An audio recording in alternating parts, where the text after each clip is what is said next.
It is a beautiful day for baseball here at Matson Field, as this will be the last homestand for the Moorhead Spuds as they welcome the Andover Huskies. Andover recently lost they won against Centennial High School 2-0 in their last contest. They look to make it 2 in a row here against the Spuds. Meanwhile, for Moorhead, they recently lost to Buffalo 8-2 in their last game, so they hope to get back into the win column here today. Andover enters this game at a record of 7-7, while Moorhead enters with a record of 9-7. Good afternoon, everyone. I'm Thomas Fox. Thanks for tuning in to Boys Varsity Baseball on Spuds TV, presented by Muscatel Subaru. This will be the last home game for the Spuds, and I say that because originally this is a doubleheader for the Spuds against the Andover Huskies, but due to a staff shortage, we might not be able to do Game 2, but Game 1 is for sure going to be broadcasted. This should definitely be a perfect day for high school baseball, as it is a very nice 70 degrees. The wind is starting to pick up, but the breeze feels good. That's all I can say. Let's go over the pitching matchup for both squads, starting out with the Andover Huskies. They will have Colin Anderson on the mound, and as he hopes to do well against the Spuds lineup, the Spuds have been very good with the bats this season at times, especially like Colin Wilson, Carter Heinz, and many others. So hopefully the Spuds can finish strong here this afternoon. For Moorhead, it'll be Gavin Quaid, or as some call Curveball Quaid, and we'll see if his curveball works well today against this Andover Huskies lineup. And that does it for this brief pregame show. We will have national anthem and starting lineups in a few moments here on Spuds TV, presented by Muscatel Subaru. The Huskies and the Spuds around the corner.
It is time for baseball here at Matson Field between the Andover Huskies and the Moorhead Spuds. Gavin Quaid will take the hill for the black and orange here this afternoon. Let's go over these starting lineups for both squads, starting with the Andover Huskies. Leading off and playing shortstop, number 12, Patty Kelly, followed by Mason Eckes, the third baseman. Then it'll be Luke Danicki. Batting cleanup will be the catcher, Sam Abbas, followed by Nick Richards, the right fielder, then Teddy Heller, the center fielder. Bottom of the order will be Jacob Deichel, followed by Grant Pieri, the center fielder, or the left fielder, excuse me, and Keaton Coe, the second baseman.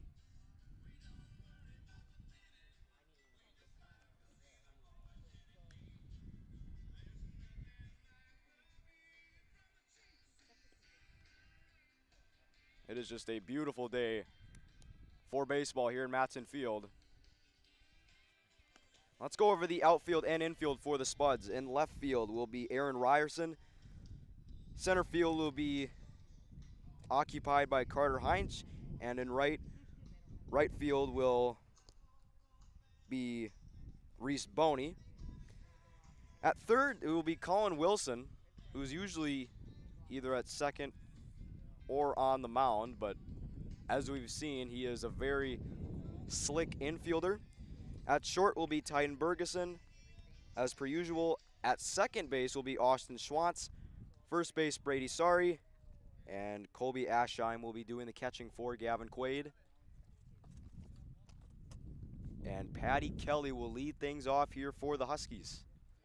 They look to get over 500 after this game. This is game one of the doubleheader here this afternoon. Game two might not be broadcasted if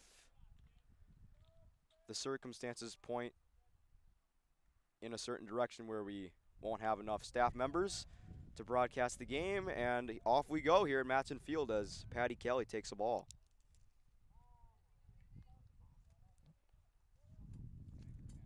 Quaid with the 1-0, and he missed outside.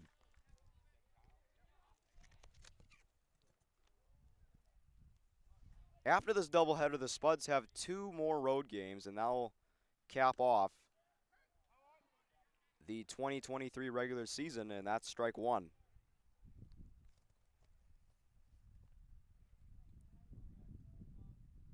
Two one. And that was a good pitch from Quaid. 3 balls, 1 strike. That is ripped into center, but right into the glove of Carter Heinz for out number 1. Right on the button that ball was hit. And on the 5th pitch of the at-bat, Patty Kelly lines out to Carter Heinz. Here's Mason Eckes.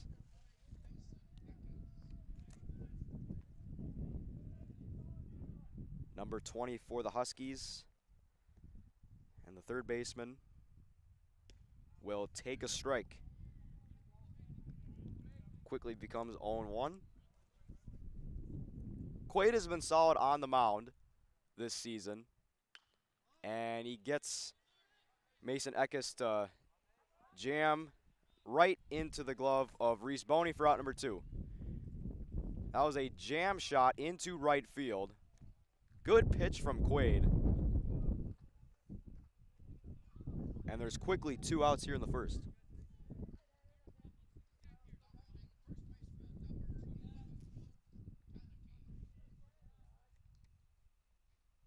Here's Luke Danicki.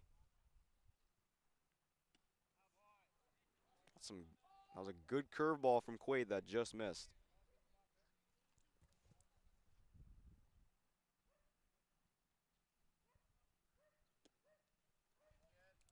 Quickly becomes 2-0. Luke Danicki will be at first here this afternoon.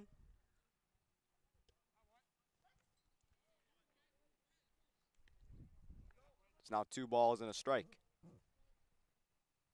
Quaid trying to make it a 1-2-3 inning. And that one skips in the dirt and off the mask of Colby Aschheim for ball 3.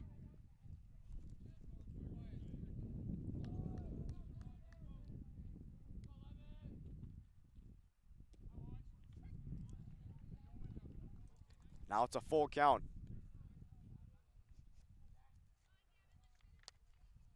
3 balls, 2 strikes.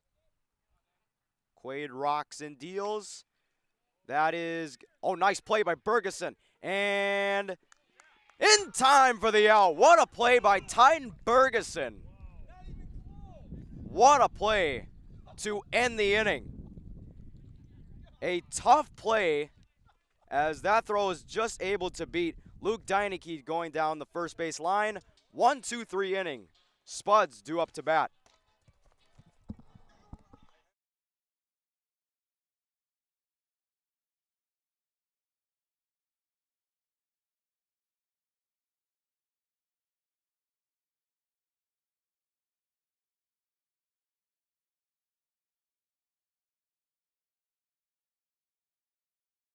Pam is a small business owner. She is swamped. Pam knows she needs to advertise but is overwhelmed by all the options. What if there was a way for Pam to have access to a team of media experts? What if this was at no extra cost and didn't require a contract? Meet Avenue Right. Save time, money, and get peace of mind that your advertising dollars are well spent.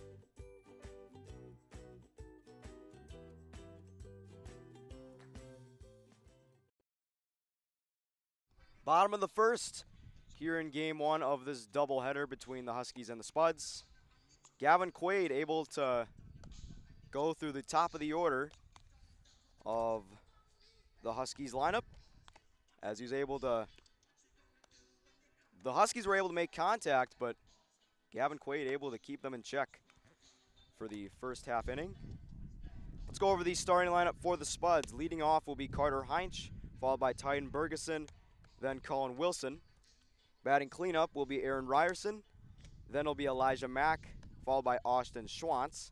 And the bottom of the order will be consisted of Brady Sari, Colby Aschheim, and Reese Boney.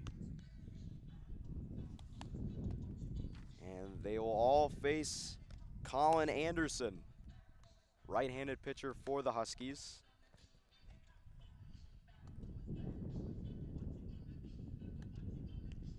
And as we can see, he has a very good fastball going and some decent off-speed.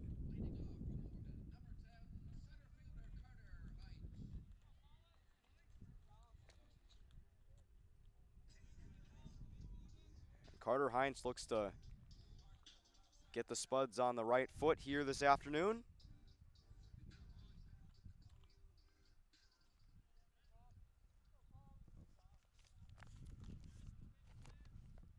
That is chopped to the right side, and this should be an easy out.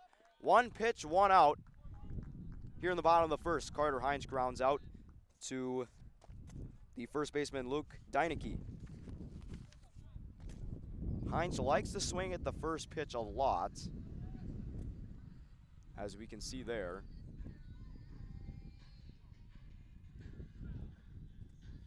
Here's Titan Bergeson.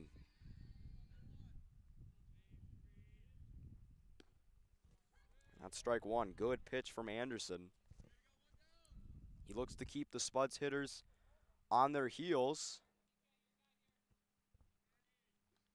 No balls and a strike. Swing and a miss. Bergeson was behind it there. Quickly becomes 0-2.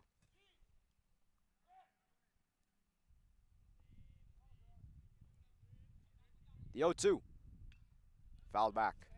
Good contact from Bergeson.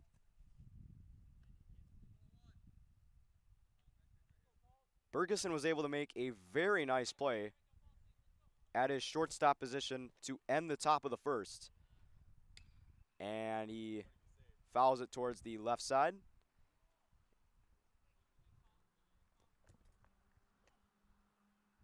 Still an 0-2 count on Titan Bergeson. Colin Wilson's on deck.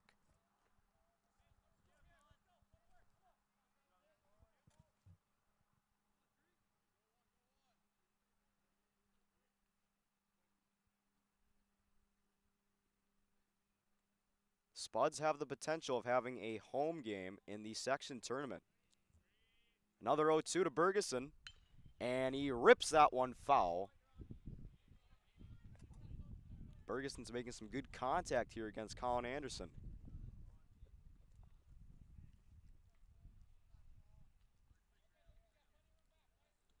Sixth pitch of the at-bat. And that one's up the middle for a base hit. Good battle between Titan Bergeson and Colin Anderson. And Bergeson wins it with a one-out single. And Colin Wilson, the third baseman, stepping up to the plate.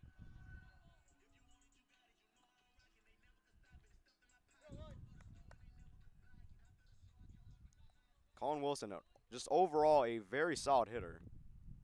Has a few home runs this season. A lot of these Spuds hitters are solid with runners on base.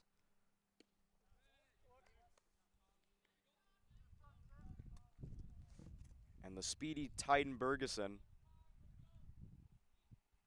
is going to have a slight lead at first. 0-1 to Wilson. And that one missed. Just a little bit outside there. Evens the count at 1-1.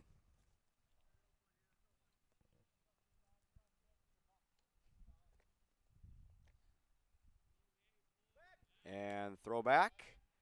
Not in time.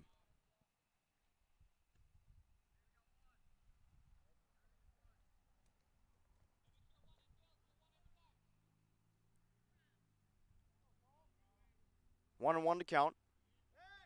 Another throwback and not in time. That one was a little closer. And Colin Anderson is not taking any chances here.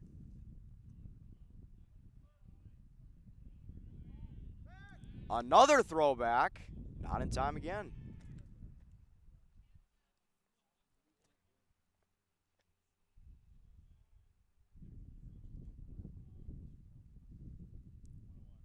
One and one from Colin Anderson. That is a bouncer. This should be two, and that'll end the inning. Good job from Patty Kelly turning the double play.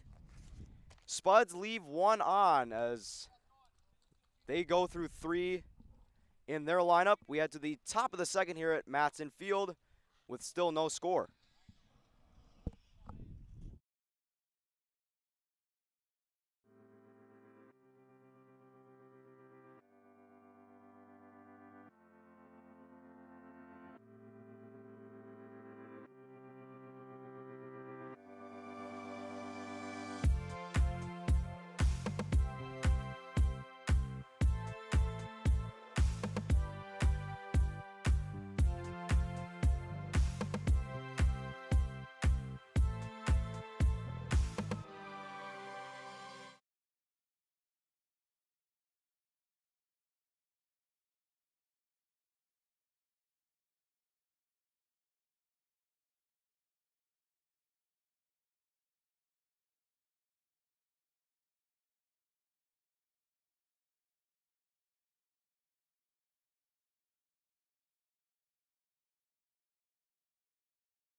Top of the second, no score between the Huskies and the Spuds.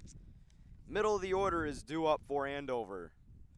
It'll be Sam Abbas, the Huskies catcher.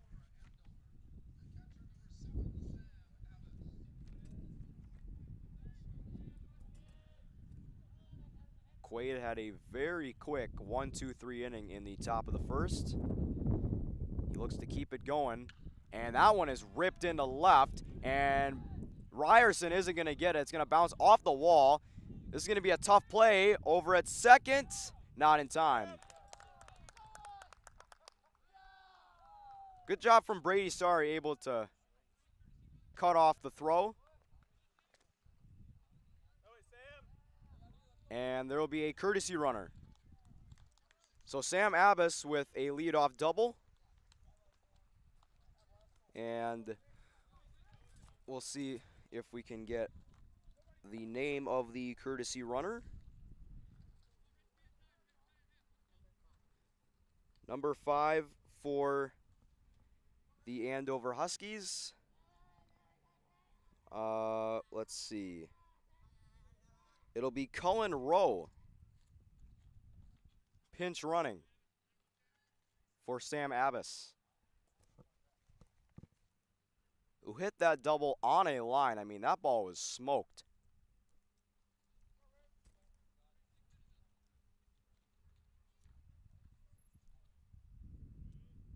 So the Huskies already smelling their first run of the game with Cullen Rowe at second. And Nick Richards takes strike one.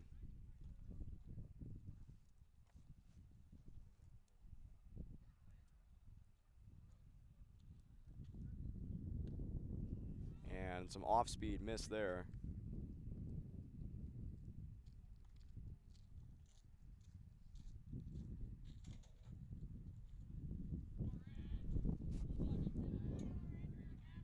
One. Swing and a miss. Quaid going with the heat to get ahead of the count. It's 1-2. So runner on second, nobody out. 1-2 to Nick Richards. And he hits that one high in the air to left. Pretty deep, and that one is going to go off the wall. Ryerson didn't have a good enough angle to make the catch, as it seemed like he lost it in the sun there, and it's a double for Nick Richards. And just like that, the Andover Huskies have runners on second and third and nobody out. And that was a sky-high double from Nick Richards. Teddy Heller has a chance to drive Cullen Rowe and or Nick Richards home, and he takes a ball.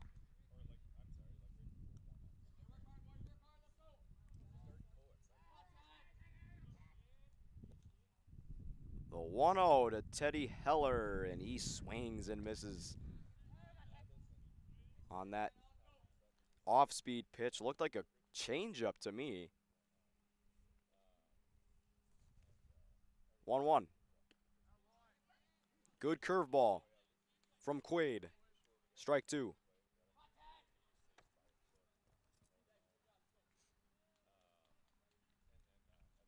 The 1-2. That is fouled back.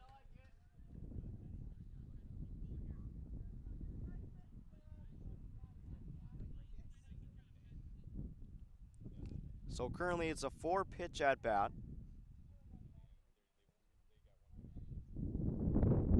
Another 1-2. This one is popped up on the infield. Schwantz will not make the catch. And it'll load the bases. And looked like for a moment that Nick Richards would be caught in a rundown, but he was able to get back to second. And just like that, the bases are loaded for the Huskies.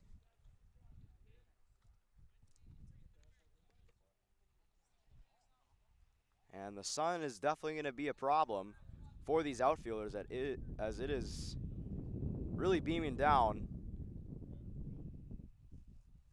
on Matson Field here this afternoon. And Jacob Deichel will dig in with the bases full and an 0-1 count. Quaid with the windup, and that one is fouled back. And over the netting for strike two.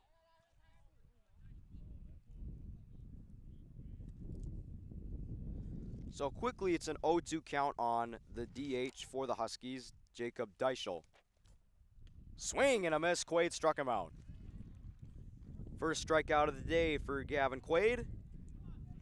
One away here in the second.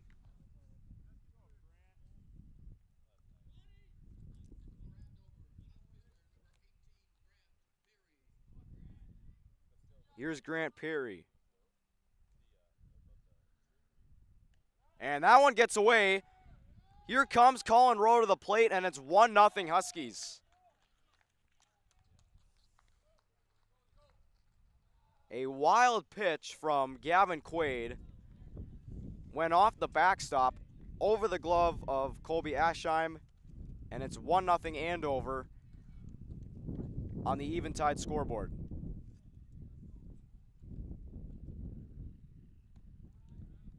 And it's now 2-0 on Grant Perry, the center fielder.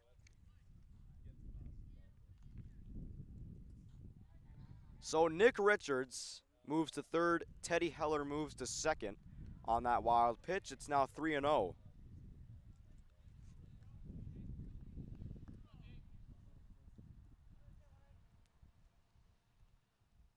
So runners on second and third, 1 out, 3-0 count. And that one also gets away. And another run for the Huskies on another wild pitch as Nick Richards scores. And Teddy Heller moves to third.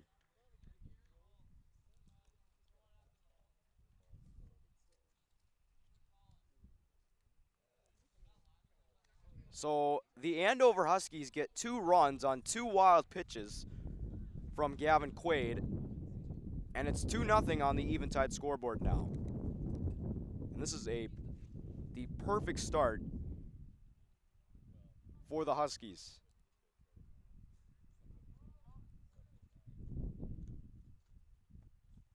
Here's Keaton Coe, second baseman, takes a ball outside.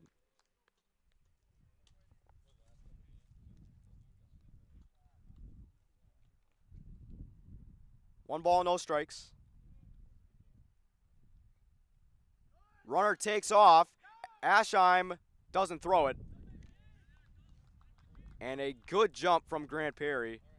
And now it's runners on second and third again for Andover.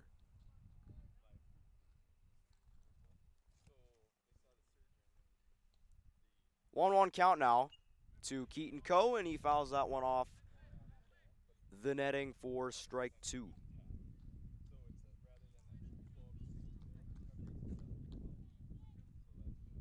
Patty Kelly is on deck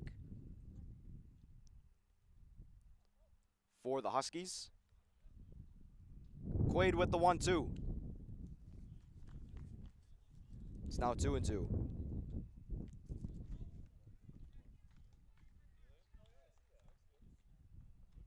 Here's the 2-2. Swing and a miss. Nasty pitch from Gavin Quaid, and that's 2 outs here in the second.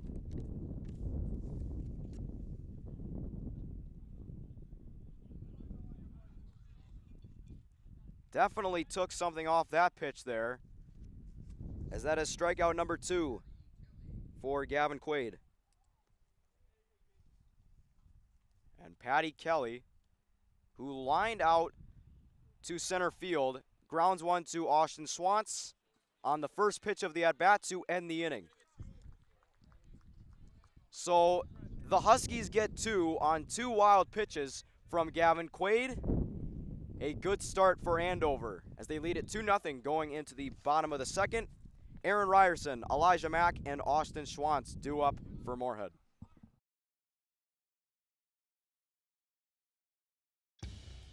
Boss DXT snowplows are tough to beat.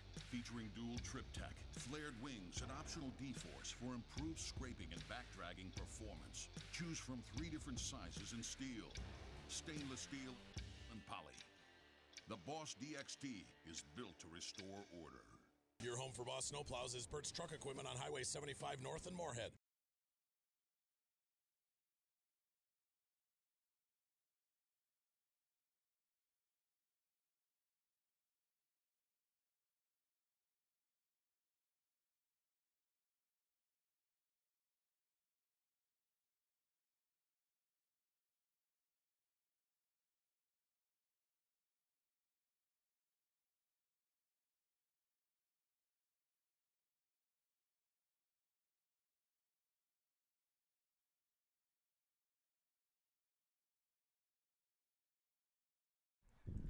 2-0 Huskies going into the bottom of the second. Middle of the order due up for Moorhead. And let's briefly go over the outfield and infield for the Huskies. In left field will be Grant Perry, center field Teddy Heller, right field Nick Richards, third base Mason Eckes, shortstop Patty Kelly, second baseman Keaton Coe, first base Luke Deineke, and catcher Sam Abbas. Colin Anderson back on the mound for the Huskies, and he falls behind in the count 1-0 against Aaron Ryerson.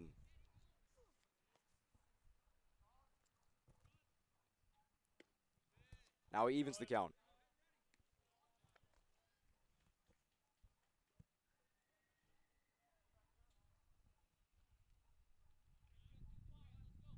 One ball, one strike.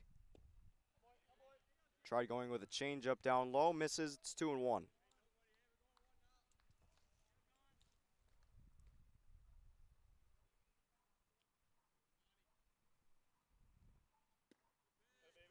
A good pitch from Anderson. It's strike two. Head coach for the Spuds, Greg Selvold, definitely mixing up this lineup a little bit, as usually after Aaron Ryerson, Brady Sorry bats next. But they're trying something different here, and Ryerson strikes out for out number one. First strikeout of the day for Anderson. Here's Elijah Mack, the DH.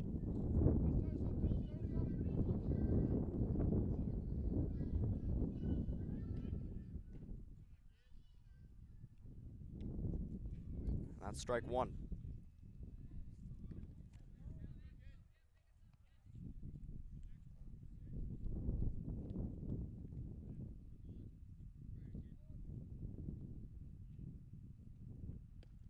And that is a good pitch. Anderson was able to get Mack to buckle.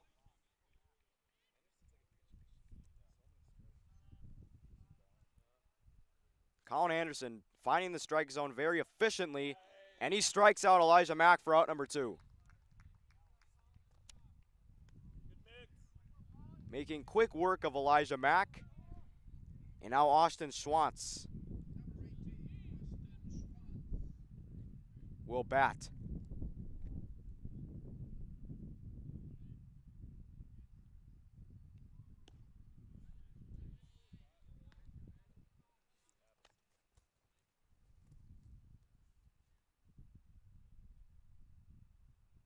One 0.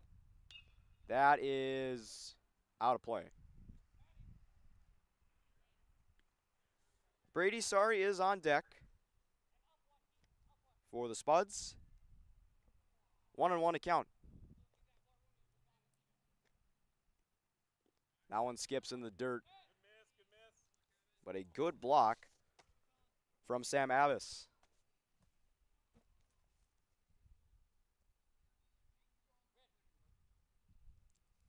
Two and one. That is fouled back. And into the parking lot for strike two.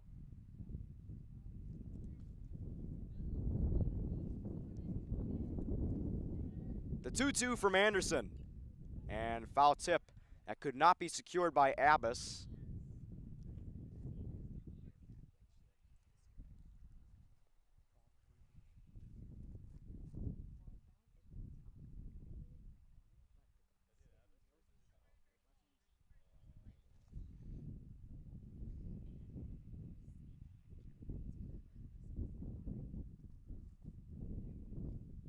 There is a brief meeting at the mound between Sam Abbas and Colin Anderson.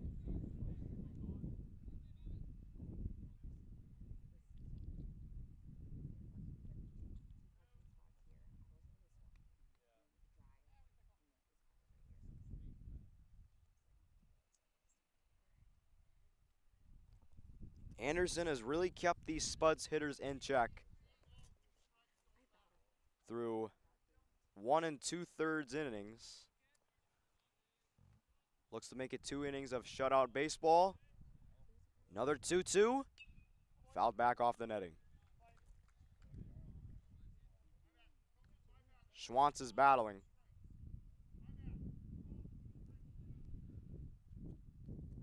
Another 2-2 incoming from Colin Anderson. That one missed badly.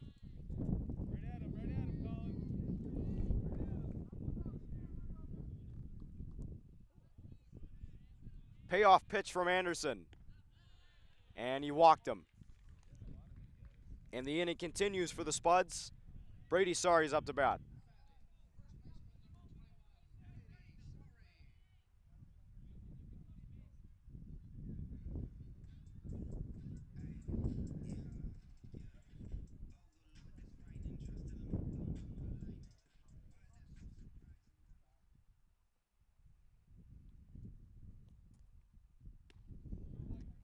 Try to go for a curveball inside. Now 1-0. Spuds have a lot of players that can run on the base paths, and once again, Anderson not taking any chances as he checks on Austin Schwantz.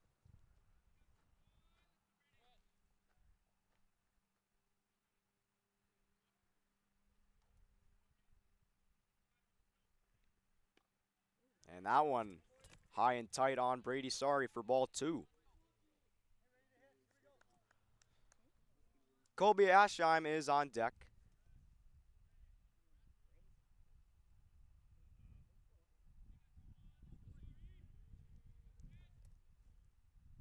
Two-0. Swing and a miss. Big cut from Brady Sari.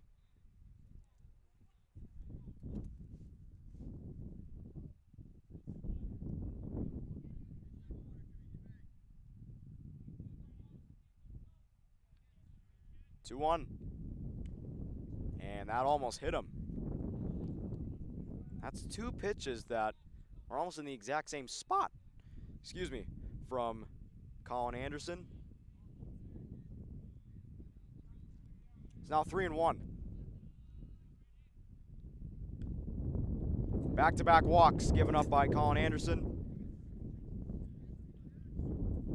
Colby Aschheim is up to bat, and there will be a mound meeting.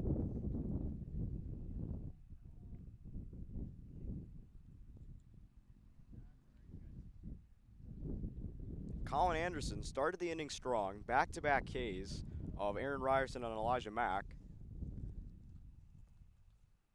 Now has walked two straight batters.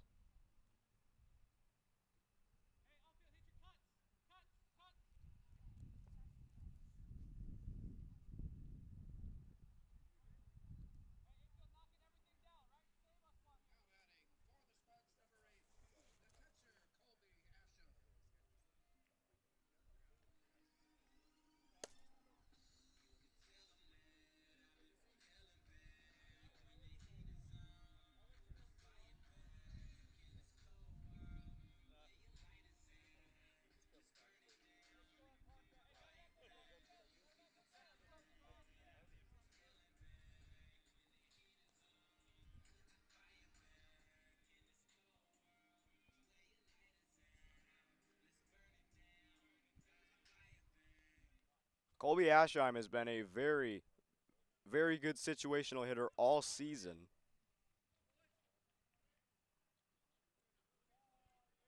As he does very well with runners on base.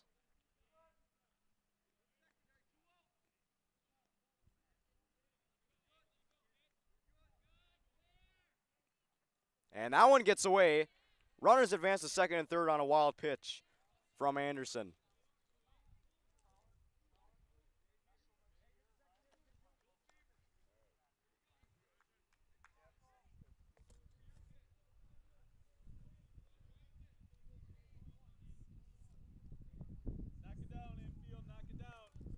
One ball, no strikes.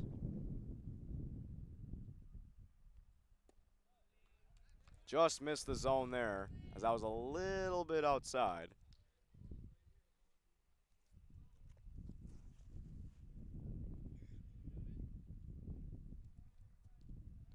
Two-0. That is out of play. First strike one.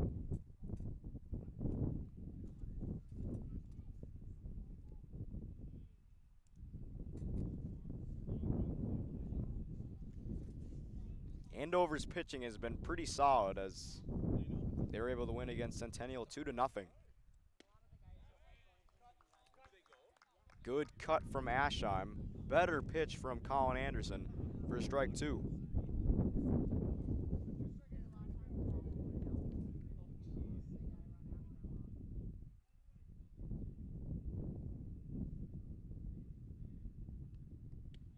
And called strike 3. Colin Anderson strikes out the side. 3 strikeouts in the bottom of the second for number 25. Spuds leave 2 runners on as they still trail 2-0 going into the top of the third. Mason Eckes, Luke Deinecke, and Sam Abbas due up for the Huskies.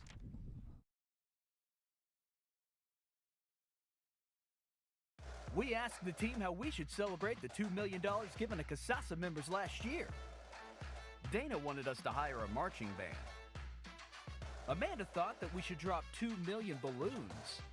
And Kevin, well, Kevin always wants to use the money gun. Steve thought, well, what if we just said it? Last year, First Community Credit Union gave $2 million in Casasa rewards. Don't work out where you won't work out. Blueprint Personal Training.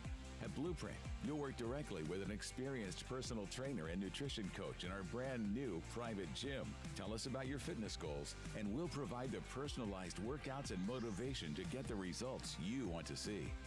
Training, nutrition, accountability. Blueprint Personal Training. BlueprintFargo.com. We are the breakdown.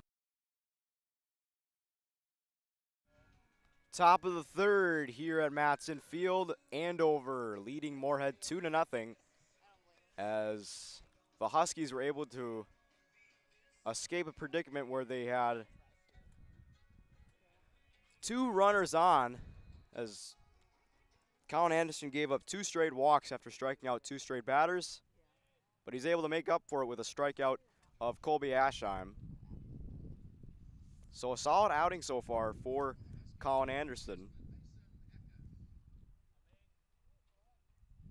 And Gavin Quaid looking to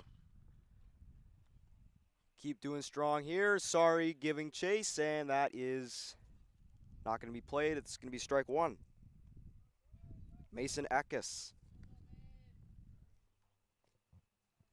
He hit a jam shot into right field in his last at-bat.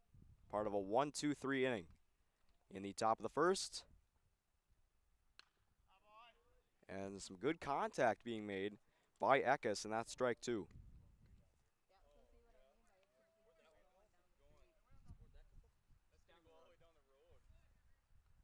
No balls, 2 strikes. Quaid with the delivery, and that just missed.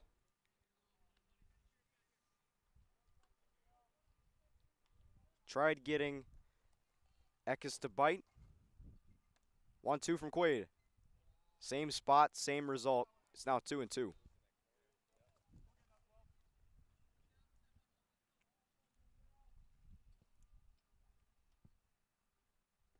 And a curveball that time that just dove into the dirt.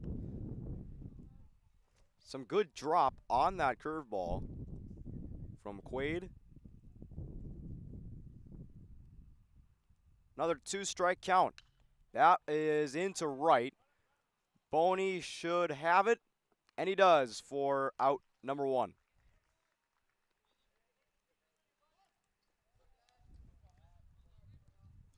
Here's Luke Deinecke.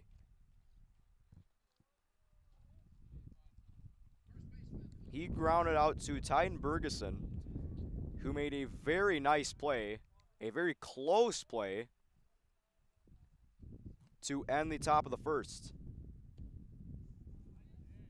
That is a nice curveball from Quaid. Deinecke doesn't bite.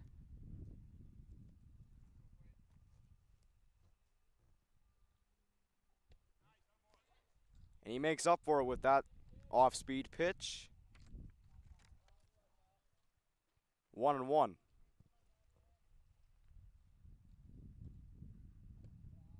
And And that one misses. It's now 2-1.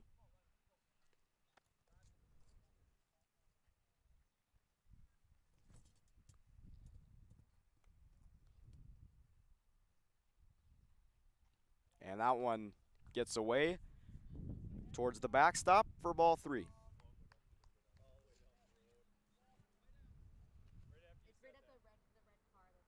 Gavin Quaid so far has struck out 2 Huskies batters.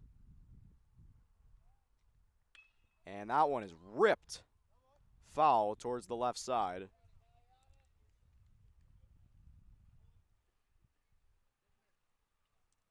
It's now a full count.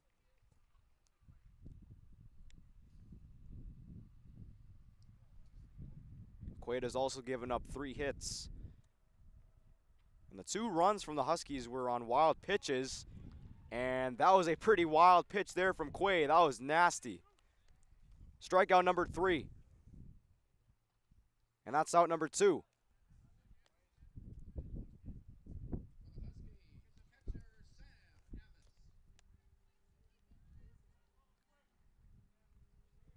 Here's Sam Abbas. He had a leadoff double in the top of the second. There's the curveball from Quaid.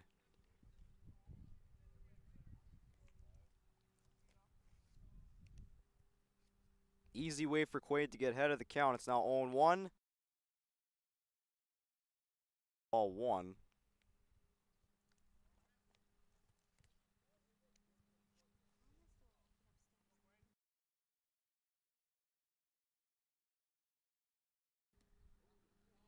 Half swing it looked like, but Abbas was able to hold up his swing. It's now 2-1.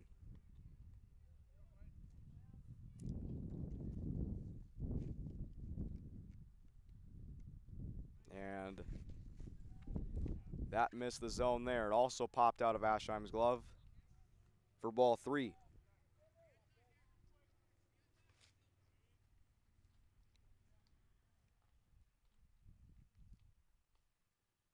Swing and a miss. It's now a full count. Gavin Quaid has been very good in the strikeout department. Payoff. Called strike 3. A 1-2-3 inning from Gavin Quaid. Strikeout number 4 for number 12. Bottom of the third we go here at Matson Field. Reese Boney, Carter Heinch, and Titan Bergeson due up for the Spuds as they trail 2-0.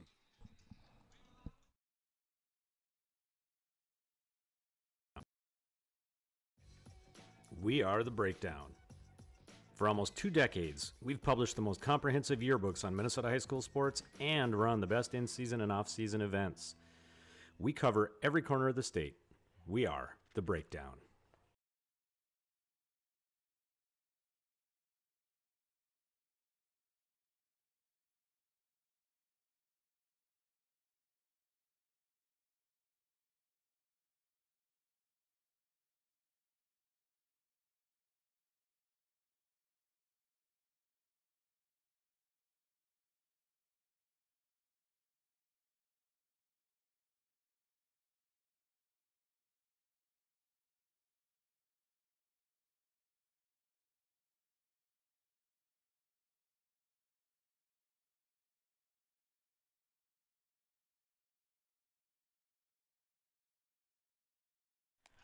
Bottom of the third here at Matson Field, 2-0 Huskies.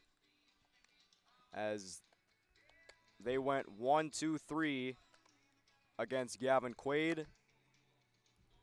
Gavin Quaid with a very strong inning in the top of the third as he was able to strike out 2 of the 3 batters he faced in the top of the third.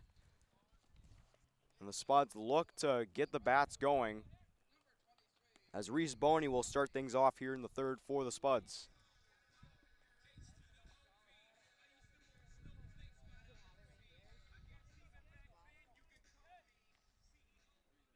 Colin Anderson has just been very tough to hit against. And Boney hits one into left center, and it'll be caught for out number 1 by Teddy Heller. So the first pitch that Boney sees, he heads back to the dugout.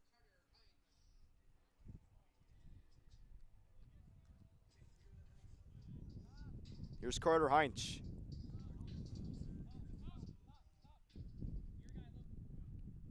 And he swings at the first pitch again. This is going to be a tough play, and Heinz is going to beat it easily.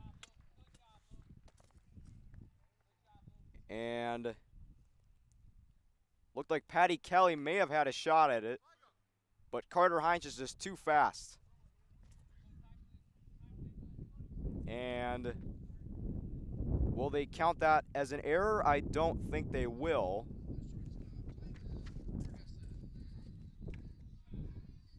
So I'll go, I think, as an infield single for Carter Heinz.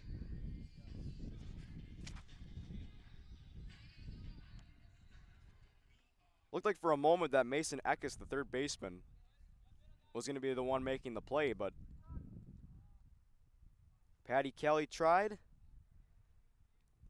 But if Heinz was not fast enough, that ball is going to be caught by Teddy Heller for out number 2, and that one was hit right on the button by Bergeson.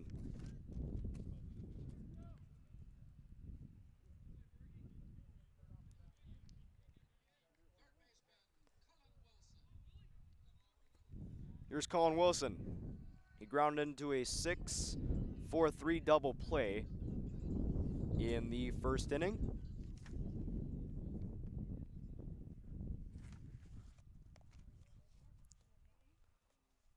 So 2 outs here in the bottom of the third. Anderson checks on Heinz at first. So Carter Heinz is 1 for 2. He has a slight lead at first. Another throwback is closer than the first one. And once again, Colin Anderson is not staying comfortable, nor is he making these Spuds runners comfortable. And that's strike 1 to Colin Wilson.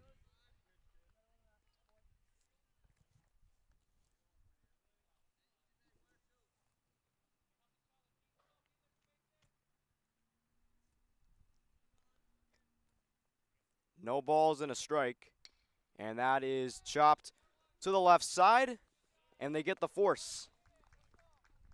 Patty Kelly was able to make the play to end the inning. Heinz is retired. A fielder's choice from Colin Wilson. Huskies still up 2-0 going into the 4th.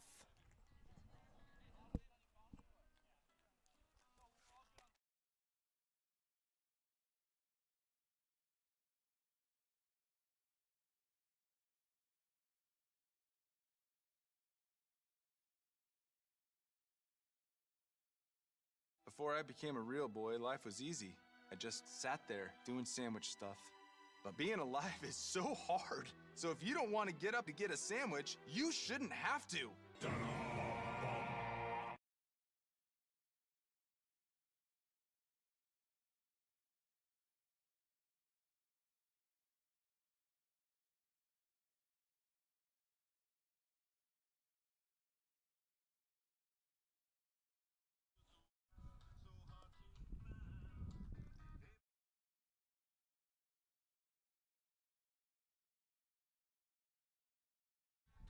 Welcome back to Boys Varsity Baseball on Spuds TV, presented by Muscatel Subaru. The Huskies of Andover still lead the Spuds of Moorhead 2-0. Going into the top of the 4th, Nick Richards will lead things off for the Huskies.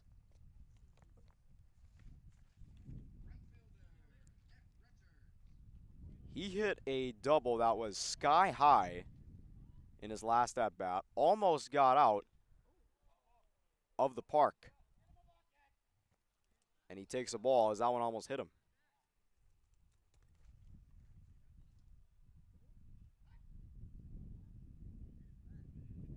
And Gavin Quaid said that it hit Nick Richards' bat. And the umpires will have a discussion. From this angle, it looked like that Nick Richards almost got hit. Didn't sound like it hit his bat. But we'll see the verdict here in a few moments.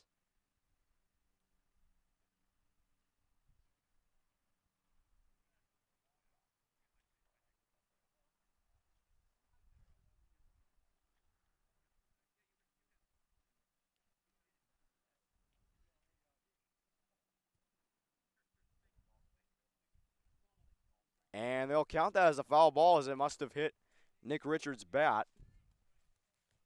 And it's an 0-1 count.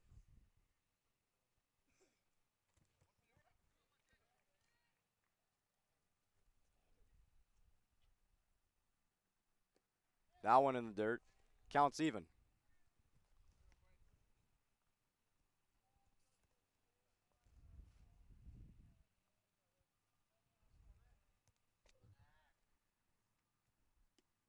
And that looked like a good, might have been a slider there from Quaid. Regardless, it had some serious bite to it. Nick Richards doesn't swing at that one either. And it's 3-1.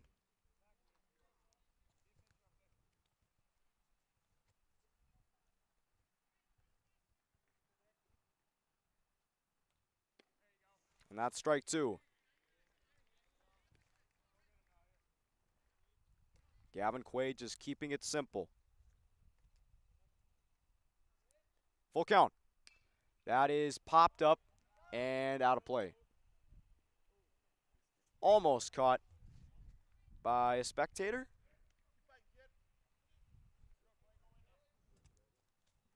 Nick Richards looking to stay alive here. Another payoff. And he takes a walk. A good battle between Quaid and Richards. And it ends in a walk. And Teddy Heller will bat with one on and nobody out.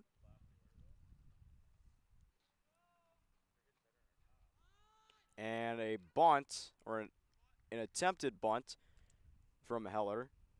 He wasn't able to pull back, and it's strike one.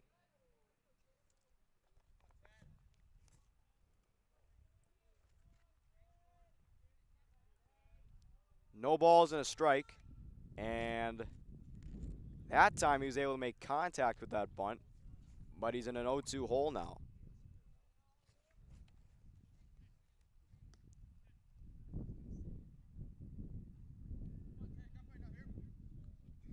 No balls, 2 strikes on the Huskies center fielder. Runners lead at first. Swing and a miss. Quaid struck him out. That's strikeout number 5 for Gavin Quaid, and there's one away here in the 4th.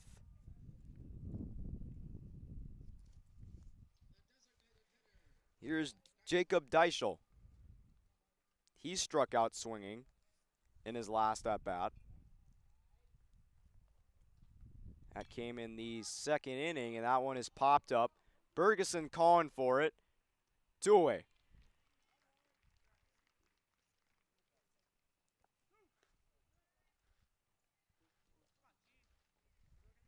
Here's Grant Perry. He drew a walk in his last plate appearance. And he also stole a base. And Richards almost got caught there by Quaid.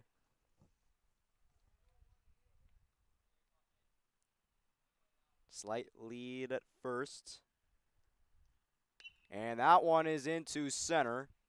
On it is Heinz. Easy out to end the inning. A line drive out.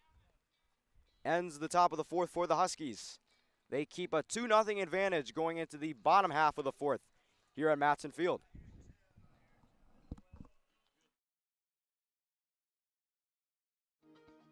To show up to work every day, it's not a job. It's not just a paycheck. It ultimately is a way of life. And to add that extra smile in someone's day is what gets me to work every day. And in return, to just receive those smiles and those thank yous or those squeezes of your hand is so meaningful. And it really brings me back every day.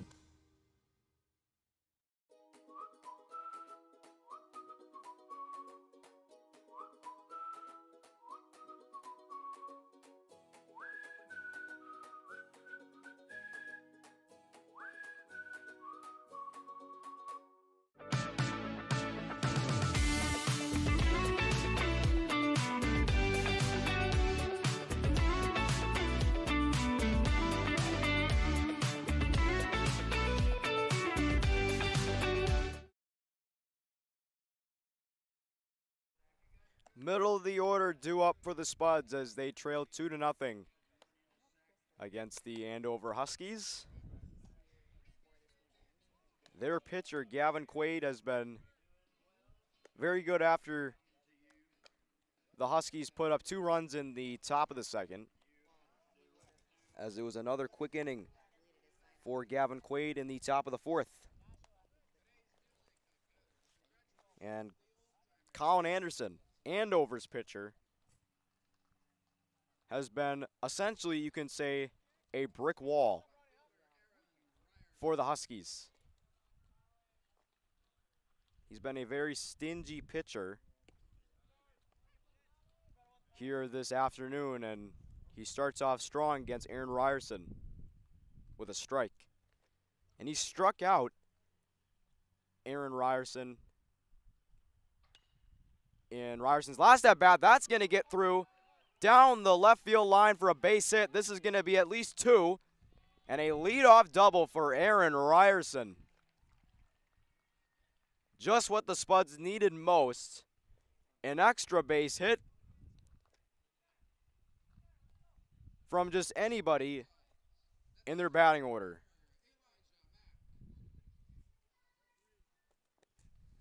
And Elijah Mack will have a chance to get the Spuds on the board. He also struck out in his last at-bat on 3 pitches. We'll see if Colin Anderson can make quick work of the Spuds DH once again.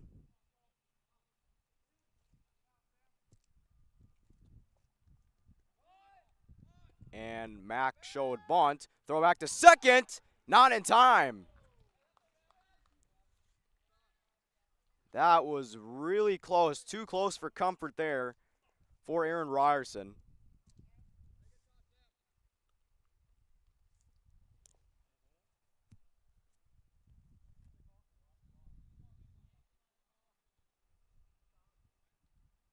One ball, no strikes.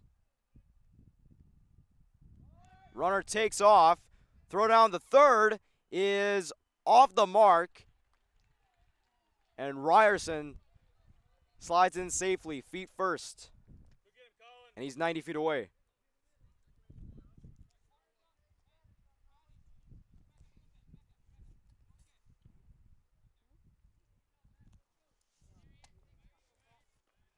Good throw from Sam Abbas.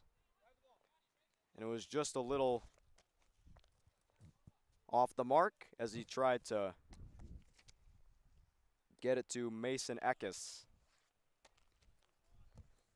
And it's a 2-1 count to Elijah Mack.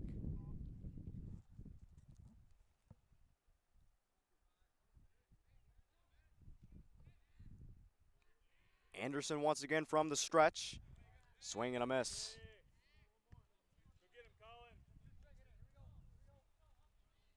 Two balls, 2 strikes.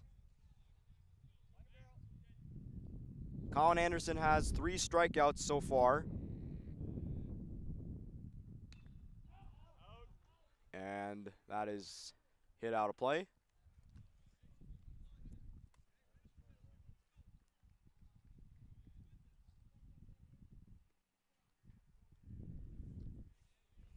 Anderson has only given up 3 hits, no runs, 2 walks. Another 2-2. That is popped up, could be in play, and almost caught for the out. Good effort made there by number 11, Luke Deinecke.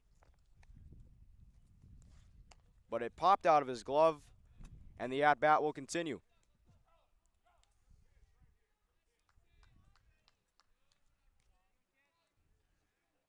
That was almost a terrific play by Very good fight from Elijah Mack as he stays in the count.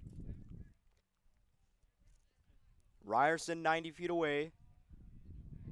Still 2 balls, 2 strikes. Nobody out. And good frame from Abbas, but that pitch was low. And the count's full.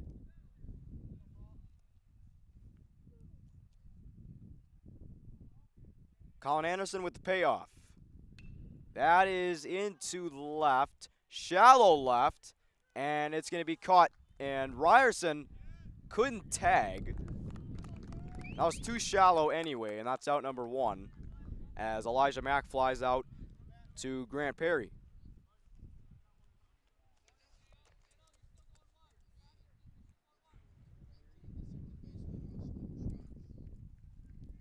Here's Austin Swantz.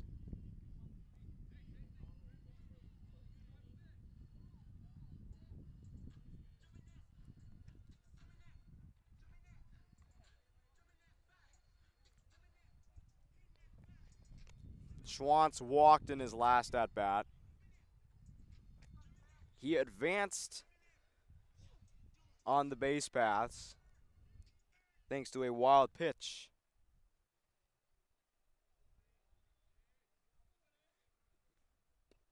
And a foul tip goes into the glove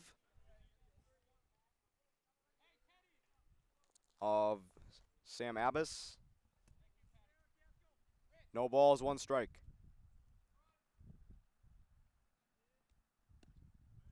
Make that strike 2.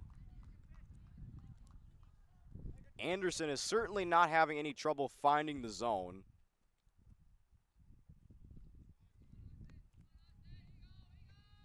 The 0-2. That one's in the dirt.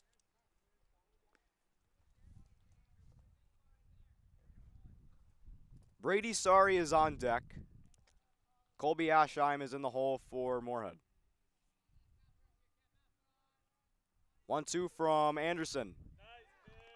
Good pitch from Anderson, and that's out number 2. And strikeout number 4. As he gets Schwantz on a filthy changeup.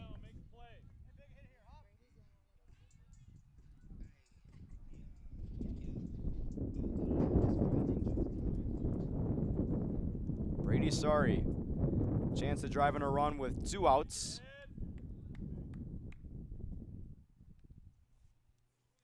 He quickly falls behind 0-1. He also advanced on a walk. He advanced the second on a wild pitch.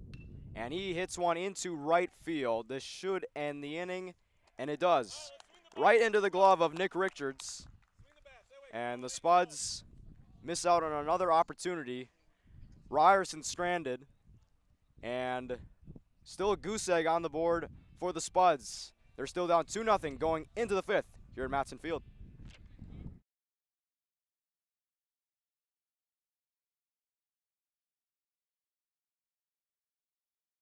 Natural talent, physical gifts, training advantages. To become a champion, none of that matters. True champions are the ones who are comfortable working harder, staying later, and finding that competitive edge. They are never satisfied simply doing a good job, because those who transform themselves from local talent into local folklore are the ones who continually perform beyond their limits. Bell Bank, proudly supporting champions everywhere.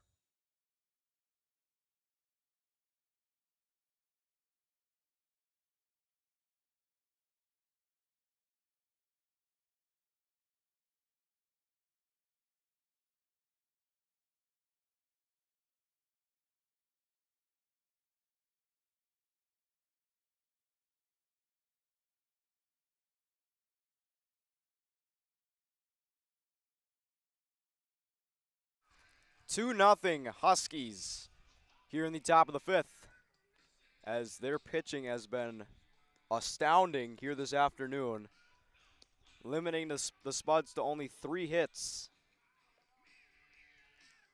And Keaton Coe will lead things off for the Huskies here in the top of the 5th. He struck out on a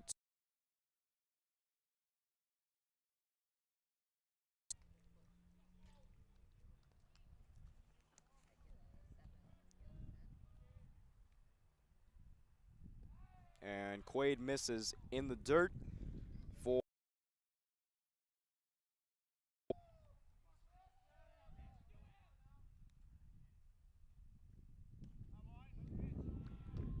good pitch from Quaid that Cole lays off.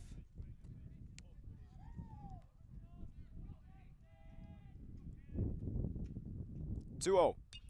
That is foul. And out of play.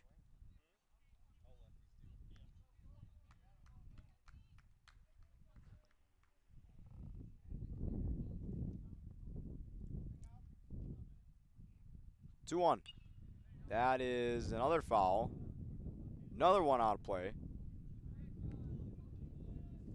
And it looks like Drake Kunza is going to the pen. And a foul tip. And that hit Aschheim. That's gotta hurt.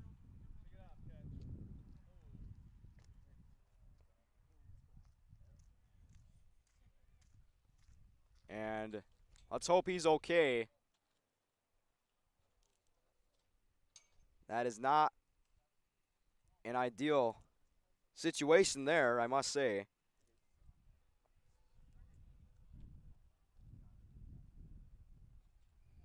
And Aschheim is still in pain.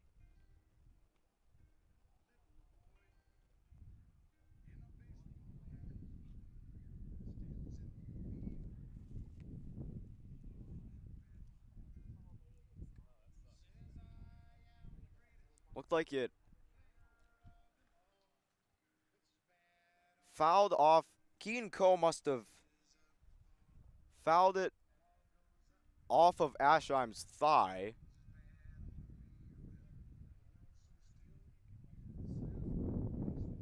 At least that's what it looks like. And he's still shaken up. And he will continue.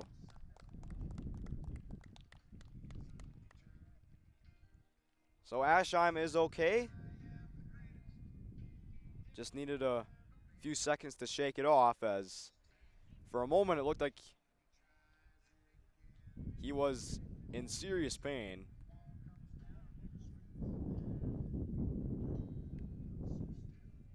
And he nods at Gavin Quaid. Looks like he's ready to go. So good thing that Colby Aschheim is okay.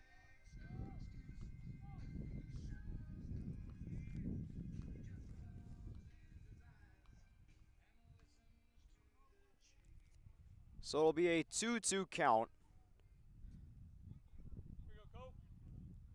as Keaton Coe looks to keep the at-bat going.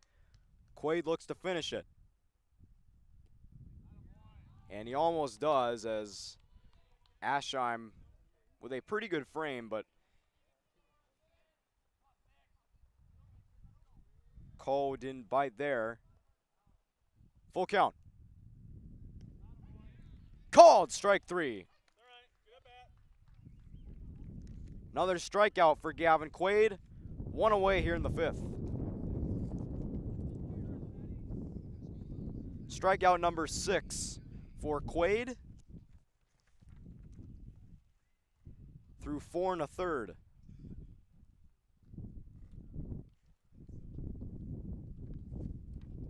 Here's Patty Kelly. And it looked like he tried to bunt it there, but it goes foul, and it's an 0-1 count. Kelly is 0 for 2. He lined out to center, and he grounded out to Austin Schwantz.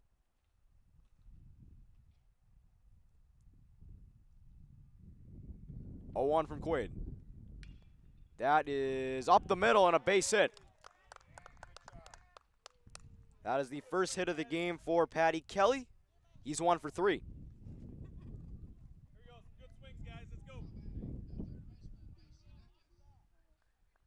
Here's Mason Eckes. He's also 0 for 2. All of his outs have gone right into the glove of Reese Boney. So it's safe to say that he likes hitting in right field. Runner takes off. Throw from Aschheim is high and into center field. And Kelly moves to third. On it looks like it'll be a throwing error on Colby Aschheim.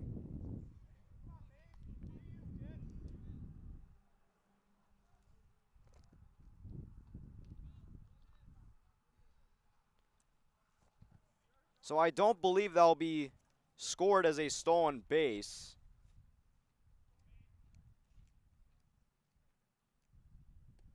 A good curveball.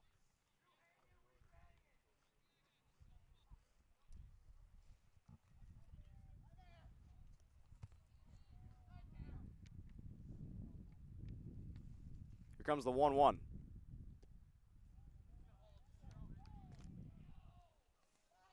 And on second thought, I think that would be scored as a stolen base for Patty Kelly, as it looked like he was going to beat the throw anyway.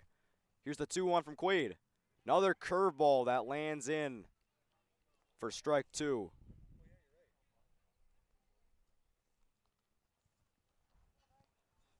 So runner on third for the Huskies. 2-2 to Mason Eckes, and that one is high in the zone. Up and in on Andover's third baseman.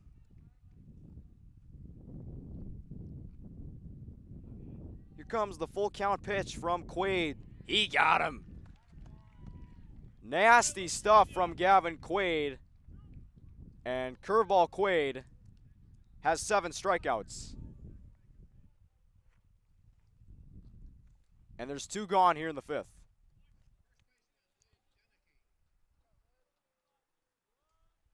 Here's Luke Deneke.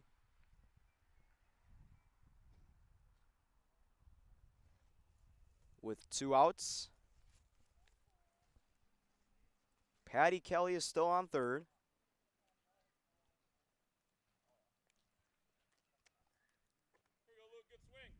If you were Andover, a bunt might not be a bad idea, given that Patty Kelly can run, and you don't really have too much to lose because you're up 2-0. And Colin Anderson has been solid. That one is ripped into left field. Left center field gap, and it's off the top of the wall. 3-0 Andover as Luke Deneke almost hit it out of Matson Field. An RBI double that was just a laser. And he celebrates at second base as he has the Huskies up 3-0 on the Eventide scoreboard.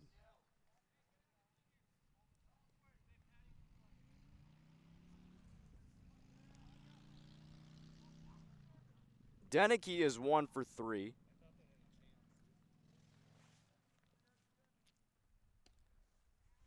That one's outside for ball 1 against Sam Abbas.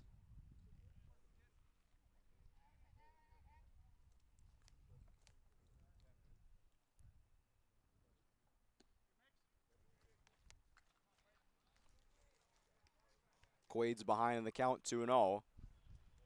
Andover's hit the ball hard here this afternoon.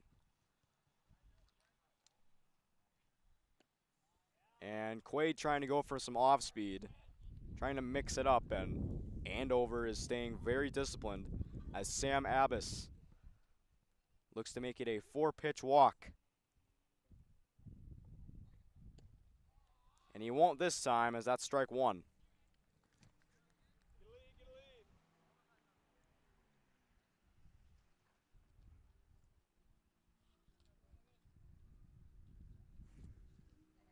Three balls and a strike. And he swats that one foul towards the Andover dugout. Counts full at 3-2.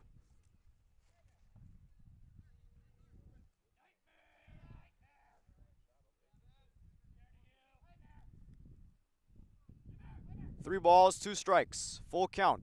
Runner on second, 2 outs, and Quaid steps off the mound.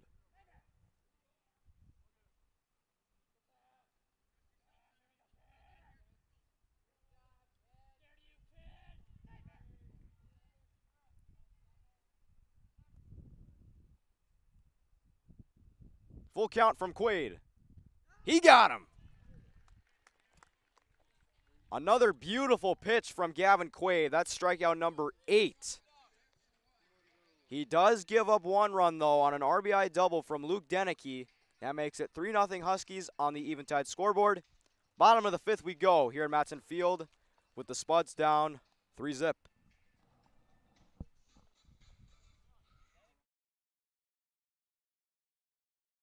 We asked the team how we should celebrate the $2 million given to Casasa members last year. Ben wanted to spread the news with the help of an airplane. Jen thought we should celebrate by giving everyone a cake. And Eric wanted to make it into a movie. $2 million. Steve thought, well, what if we just said it? Last year, First Community Credit Union gave $2 million in Casasa rewards. For good times and great food and drinks, gather your people and come visit us at Legends. You will love our wings, pulled pork, pizza, and other delicious items. Gluten-free and other special diets can be accommodated. We show all the major sporting events. If you are having a special event, take advantage of our event room and catering. Our catering is available for both delivery and pickup. Visit us today.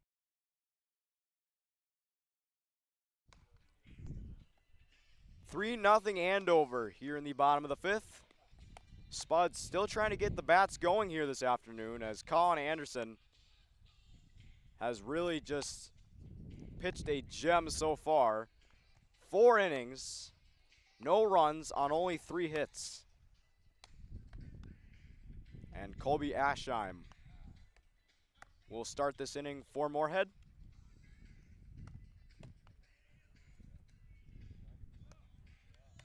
Colby Aschheim took a foul ball to the thigh in the last inning, but he was able to shake it off, and he's good to go.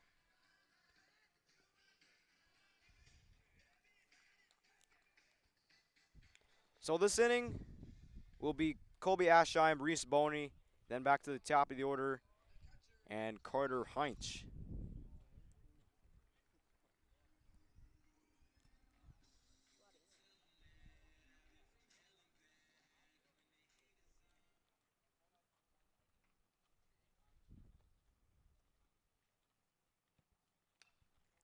And Aschheim with a good swing. 0-1.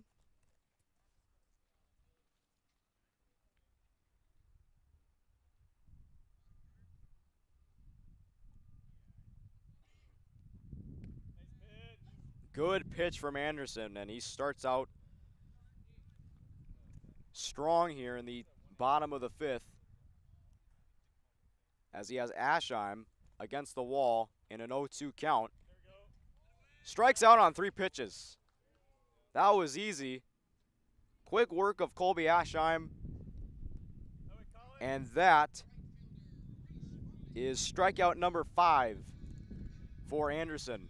And there's one quick out to start the bottom of the 5th. And Reese Boney will hit one high in the air to center.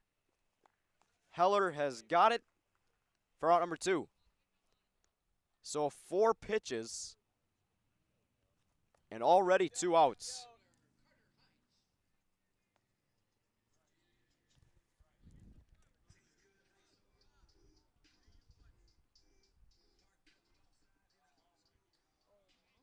Here's Carter Heinch. He's 1 for 2. He had an infield single in his last at-bat. He was later retired that same inning.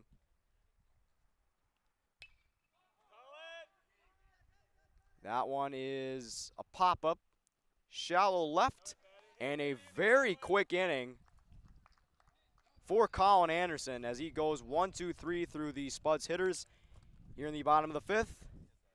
Top of the sixth here at Matson Field, around the corner with the Huskies still up 3-0 here on Spuds TV, presented by Muscatel Subaru.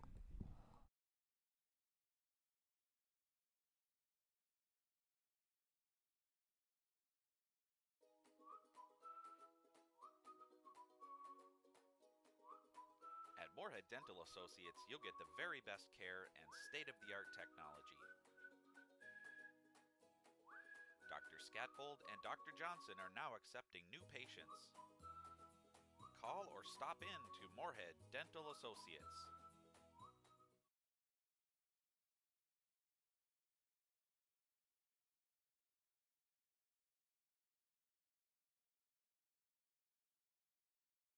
Revive Professional Massage Therapy Clinic, serving the FM community for over 9 years.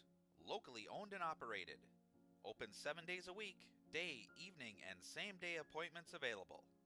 Couples massages also available. 20 highly trained professional licensed massage therapists on staff. Now with 2 locations, South Fargo and Detroit Lakes. Offering online booking and online gift certificates. www.reviveprofessionalmassage.com.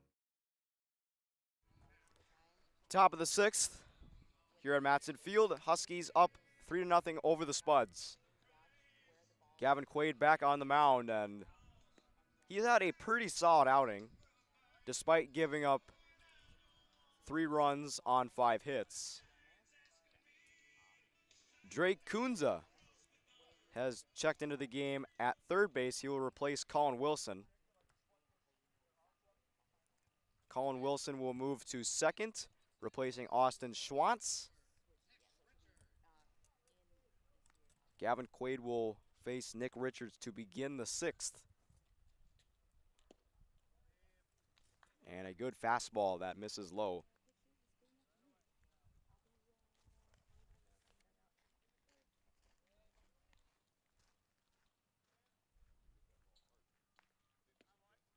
And that is a good pitch from Quaid.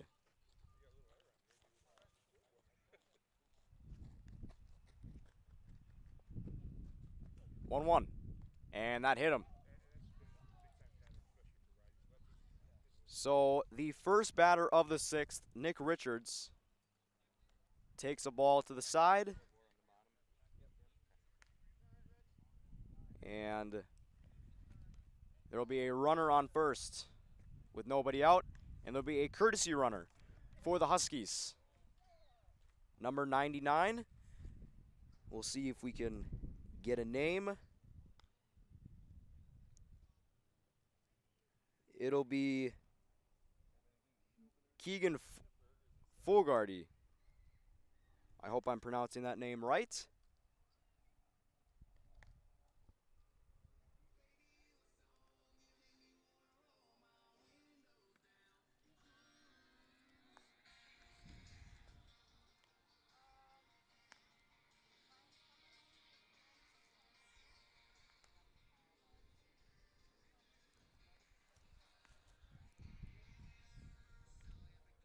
And Teddy Heller will hit now. Oh no, it looks like there'll be a pinch hitter as well as a pinch runner for the Huskies. As number 28 for the Huskies, Blake Berg will pinch hit for Teddy Heller.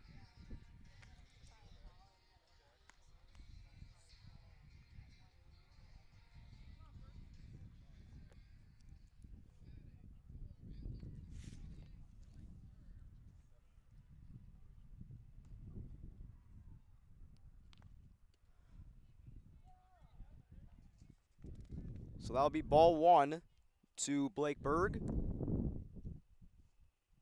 Keegan Fogarty will have a slight lead. He'll be the pinch runner for Nick Richards.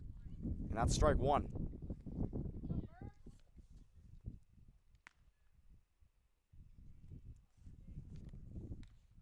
One ball, one strike. Throw back, not in time.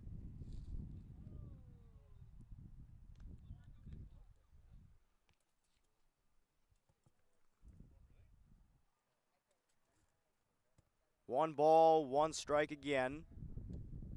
That's a good curveball from Curveball Quaid, and he makes it strike two.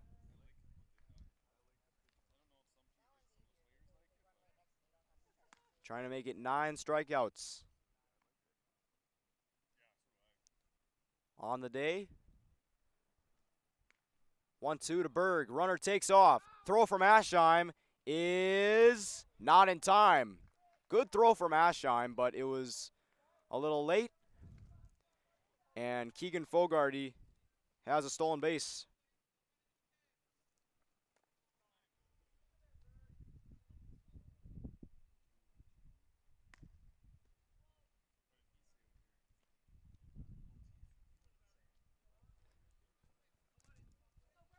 It'll be a 2-2 count on Blake Berg, the pinch hitter for the Huskies. And a good take. And a good pitch. And now the count's full. Runner on second, nobody out. He got him. Strikeout number 9 for Gavin Quaid. One away here in the 6th.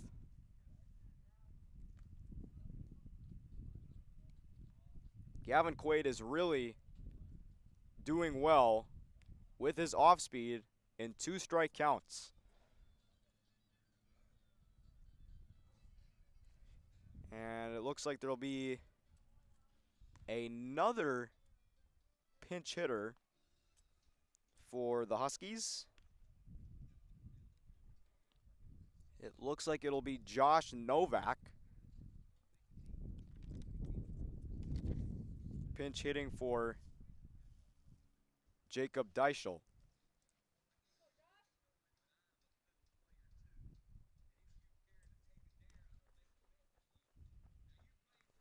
So Novak will bat with 1 out. And Keegan Fogarty in scoring position at second.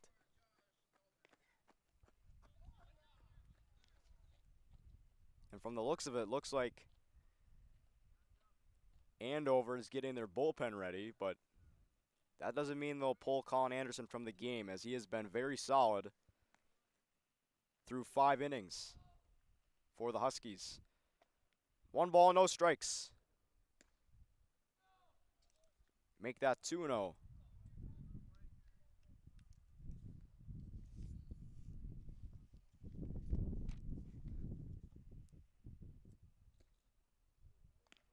It's now quickly a 3-0 count.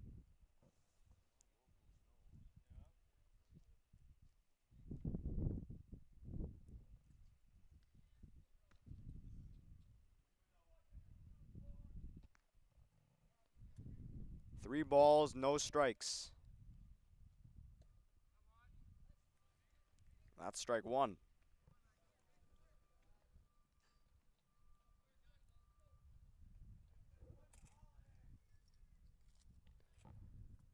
And that pops out of the glove of Aschheim. Fogarty moves to third. And Novak draws a walk. And there'll be runners at the corners for the Huskies with 1 out.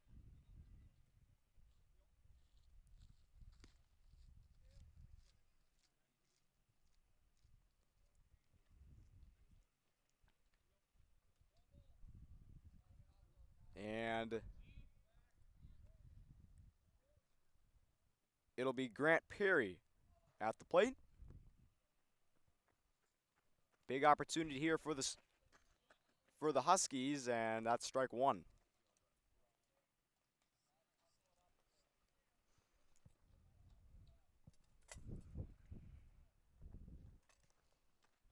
Runner takes off.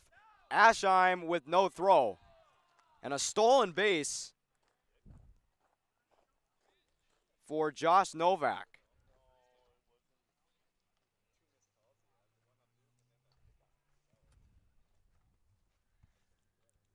It's now 0-2 on Grant Perry. And he fouls that out of play.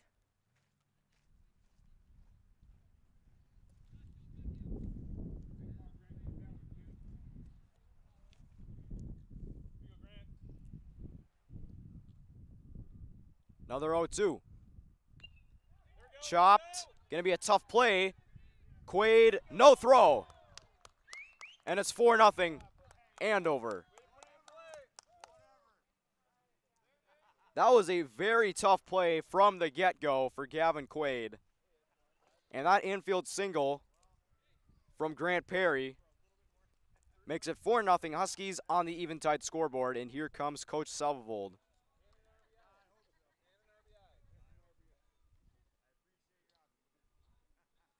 And Gavin Quaid is done.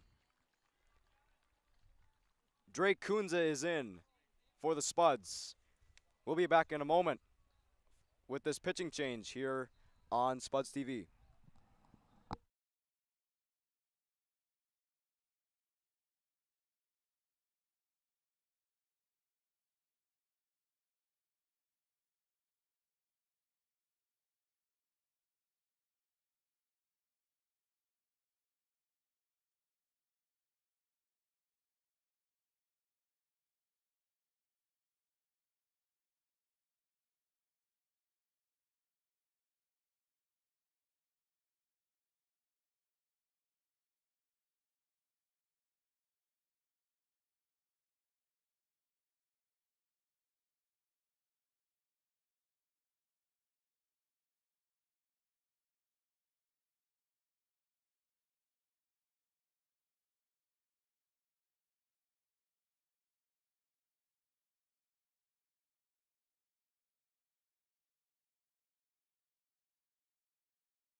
So there will be a pitching swap here for the Spuds. Drake Kunza coming out of the bullpen. Gavin Quaid is done for the day as he finished with 9 strikeouts, giving up 4 runs on 6 hits. He gave up 3 walks, and he struck out 9. And Drake Kunza, very good ground ball pitcher, very good fastball. So we'll see what he can do against this Andover lineup that has swung the bats pretty well here in Game 1 of this doubleheader. And a little update, little broadcasting update. We will be broadcasting Game 2 as we have enough staff members to broadcast.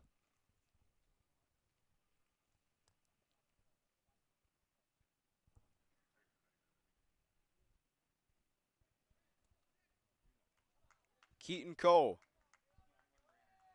digs in.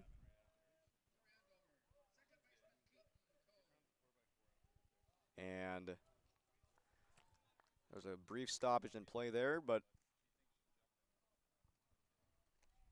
Kunza is ready.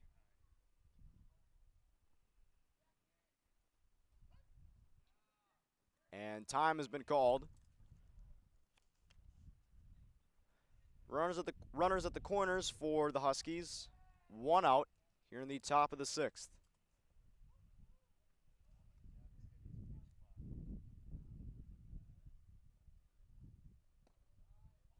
And that misses the zone. A little low there for ball 1.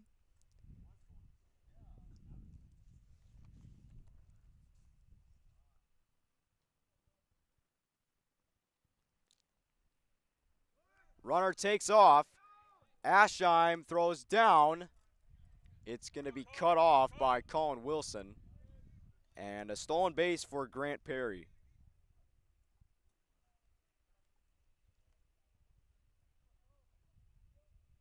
And the Huskies have runners on second and third. Better chance to score now. Good block by Aschheim.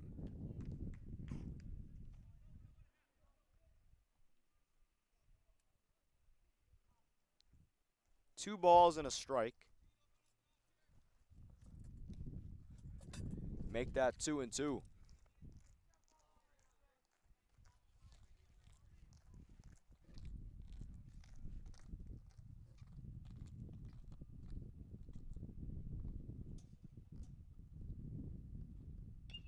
That is chopped towards Wilson. It went under his glove and a run scores.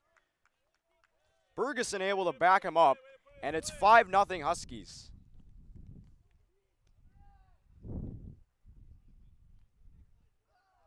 So Novak scores.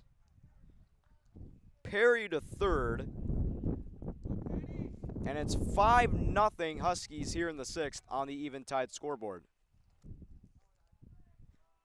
And now goes an E4 on Colin Wilson. Back to the top of the order, Patty Kelly. Throw down, not in time.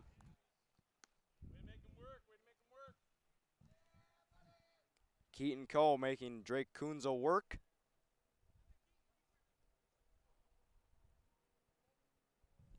Andover's been pretty aggressive on base here this afternoon as Kunza checks on Keaton Cole once again. Patty Kelly is 1 for 3. He also has a stolen base. And a half swing that goes foul.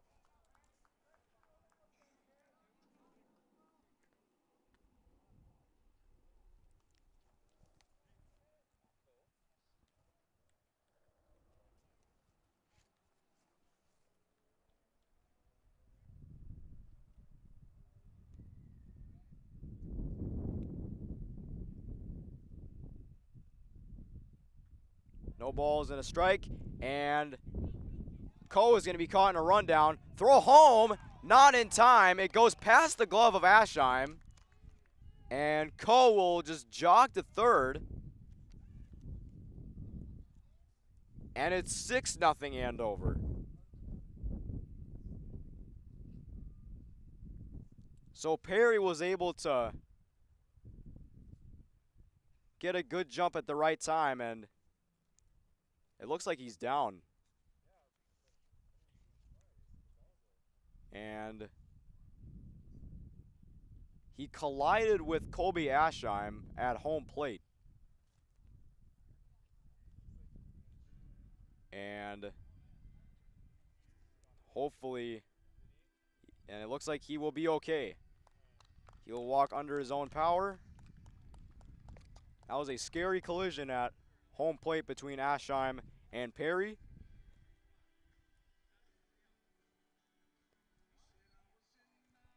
But he seems to be okay. As with him crossing the plate, it makes it 6-0 Huskies on the Eventide scoreboard. So I'll go as a throwing error, I think, on Brady Sorry.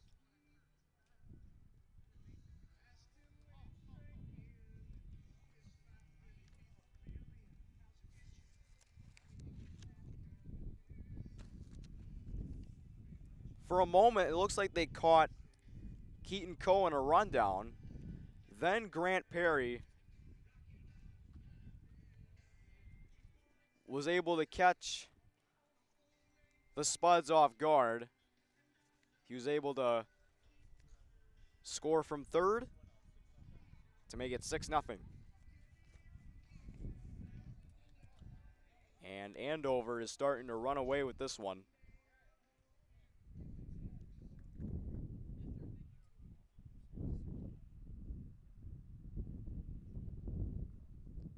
So still no balls and 1 strike to Patty Kelly.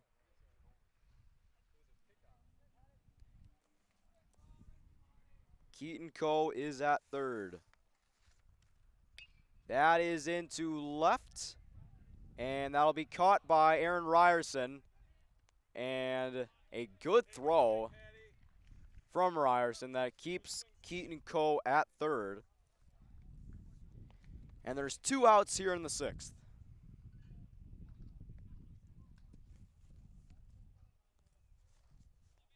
And Mason Eckes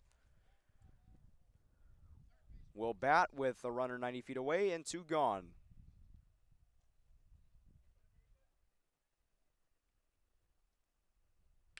That is into right field. That is a fair ball.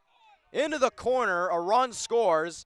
Boney's throw in, cut off by Bergeson, and an RBI double for Mason Eckes. And it is 7-0 Andover.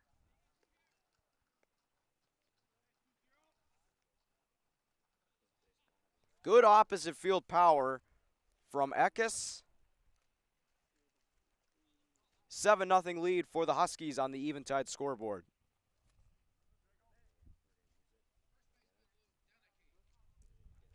Luke Denicky now will have a chance to continue the inning for Andover as he chops that fair down the line, rounding third, coming to the plate is Mason Eckes.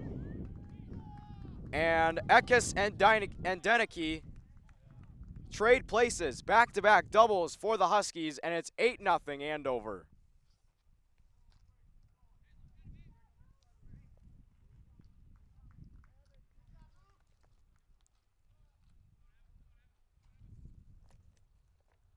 That went right past the glove of Gavin Quaid. It was able to stay fair. And it is 8-0 Huskies on the Eventide scoreboard. And that is going to be played by Wilson, and that ends the inning.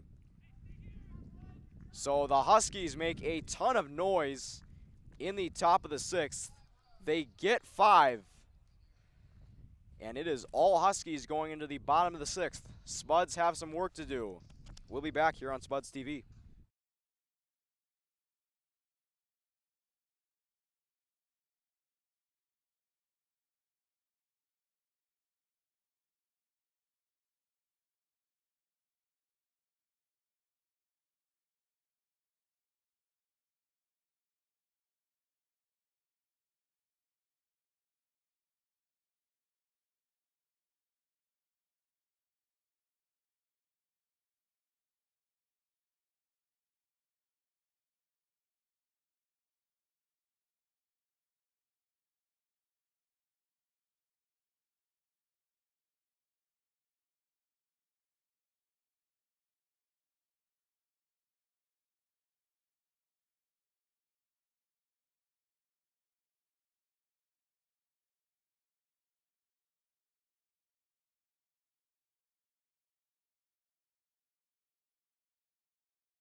Eight nothing Huskies here in the bottom of the 6th. There is a pitching change for Andover. Colin Anderson is done for the day as he went 5 innings, striking out 5 and giving up 3 hits and 0 runs. So a shutout outing for Colin Anderson, and the Huskies look to keep the shutout intact as a new pitcher for the Huskies is on the mound. Bryce Schrepfer, number 17. He will face Titan Bergeson, Colin Wilson, and Aaron Ryerson at the minimum.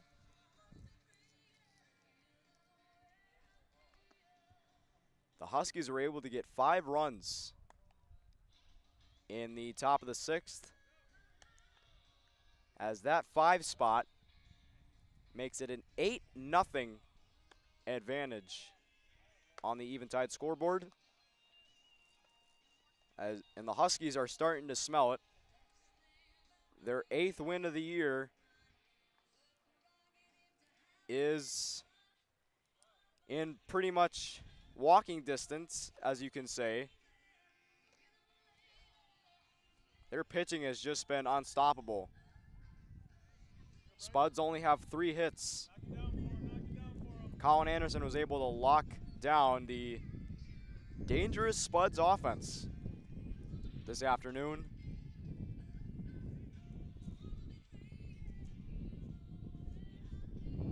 Moorhead really needs a miracle here, and they only have 2 innings to do so.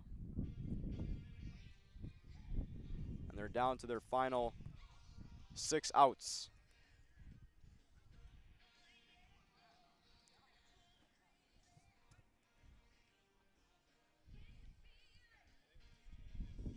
And there'll be a discussion between both head coaches, as I think they're discussing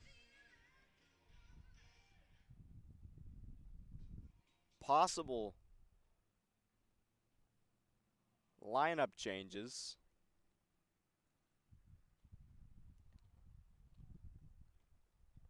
If I heard that correctly.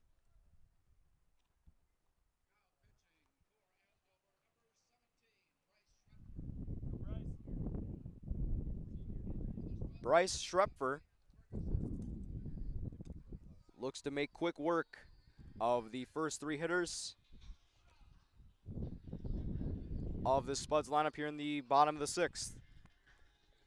Titan Bergeson will lead off, followed by Colin Wilson, then Aaron Ryerson. And a big cut from Bergeson.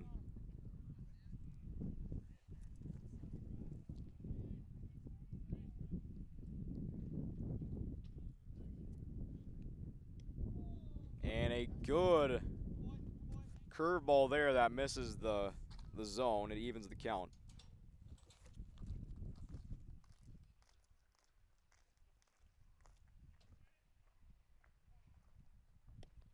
That is a good curveball there from Schrepfer. Really had Bergeson out in front of that pitch. The 1-2. And another good pitch from Bryce Schrepfer. Bergeson this time able to make contact.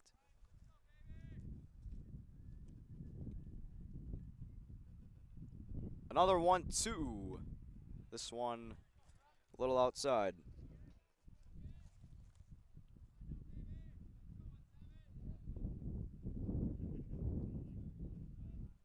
Two. And, ooh, that was close. To me, it looked like a potential strikeout. Take 2 from Schrepfer. Full count. This time he got him. And Bergeson is out number 1 here in the 6th inning.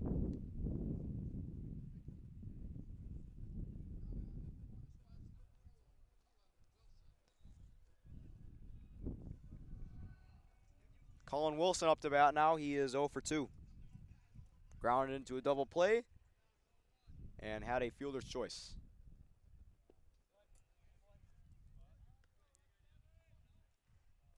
Schrepfer is really testing out his curveball. Wilson will be out number 2 as he grounds out to Patty Kelly.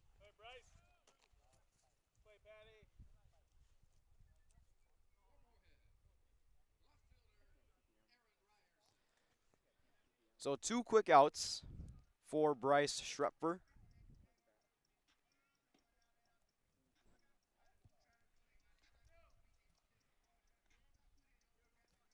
Aaron Ryerson, the last hope for the Spuds here in this inning, and that hit him.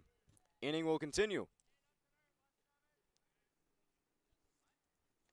In case some of you guys don't know, Aaron Ryerson is a very good hockey player, so good that he got drafted by the Chicago Steel, a hockey team for the United States Hockey League. So we hope that Aaron Ryerson does well in the USHL, and hopefully he can do well later in his sports career. We'll see if he, from the looks of it, he'll probably stick with hockey, but he's not a bad baseball player either, so he has options. As Elijah Mack digs in, he takes a ball, evens the count at 1-1. Schrepfer from the stretch, and that is pulled towards the left side, and that'll end the inning. And the Spuds, down to their last 3 outs, they are still down big. 8-0 Huskies going into the top of the 7th inning.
Andover smelling their 8th win of the season here in Game 1 against the Spuds, as they are up 8-0 on the Eventide scoreboard. Drake Kunza back on the mound for the Spuds.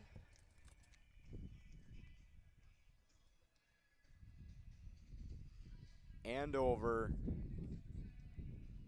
has just been dominant this whole game on both sides, offensively and defensively. Specifically from their pitching staff, they have just been locked down the entire game.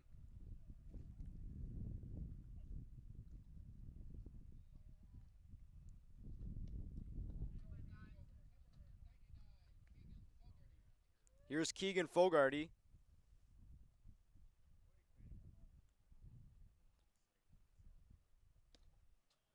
And it's 1-1.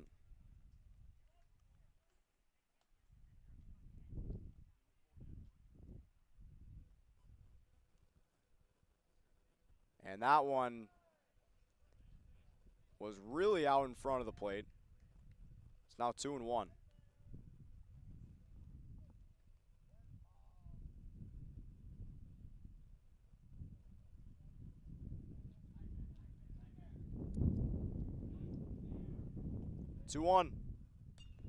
That is out of play.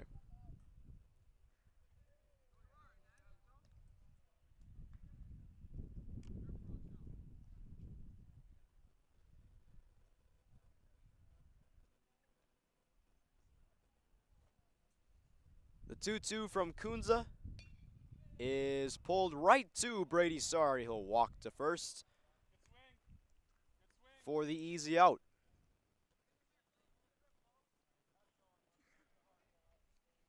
One away here in the top of the 7th.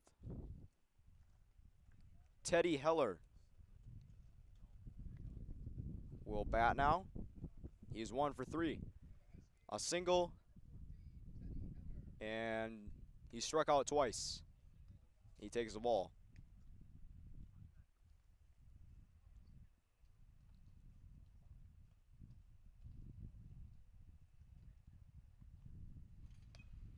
That is foul. Sorry, we'll make the catch for out number 2. Brady Starry getting a little busy here in the top of the 7th as he's able to make 2 plays for the Spuds. 2 quick outs.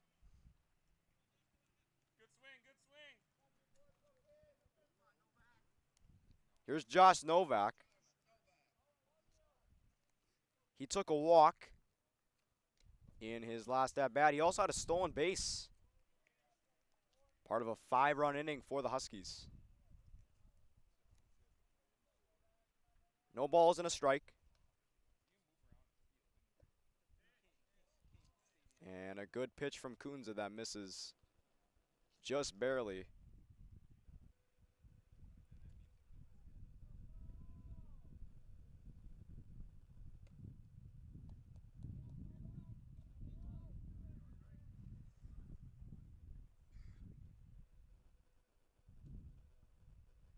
Two and one now. And that misses high and tight. High and tight on Josh Novak. It's 3-1.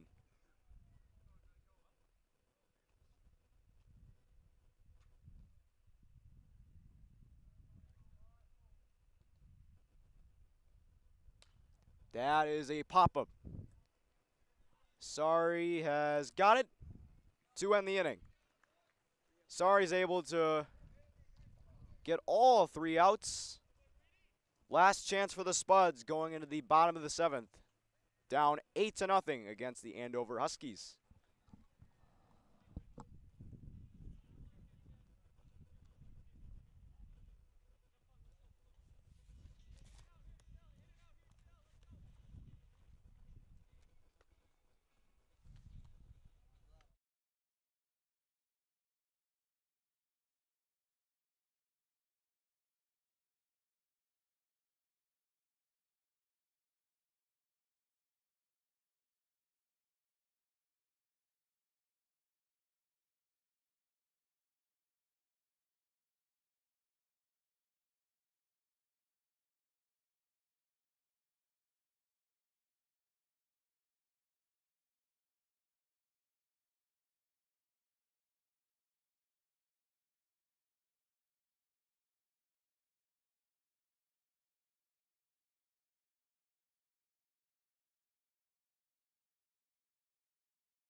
they look to get back on the scoreboard in Game 2. Moorhead is at 9-8. Andover gets back over 500 at 8-7. We'll be back here in a few moments, but stick around here on Spuds TV presented by Muscatel Subaru for Game 2 between the Huskies and the Spuds.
We are just about getting ready for Game 2 of this doubleheader between the Andover Huskies and the Moorhead Spuds. Game 1 was in favor of the Andover Huskies as they won 8-0 in Game 1 thanks to fantastic pitching by Colin Anderson and some lights out hitting in the top of the 6th inning where the Huskies scored 5 runs on a few extra base hits from a lot of their hitters, including Mason Eckes and Luke Deneke, just to name a couple. I'm Thomas Fox. Thanks for tuning back in to Boys Baseball on Spuds TV, presented by Muscatel Subaru. Spuds looking to bounce back. They have now lost officially 2 games in a row, and they hope to get back into the win column here in Game 2 against the Huskies. Let's go over the pitching matchup for Game 2. For the Spuds, it'll be Colin Wilson on the mound. Now, he has been a very solid pitcher for the Spuds, and we'll see if he can get his off-speed going against this Andover lineup, as well as his fastball, because he has a very, very effective fastball, especially on 2-strike counts. For Andover, it'll be Luke Deneke on the mound, and he was originally playing at third base in Game 1, but instead he'll take the mound for Game 2. Starting lineups for both squads will be around the corner for Game 2 between the Huskies and the Spuds. Stay tuned here on Spuds TV, presented by Muscatel Subaru.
We are underway just about here in Game 2 of this doubleheader between Andover and Moorhead. Colin Wilson takes the bump for the Spuds. Gavin Quaid, who was starting pitcher last game, had I'd say a pretty solid performance, especially in the strikeout department. He went 5 1/3, striking out 9, giving up 3 walks, as well as 4 runs on 6 hits. We'll see if Colin Wilson can do better against this Andover lineup, who has been very good with the bats, especially in Game 1. Let's go over their starting lineup for Game number 2. Leading off will be Patty Kelly, followed by Mason Eckes, then Luke Deneke, the pitcher. Middle of the order will consist of Sam Abbas, Nick Richards, and Grant Perry. Bottom of the order will be Teddy Heller, Keaton Coe, and Calden Belissel.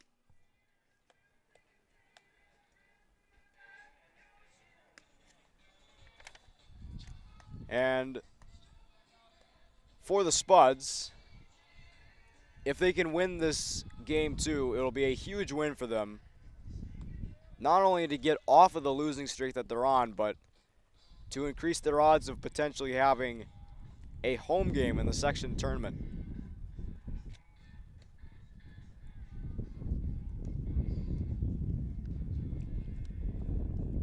It is still a beautiful day here at Matson Field, and the pieces are almost in place for game 2. Patty Kelly will start things off against Colin Wilson. Wilson delivers, and we're underway.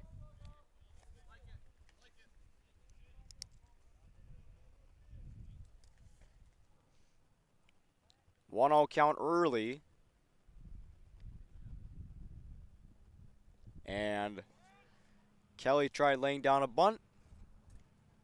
And that's strike 1.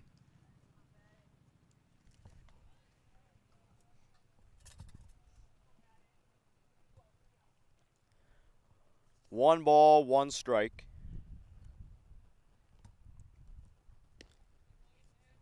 And that's strike 2.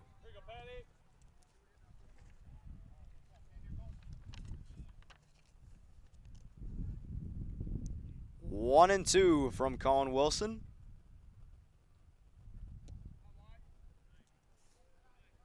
It's now 2 and 2. So Andover has won 2 in a row, including their win against Centennial before this doubleheader. And Patty Kelly swings and misses, strike 3. Out number 1 here in the top of the first. First strikeout of the day for Colin Wilson.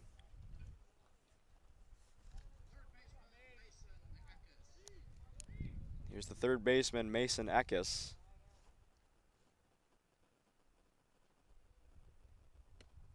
Good curveball from Wilson for strike 1. I mean, that was just a beautiful pitch.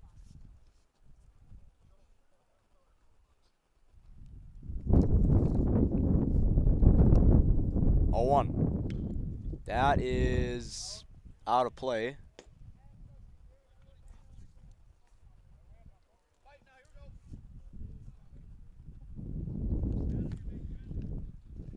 No balls, 2 strikes on Mason Eckes.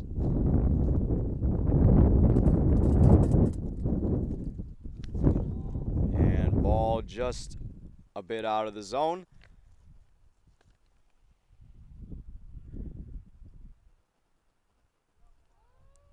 One-two pitch. That one was way in front of the plate there for ball 2.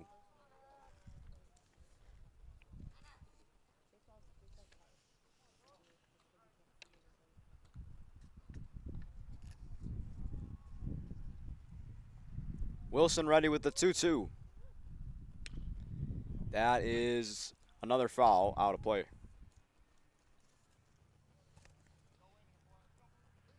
Luke Deneke is on deck for the Huskies.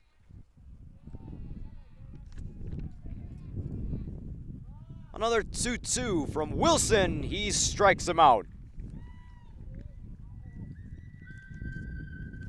Another battle that ends in favor of Colin Wilson, and he's struck out 2 straight.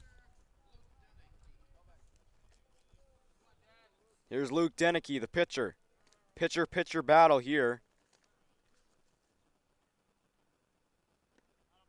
And Wilson is looking amazing right now, as that was a filthy changeup for strike 1.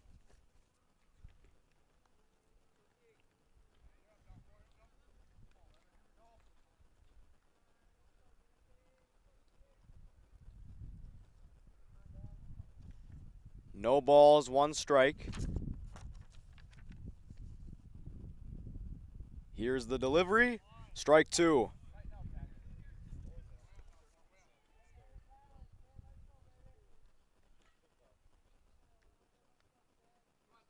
Colin Wilson trying to make quick work of the top of the order for Andover. Here's the 0-2.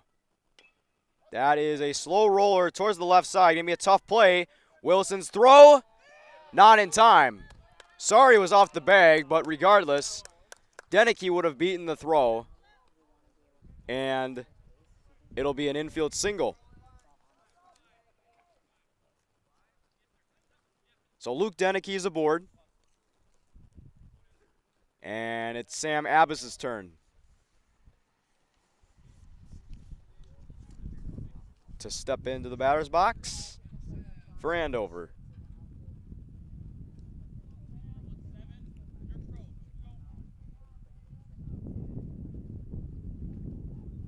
Runners lead at first.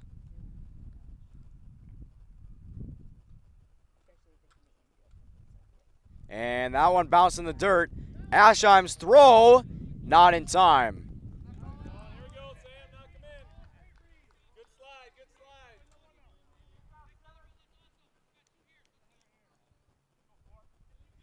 That pitch was in the dirt. A good block by Aschheim.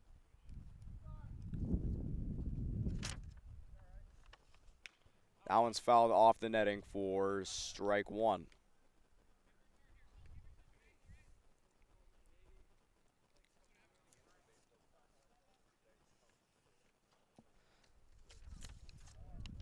So a wild pitch from Wilson.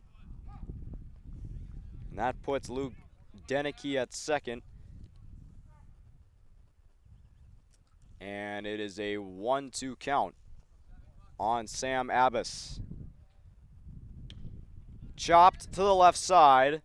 Kunza's throw is in time for out number 3. So a solid inning for Colin Wilson. He is able to leave a runner at second base. No score through half an inning here in game 2.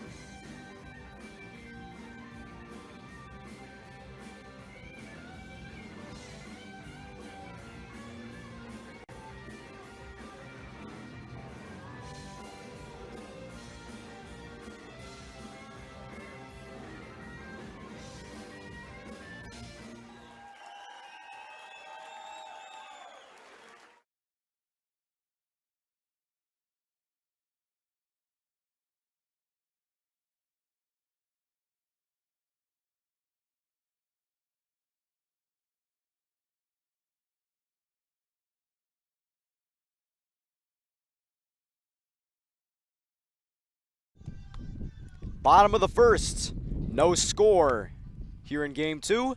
Colin Wilson able to make some quick work out of the first 4 batters in the Andover Huskies lineup. It is now the Spuds' turn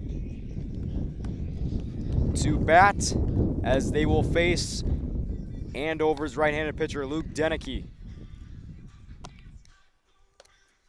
Let's go over the batting order for the Spuds. Leading off will be Carter Heinz, followed by Titan Bergeson, then Colin Wilson. Middle of the order will be Aaron Ryerson, Brady Sari, and Drake Kunza. Then it will be Colby Aschheim and Reese Boney.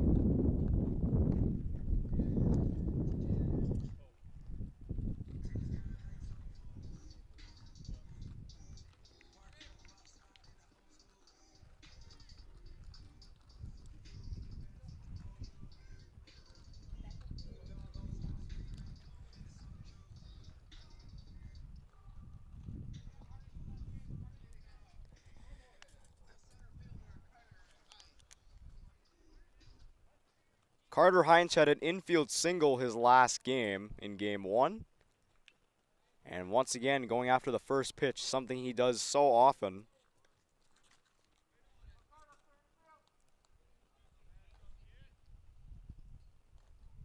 Now he's behind in the count 0-1.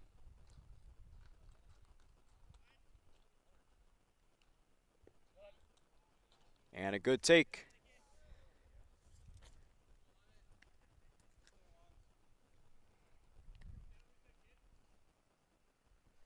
One ball, one strike.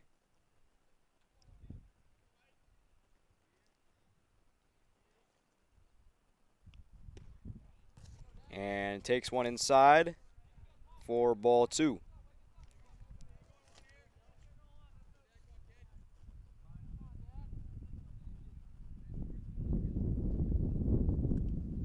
Swing and a miss.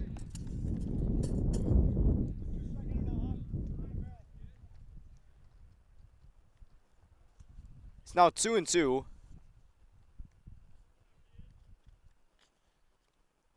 And that is right back to Deneke for out number 1.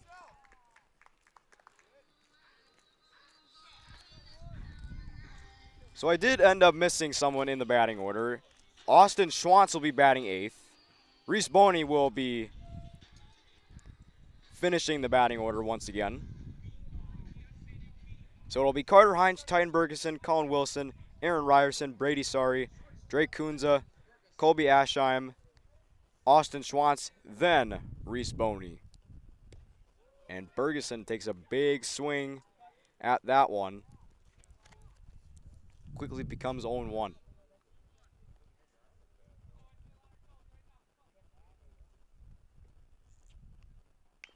That is chopped to the right side. 2 out. Keaton Coe able to make the play.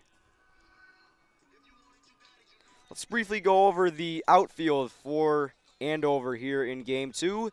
In left field will be Grant Perry, center field Teddy Heller, right field Nick Richards, third base Mason Eckes, at short will be Patty Kelly, second base Keaton Coe, first base Sam Abbas, and Calden Belissel will be catching.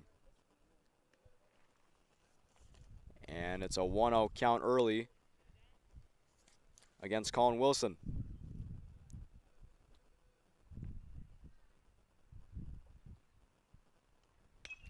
That is a pop-up, out of play.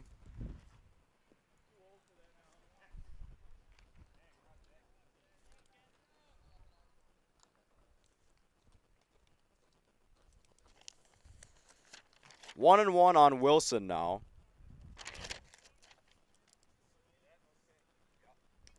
And a little out in front of that one as he fouls it.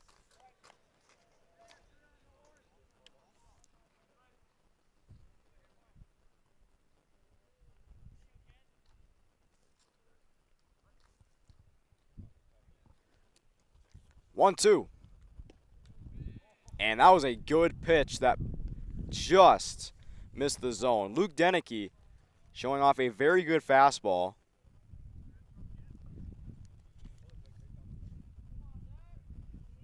Two.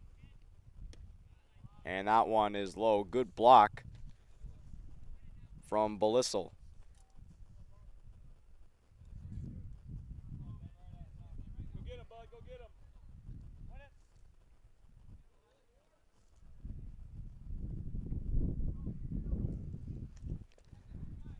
Counts full on Colin Wilson.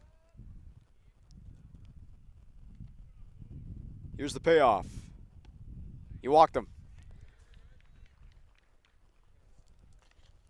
So both pitchers have given up first inning base runners.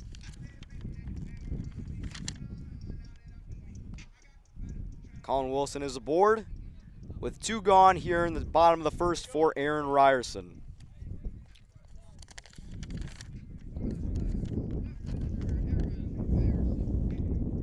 Ryerson went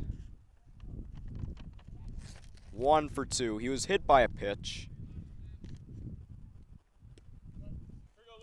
in game 1. He takes the ball.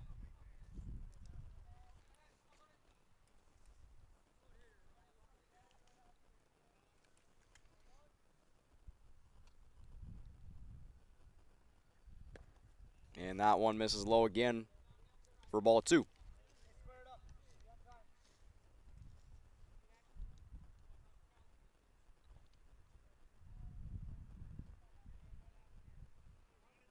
Two balls, no strikes. And that missed. That looked like a very good pitch. Matter of fact, it was, but missed the zone apparently. Throw back. That was close.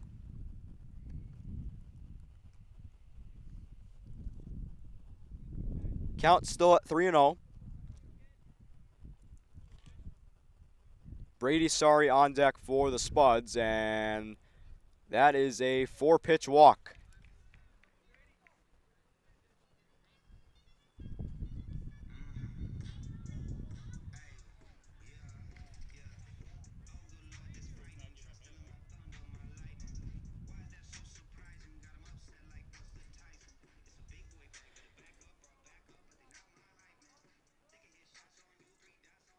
Here's Brady Sorry.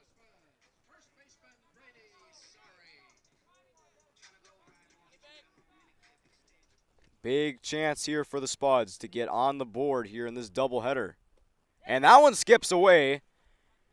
Wilson to third, Ryerson to second on a wild pitch from Luke Deneke.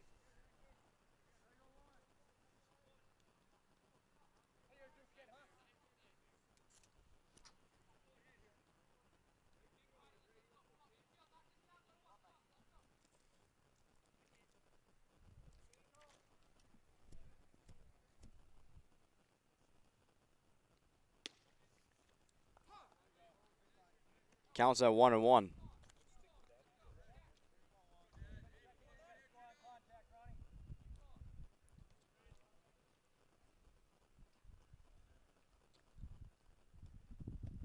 That one is low in the zone. Good block by Belissel.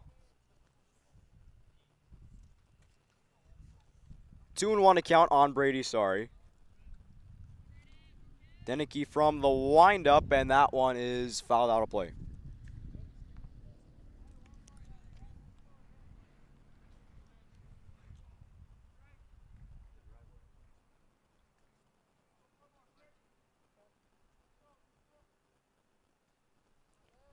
The 2-2 from Deneke. That is a pop-up. Should be playable for Andover. No, he dropped it. And that is a foul ball.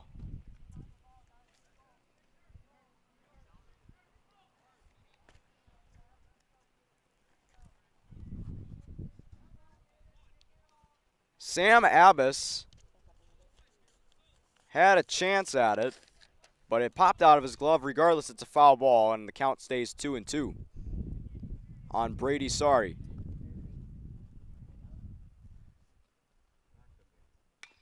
That is to the left side. Almost got into left field, but a nice play made by Patty Kelly to end the inning. Another scoring opportunity for the Spuds goes dry, and there is still no score through one inning here in Game 2 at Matson Field. Huskies due up to bat.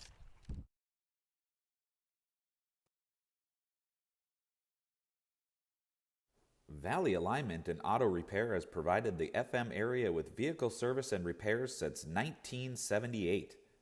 They perform your vehicle service needs from oil changes and brakes to transmission and engine rebuilds. Valley Alignment and Auto Repair is a proud sponsor of Spuds Athletics and wish all the athletes and families a great 2022-23 school year and sports season.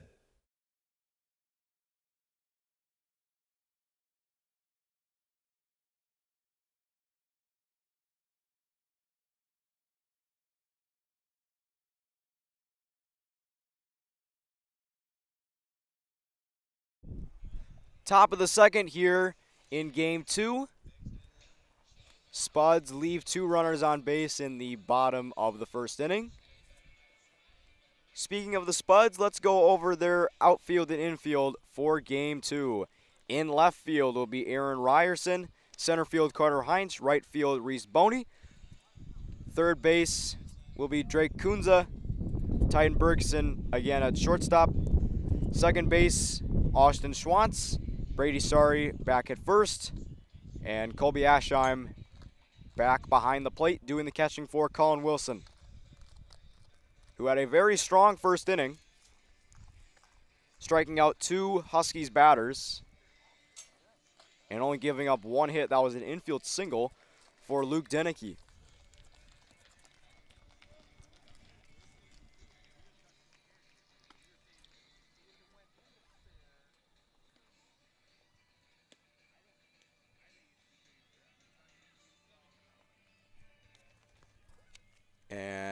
leading off this inning for the Huskies will be Nick Richards. And Grant Pieri is on deck. Teddy Heller is in the hole for the Huskies. So Richards, Pieri, and Heller will all bat in this inning at the minimum.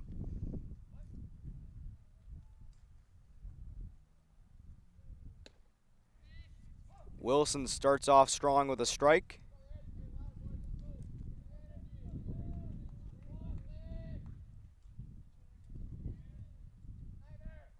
Here's the 0-1.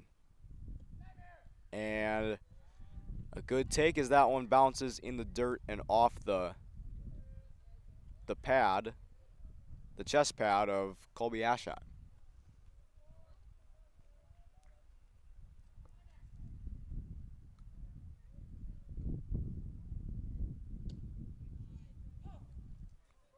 And that's strike 2.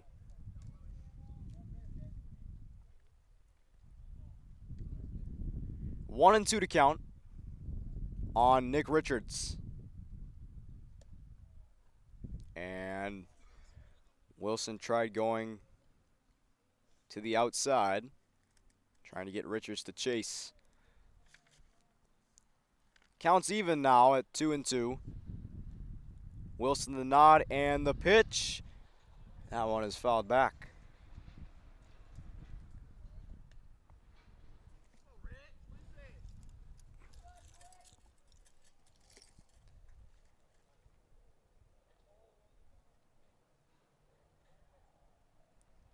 Another 2-2. And the curveball didn't do much as that one missed up and in. It's now full at 3-2.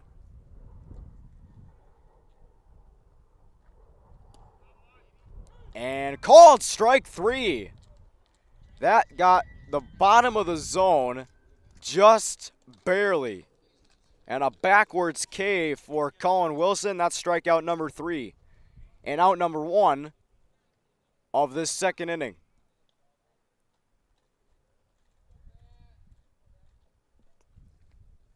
Here's Grant Pieri.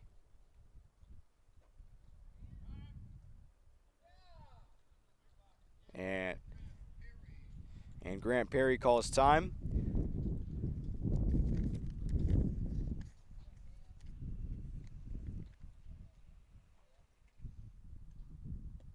That one is low in the zone, 4-1.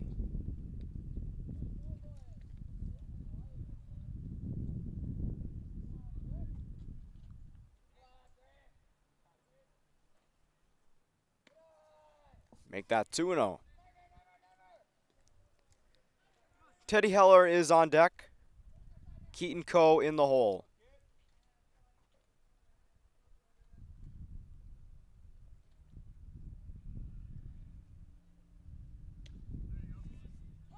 And that's strike 1.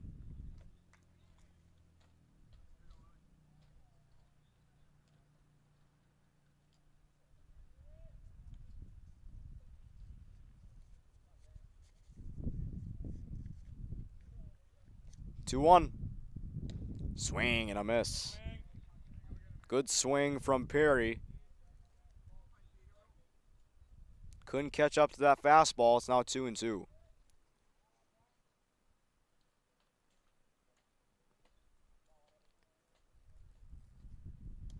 He got him. Strikeout number 4 for Colin Wilson, and there's 2 gone here in the second.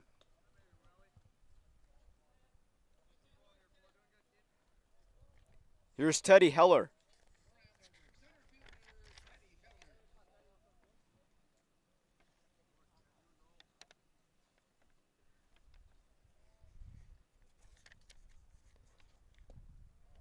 And that's ball 1. Heller did have a base hit in the last game, in game 1.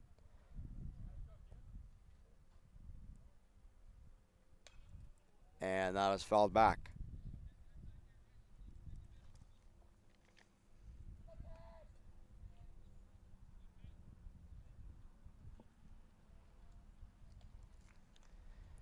Counts even at 1-1. Wilson deals, and a good take.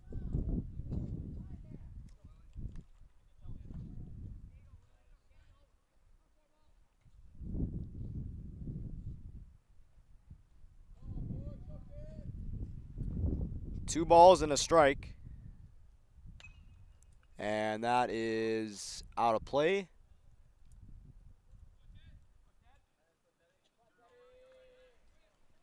It's now 2-2. Wilson with a chance to strike out the side. Already got 4 strikeouts through 1 2/3.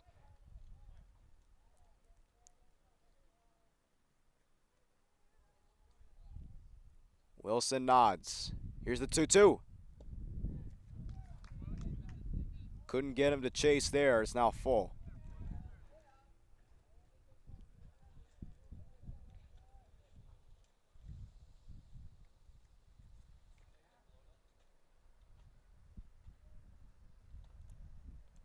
Full count.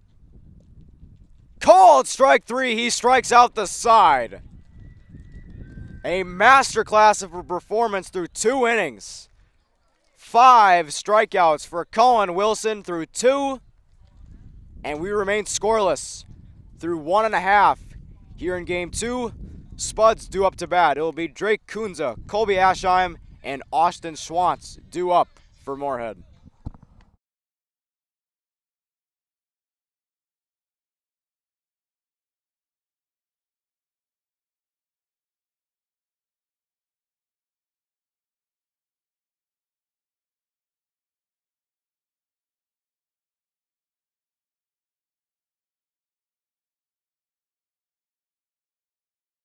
Pam is a small business owner. She is swamped.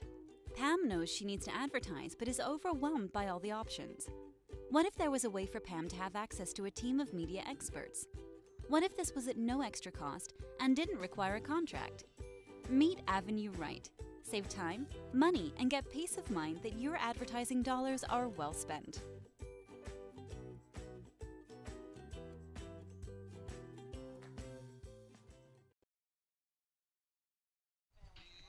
No score going into the bottom of the second here in game 2. Colin Wilson is dealing for the Spuds. He has 5 strikeouts, including 2 backwards Ks in the top of the second. And Luke Deneke is back on the mound for Andover, as he will first face off against Drake Kunza.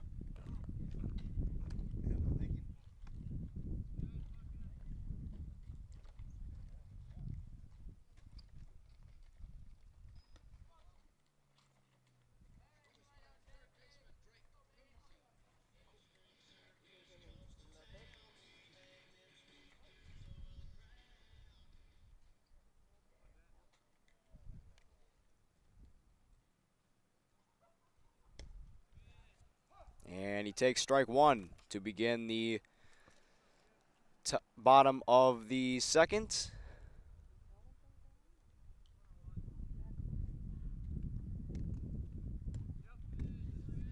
And he takes strike 2 right down the middle. Quickly falls into an 0-2 hole.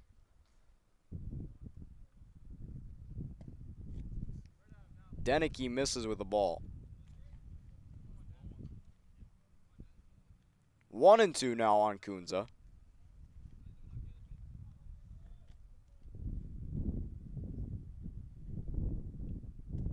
And called strike 3. Kunza strikes out. Strikeout number 1 for Luke Deneke. And Colby Aschheim will bat now.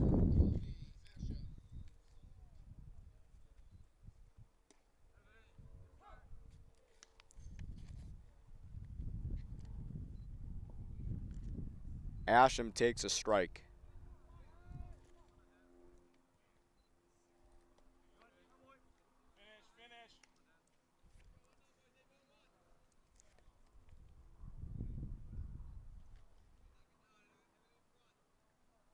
Counts even at 1-1.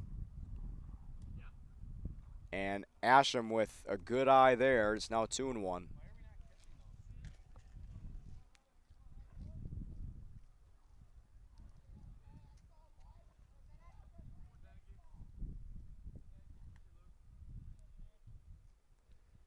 That is into right. And that is a fair ball. And Asham trying for 2. And he's in there with a 1-out double.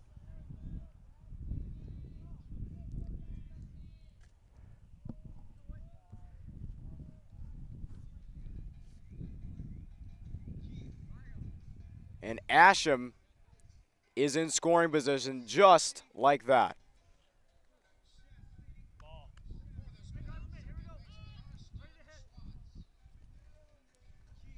Here's Austin Schwantz.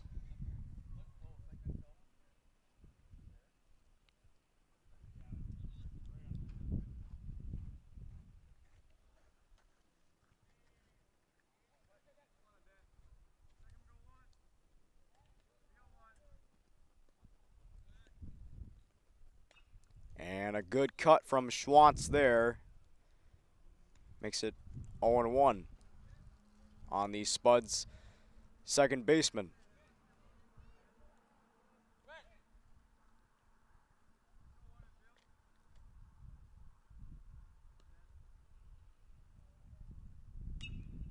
And another good cut. Another foul.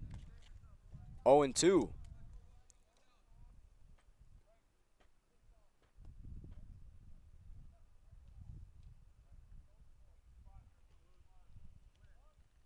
Slight lead at second for Asham. He got him. Strikeout number 2 for Luke Denicky. And there's 2 gone here in the bottom of the second.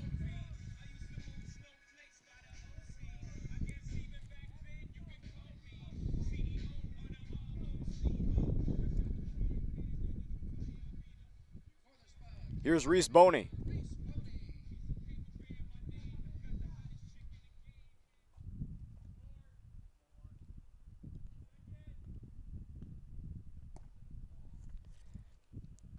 And he takes the ball.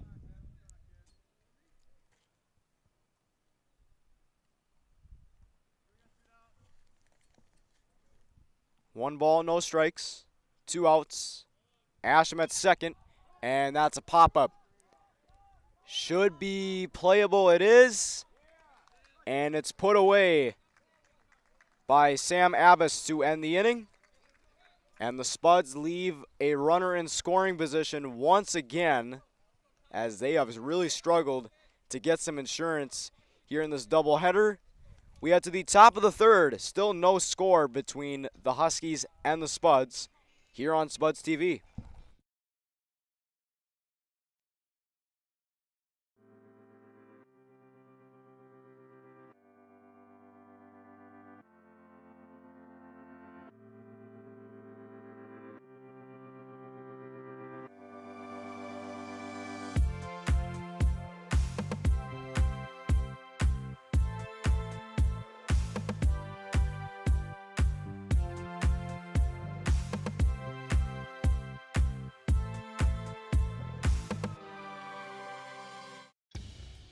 Boss DXT snowplows are tough to beat. Featuring dual trip tech, flared wings, and optional D-force for improved scraping and backdragging performance. Choose from 3 different sizes in steel, stainless steel, and poly.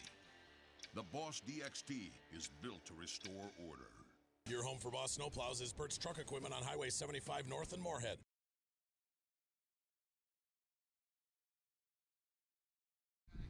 Still no score through 2 innings here in Game 2. Colin Wilson back on the mound for the Spuds. He has been magnificent through 2 innings of work. Already 5 strikeouts and has only given up 1 hit. So he keeps, if he keeps dealing, that should give the Spuds plenty of motivation to get the bats going. as they have been ice cold all afternoon.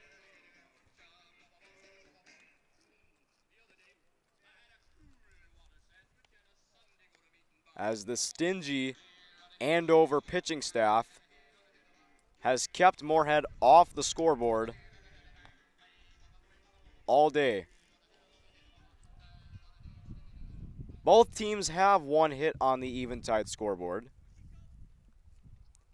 Keaton Cole will dig in.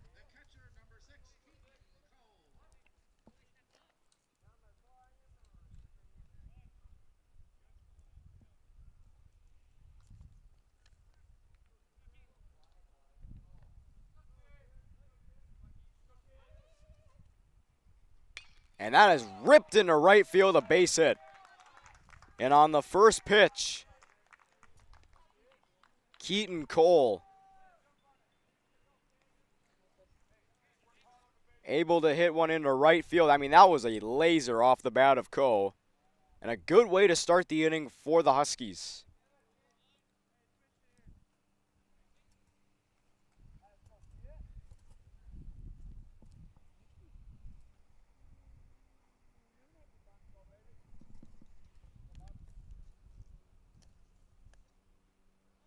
And throw back to first is not in time. Calden Belissel tried bunting. Will they score that as a ball or a strike? From the looks of it, it looked like the bat may have crossed the plate, but it'll be called a ball. Keaton Cole was able to get back safely.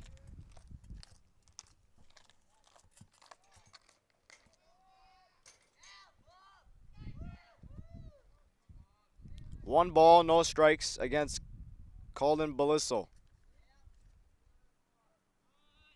And that's a bunt. That's going to be out of play.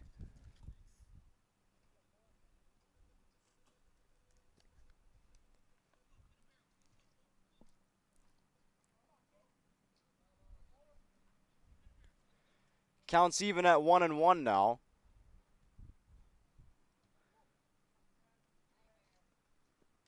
And that hit him. So a hit by pitch puts the Huskies in a very, very good situation now. Runners on first and second with nobody out. And a pinch runner is coming in for Andover. They will replace Calden Belissel.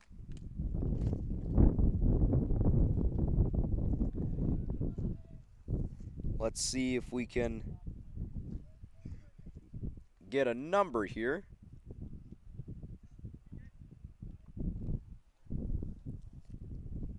While we do that, it'll be Patty Kelly at the plate for the Huskies. And that is hit foul.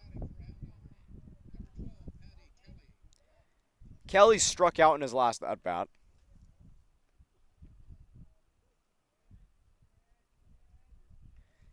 So it'll be Jacob Duchelle pinch running for Calden Belissel. And there'll be a mound meeting as head coach Salvold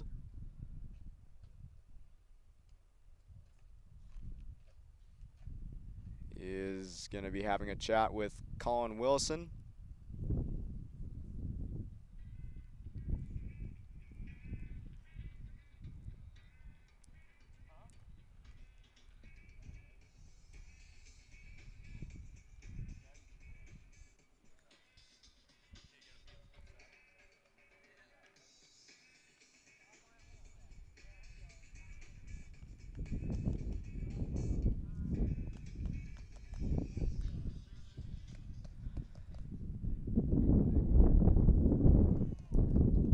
So the at-bat will continue as Patty Kelly is behind in the count 0-1.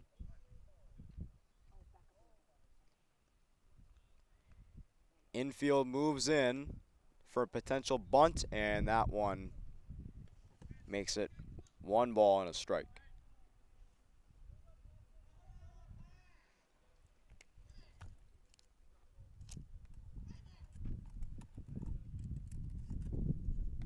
And that one is high. 2-1.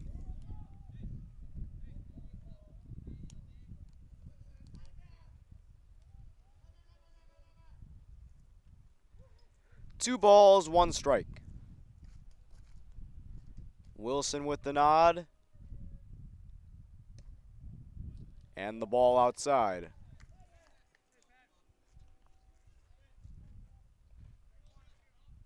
It's now 3-1. Wilson's in danger of loading the bases here. And that's strike 2.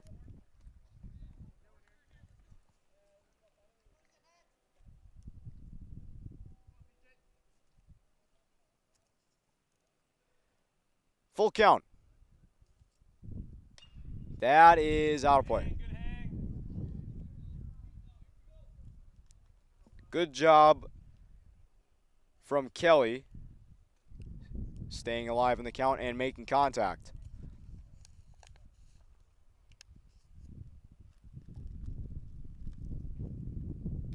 And another good swing.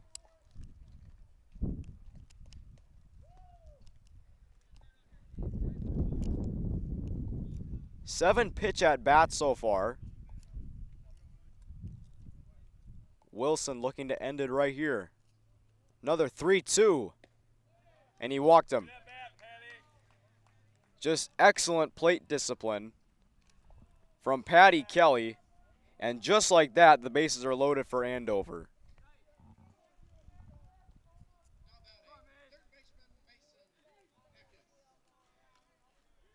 Here's Mason Eckes, who also struck out in the first inning.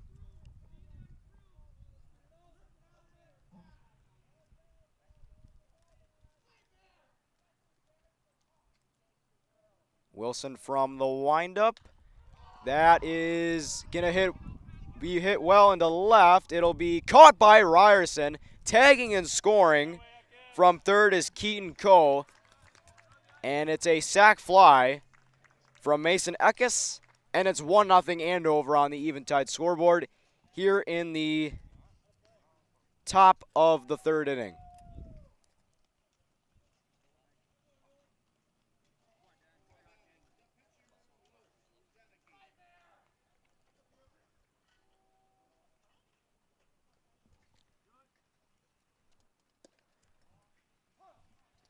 So 2 on, 1 out. Luke Denicky takes a strike.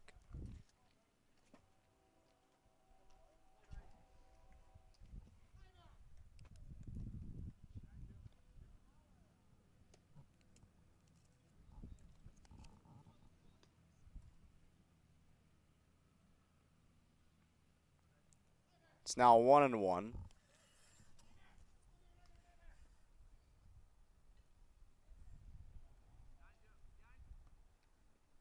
That is ripped into left field for out number 2. Looked like from this angle it was going to go into the glove of Carter Hines, but instead it goes into the glove of Aaron Ryerson once again for out number 2.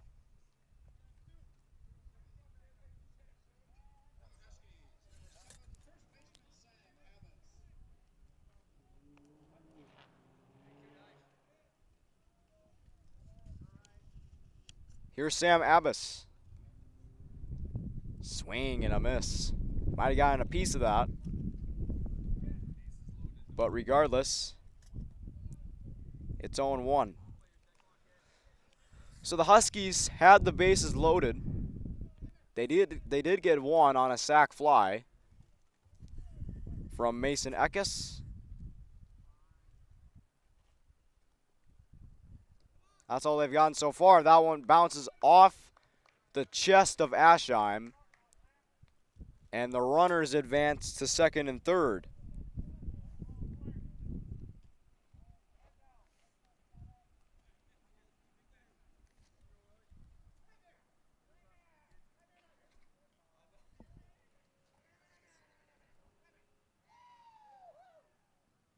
And that one, almost the exact same pitch.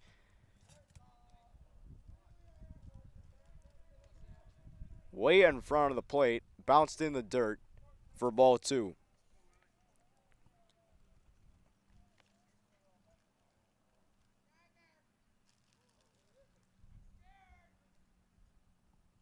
And another dirt ball, and that one gets away.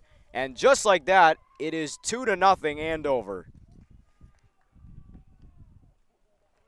A wild pitch from Colin Wilson, and that makes it 2-0 on the Eventide scoreboard. And here comes Coach Salvold once again.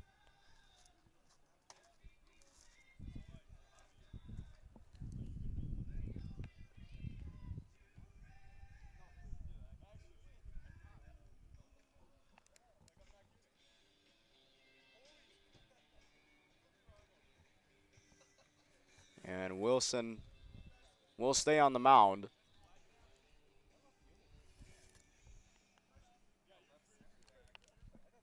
To continue the at-bat against Sam Abbas.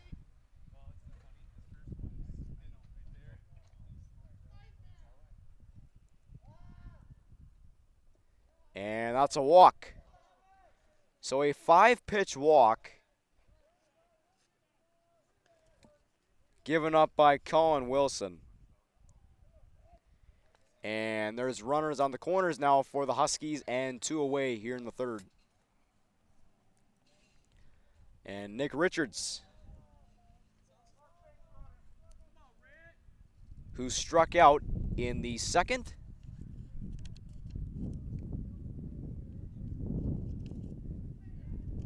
Will have a chance to add to the scoring. And that one also skips away. Here comes Kelly to the plate, and he's safe. And it's 3-0 on another wild pitch.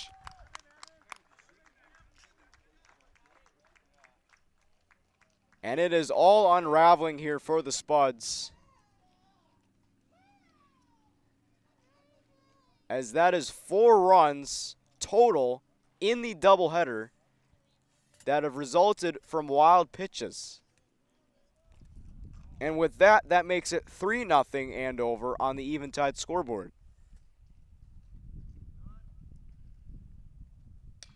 That is into right. Boney will make the catch, and that will end the inning. Nate Richards flies out. Huskies get 2 on 2 wild pitches. They go up 3-0 going into the bottom of the 3rd.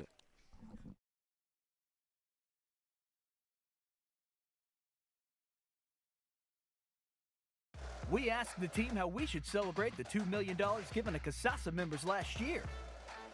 Dana wanted us to hire a marching band. Amanda thought that we should drop 2 million balloons. And Kevin, well, Kevin always wants to use the money gun. Steve thought, well, what if we just said it? Last year, First Community Credit Union gave $2 million in Casasa rewards. Don't work out where you won't work out.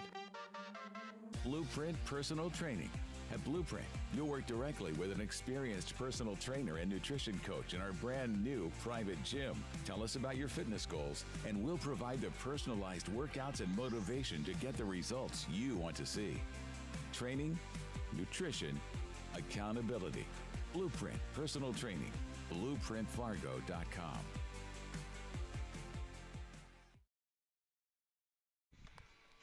Spuds are down 3-0 going into the bottom of the 3rd after 2 wild pitches that resulted in 2 runs for the Huskies.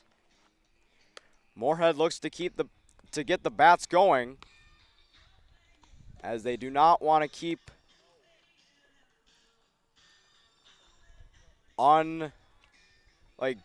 unnecessary missed opportunities, as they have had a lot of chances to score. And Carter Heinz will lead things off here in the 3rd.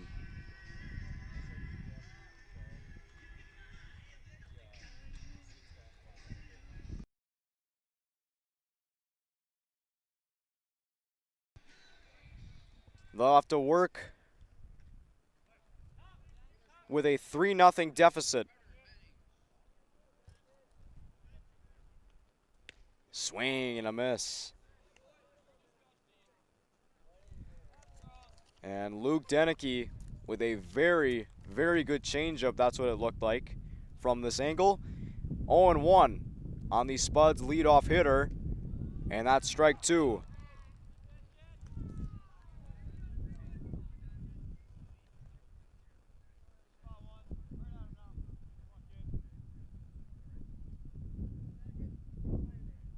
Oh, 2.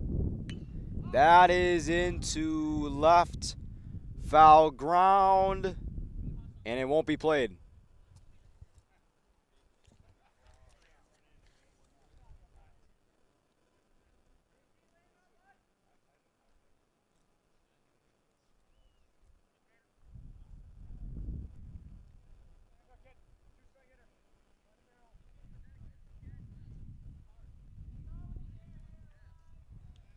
For as good as the Spuds offense has been, they have been ice cold the past 2 games.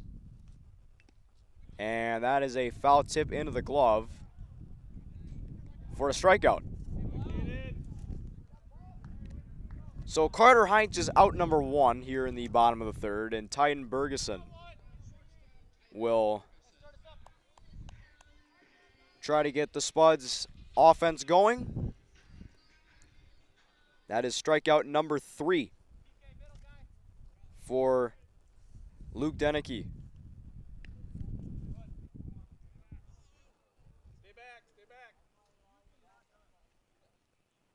And that throw from the catcher, Caleb Belissel, went over the head of Luke Deneke there.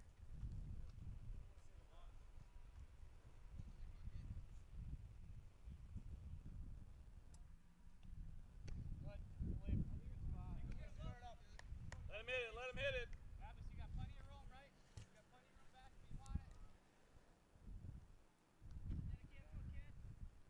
Spuds getting their bullpen ready. Bergeson swings and misses.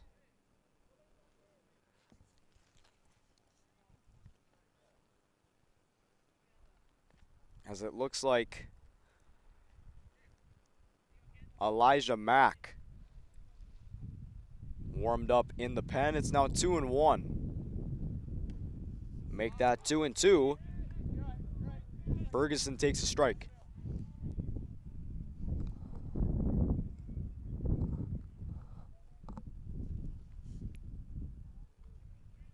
Two and two. And that one misses inside. Colin Wilson on deck for the Spuds.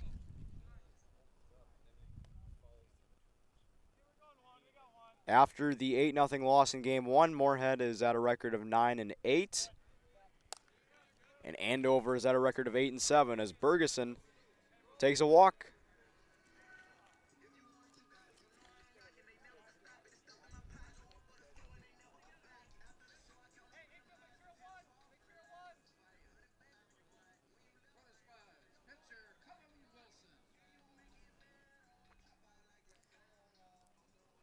Runner on first, 1 out here in the bottom of the 3rd. And Wilson takes a ball. Stay back.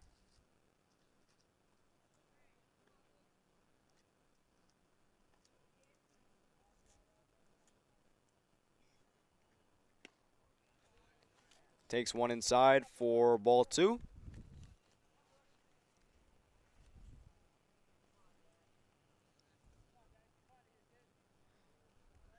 Three 0 Andover on the Eventide scoreboard here in the bottom of the 3rd of Game 2, and this is a chopper. Deneke able to make the play for out number 2. That was a high chopper. Luke Deneke had plenty of time to throw out Colin Wilson, and here comes Aaron Ryerson.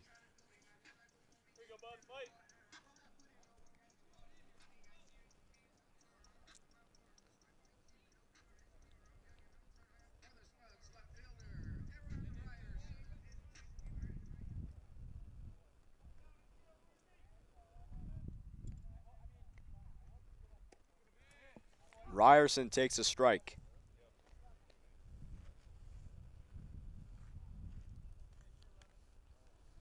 So on that ground ball from Wilson, it moves Bergeson to second. And that one is rocked into center field, hit well, and it's going to go over the head of the center fielder Heller. Bergeson scores, and Aaron Ryerson, an RBI double, and the Spuds, for the first time in this doubleheader, are on the board.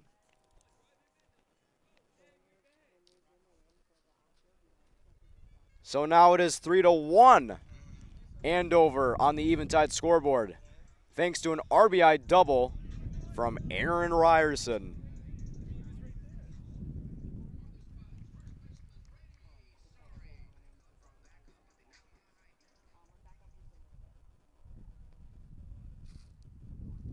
Here's Brady Sorry with 2 outs.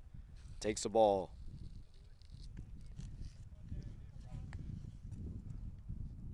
So the Spuds finally able to get on the scoreboard here this afternoon, and Sorry grounds one to the left side and foul.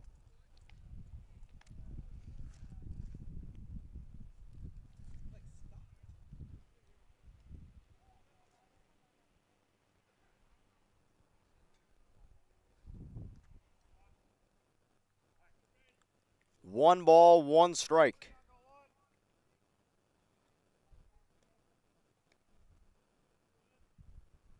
Swing and a miss. Throw down, and Ryerson's going to be caught in a rundown. And Ryerson, is he going to be safe? No, he will not. He's going to be tagged out. He was caught in a rundown. A good job from Calden Belissel to create the rundown opportunity. Spuds do get one thanks to an RBI double from Aaron Ryerson. They get on the board for the first time this afternoon. It is now 3-1 Huskies through 3 innings.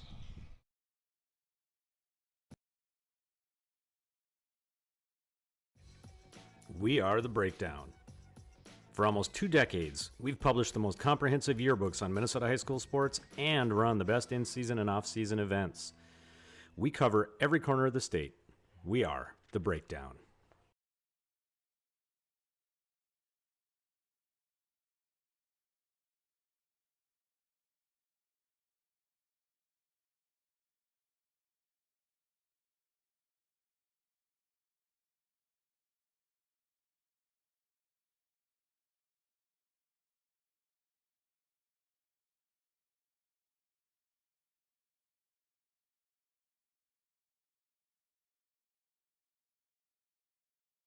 Before I became a real boy, life was easy. I just sat there doing sandwich stuff. But being alive is so hard. So if you don't want to get up to get a sandwich, you shouldn't have to.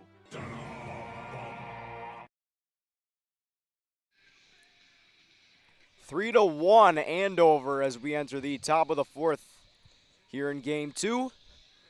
Moorhead able to get on the scoreboard for the first time in this doubleheader as Aaron Ryerson was able to tag a RBI double into center field.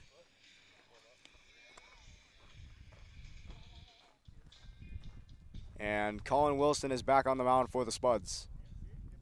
He'll face Grant Perry, Teddy Heller, and Keaton Coe in this inning.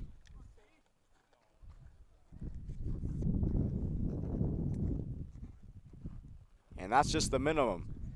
And with the way the Huskies have been hitting, we might see more than the minimum in this inning. But Colin Wilson has been solid aside from those 2 wild pitches. That resulted in 2 of Andover's runs here in this game. It's a 1-1 count now to Grant Perry, who struck out back in the 2nd inning.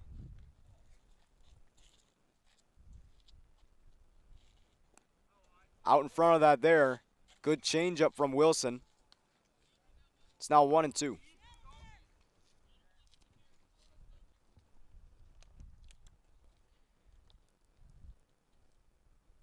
One ball, 2 strikes, and that's foul.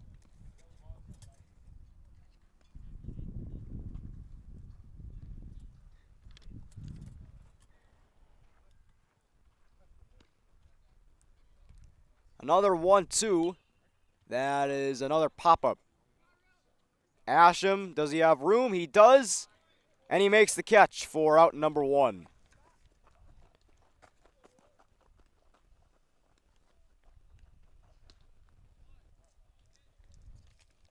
Here's Teddy Heller, who almost was able to catch Aaron Ryerson's RBI double, but he must have misjudged it.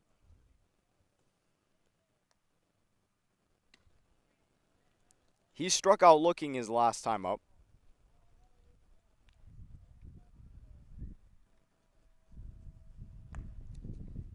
One ball, no strikes.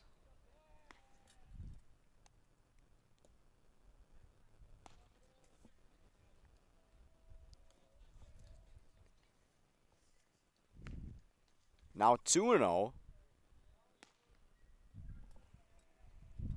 Andover with some action going on in the bullpen,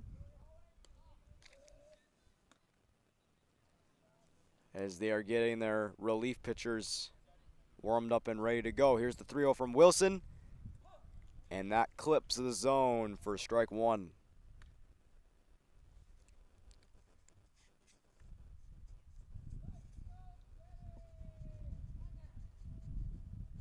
Fifth pitch of the at-bat. That is ripped into left, and that will go over the head of Aaron Ryerson and to the wall. And Teddy Heller is going to have himself a 1-out double. He flexes for his team, and he's in scoring position.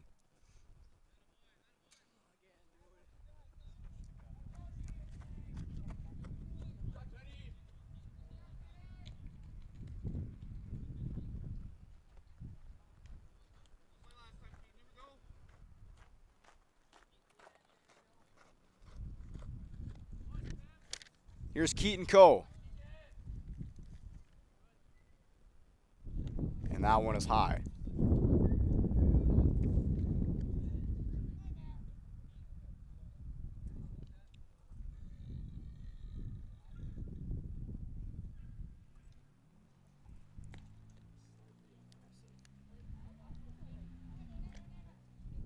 One ball, no strikes.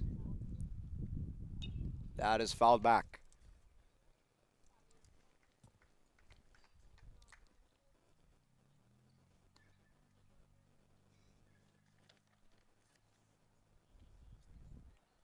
One and one now on Coe.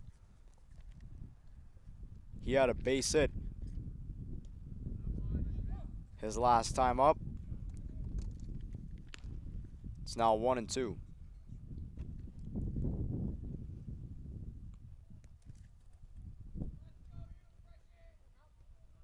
One-two. That is into center. Heinz will make the catch, tagging his Heller, and he'll be 90 feet away on a sac fly from Keaton Coe.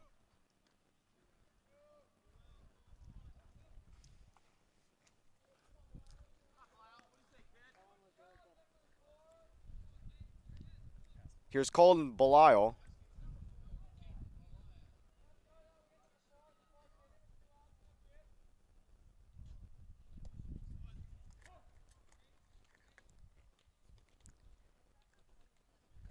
It's actually Caden Belial.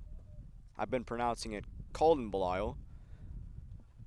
So Caden Belial is behind in the count 0-1, and that's into right field for a base hit.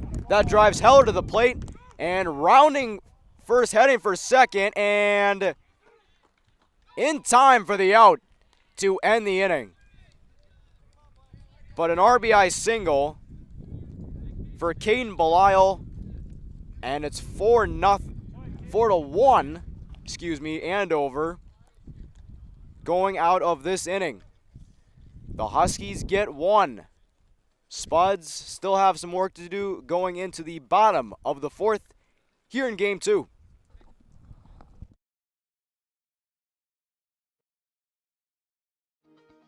To show up to work every day, it's not a job. It's not just a paycheck.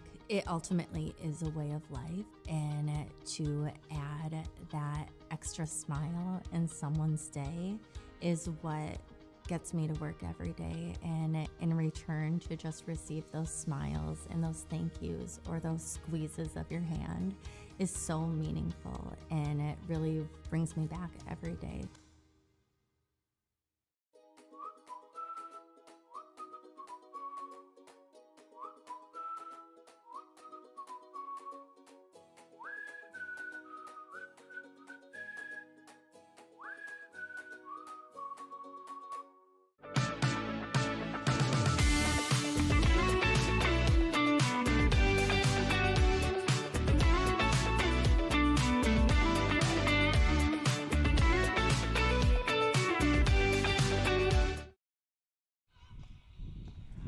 Four to 1 Huskies here in the bottom of the fourth. Andover was able to get a run thanks to an RBI single from Caden Belial, which he tried to turn into a double, but ended up being gunned down by Reese Boney to end the inning.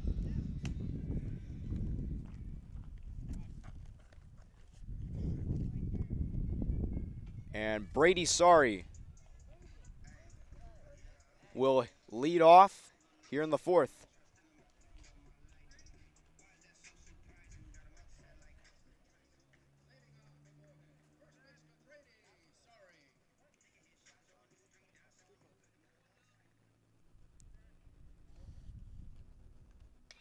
That is into left field. Grant Perry makes the catch for out number 1.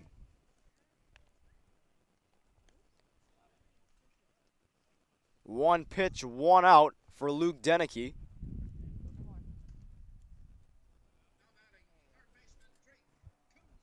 Here's Drake Kunza. Struck out looking. His last time up.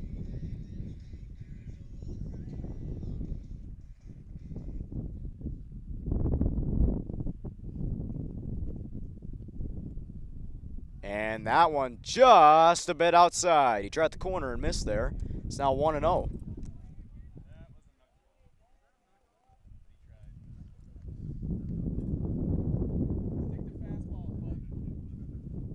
Looked like he tried throwing a knuckleball on that last pitch. That missed everything but the backstop. 1-1 now on Drake Kunza.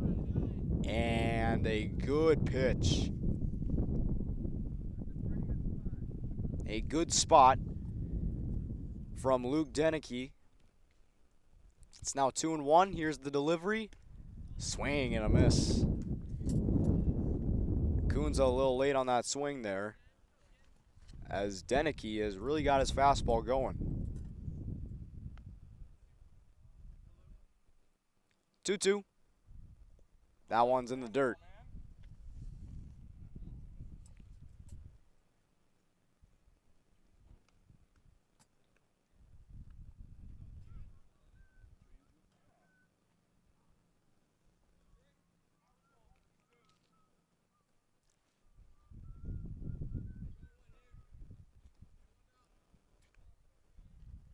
And that's a walk.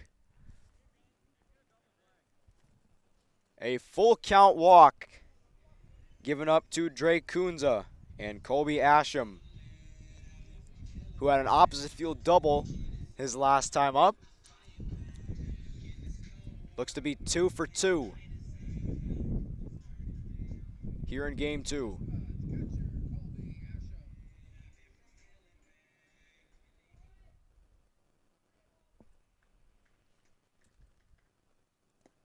And that one's in the dirt. Kunza stays put.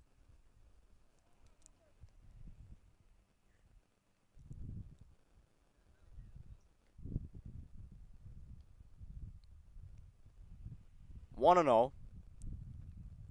And that hit him. Hit Asham on the wrist. Let's hope he's okay,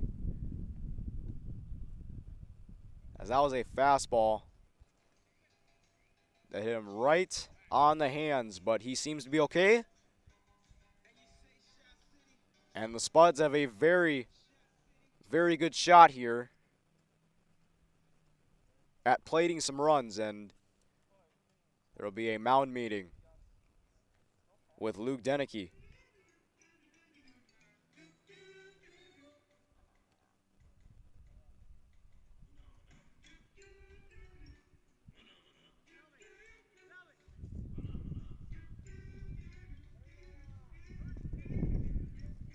Austin Schwantz will bat with runners on first and second and 1 out.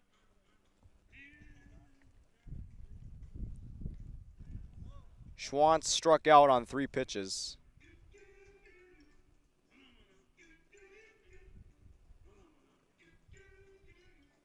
In his last at bat.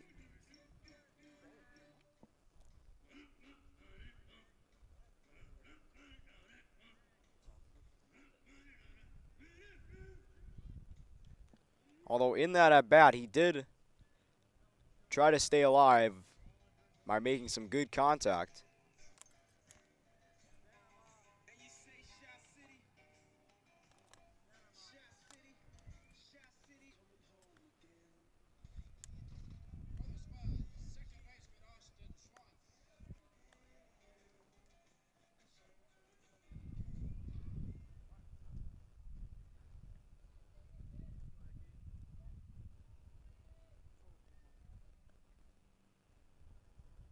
Swing and a miss.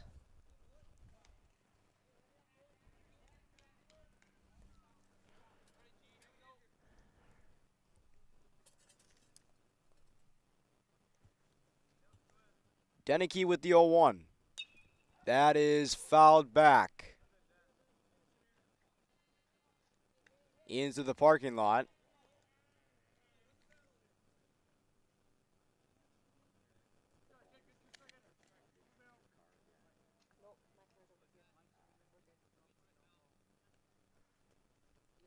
The 0-2 from Denicky. That one is ripped into right field for a base hit. Holding at third is Kunza, and the bases are loaded.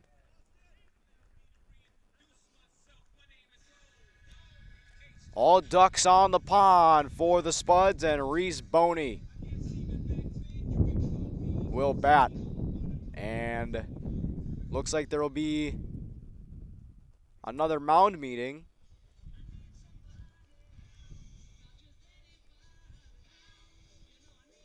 And Luke Denicky is done on the mound.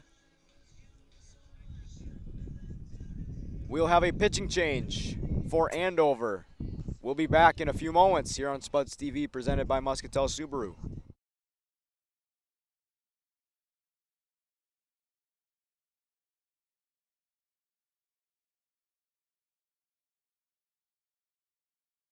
Natural talent, physical gifts, training advantages.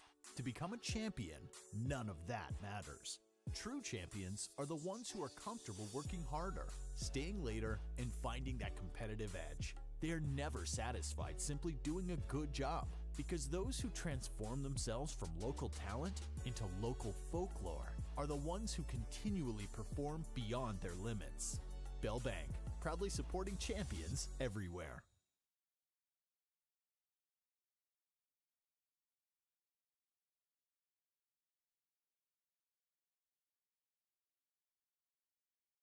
We asked the team how we should celebrate the $2 million given to CASASA members last year. Ben wanted to spread the news with the help of an airplane. Jen thought we should celebrate by giving everyone a cake. And Eric wanted to make it into a movie. $2 million. Steve thought, well, what if we just said it? Last year, First Community Credit Union gave $2 million in CASASA rewards.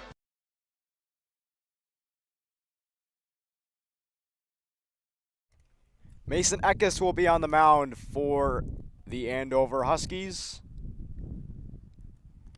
Luke Denicky's outing comes to a close as he loads the bases for Reese Boney.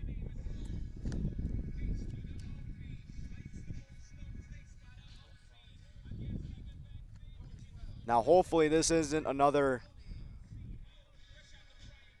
unnecessary moment where the Spuds leave runners on base, as they've had a lot of those this afternoon as Boney calls time.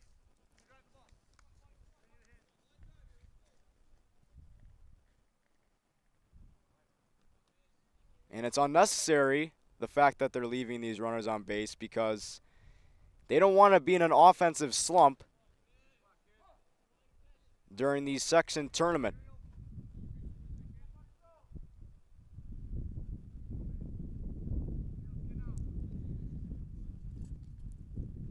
Oh and 1 to Reese Boney from Mason Eckes. And a good spot there that wasn't called.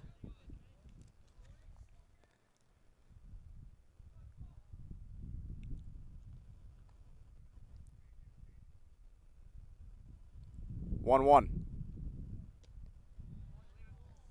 2-1.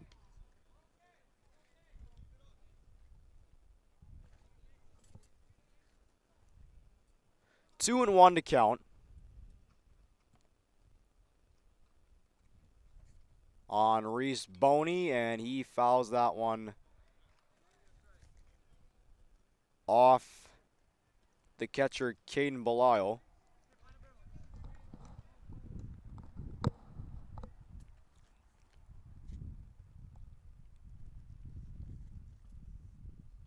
The 2-2 from Eckes. Another good take from Reese Boney. Bases loaded, 1 out, and a full count.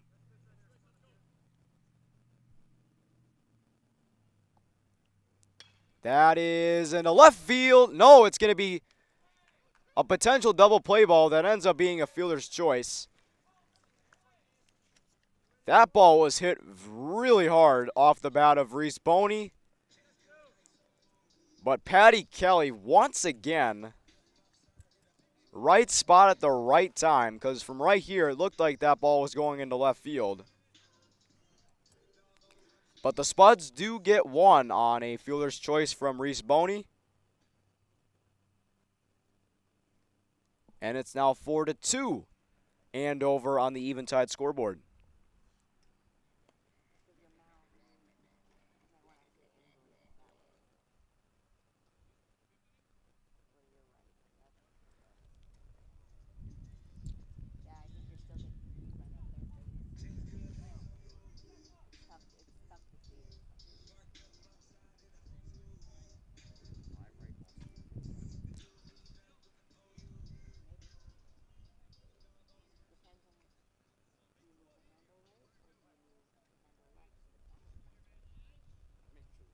So runners at the corners for Moorhead.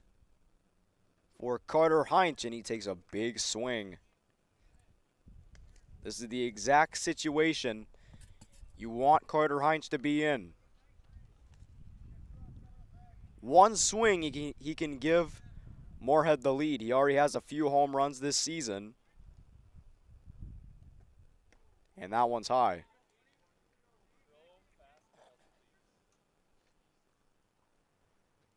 Ben Fredrickson, it looks like, will pinch run for Colby Aschheim. That is hit into deep right center field. And it'll be caught right on the warning track to end the inning by Teddy Heller. A loud out from Carter Heinch, and he was just a few feet away from giving Moorhead the lead. But they do get one. A fielder's choice from Reese Boney that brings home Drake Kunza. It is 4-2 Huskies going into the top of the 5th here on Spuds TV.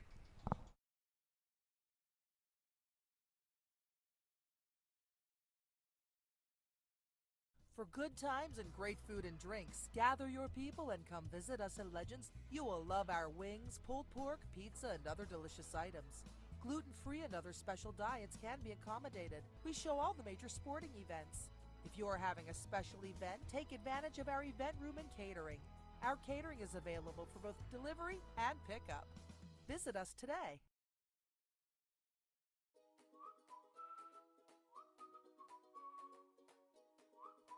At Moorhead Dental Associates, you'll get the very best care and state-of-the-art technology. Dr. Scatfold and Dr. Johnson are now accepting new patients. Call or stop in to Moorhead Dental Associates. Spuds are starting to chip away at this Andover lead as they are now behind 4-2, thanks to a fielder's choice from Reese Boney that plated Drake Kunza. And Carter Heinz almost giving the Spuds the lead with a 3-run homer, but it ended up being a few feet shy of going over the right center field wall. And that would have been huge for the Spuds.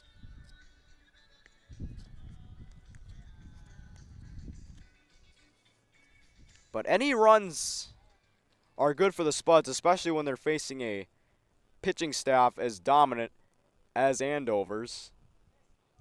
Speaking of pitching, Colin Wilson is back on the mound. He will face Patty Kelly as he hits that one out of play and foul.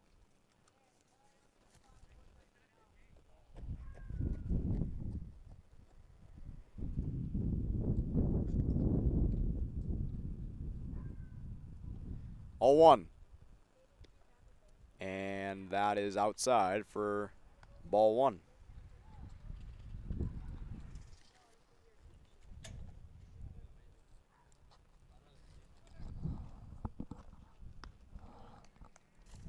It's now 2-1.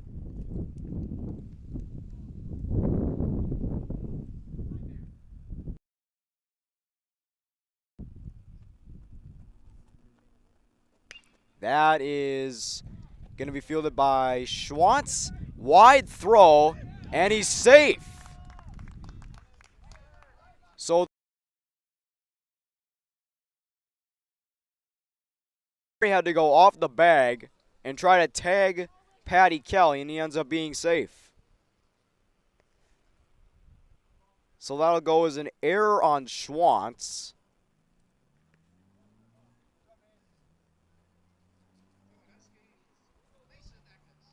So an E4.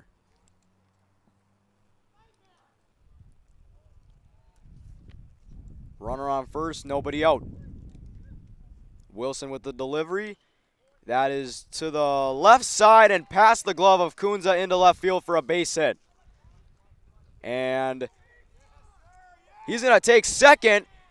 And the Spuds defense was caught napping there. And it's 5-2 Andover, as Mason Eckes was just jogging to second, as he had all the time in the world. And that also brings Patty Kelly all the way from first across the plate. And it's 5-2 Huskies on the Eventide scoreboard now.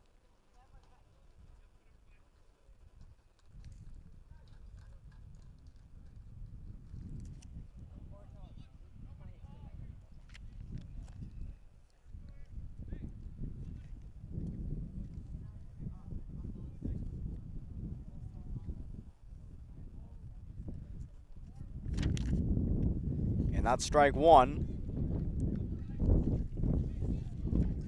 to,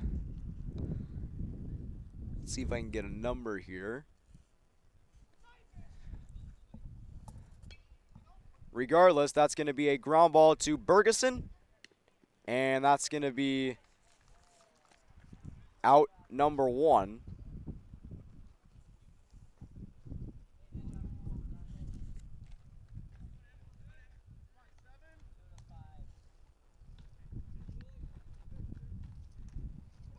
And that was Jacob Duchelle, who was the first out of the top of the 5th. Runner on third, one out. That one gets away from Aschheim, but he's able to recover it quickly. It's a 1-0 count.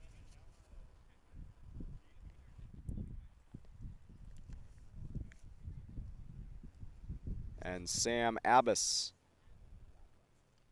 who is 0 for 1, is ahead of the count 1-0. Now 2-0.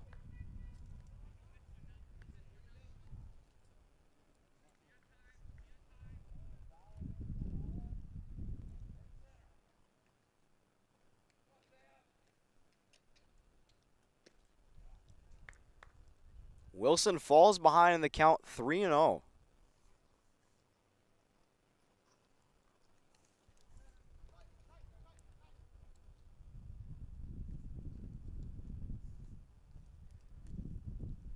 And that is a 4-pitch walk, and it is now 6-2. As that pitch bounced off of Aschheim towards the mound, and Mason Eckes was able to score from third base. 6-2 lead for the Huskies on the Eventide scoreboard. And Nick Richards will hit now as they check on Abbas.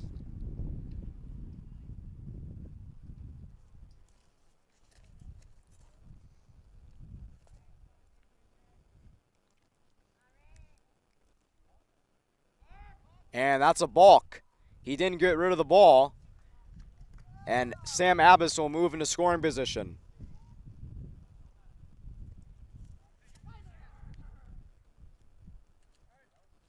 And it has not been the greatest day for the Spuds as they look to get back into this game.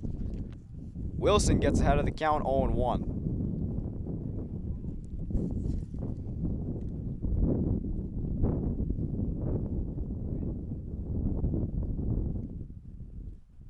That is caught by Kunza for out number 2. Throw to second and a double play. The old-fashioned double play there on a line drive from Nick Richards to end the inning. The Huskies do get a run, or I'm sorry, they do get 2 runs, as it is now 6-2 Andover going into the 5th inning here in Game 2. Spuds look to get back in it. They got work to do.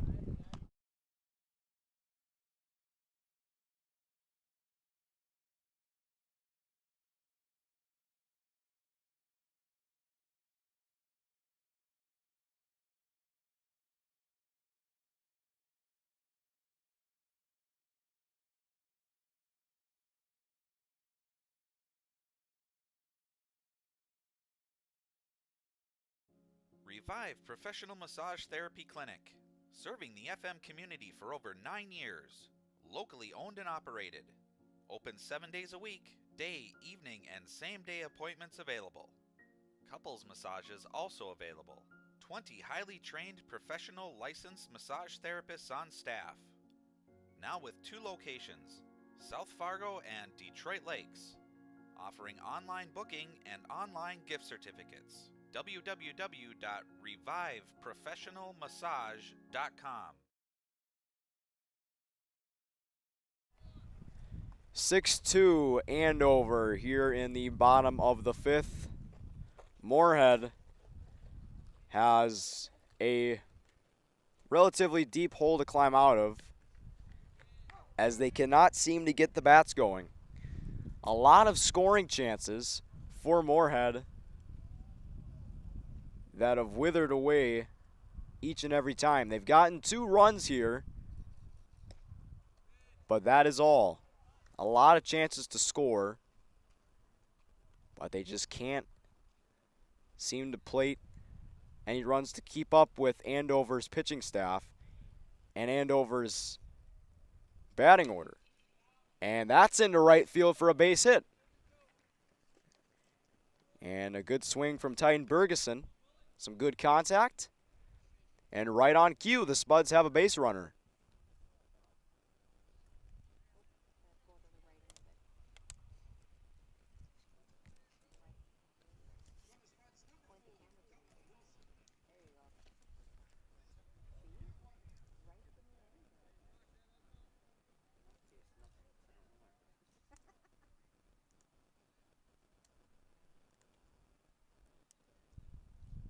Throw back to first to check on Bergeson. Colin Wilson is at the plate. Aaron Ryerson is on deck.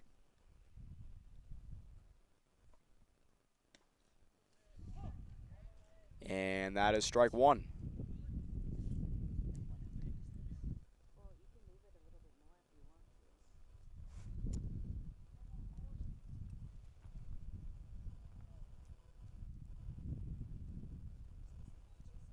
A 1.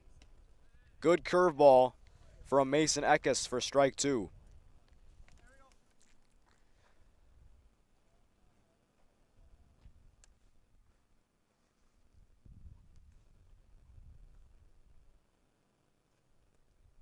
Oh, 2. And that popped out of the glove of Belial for ball 1.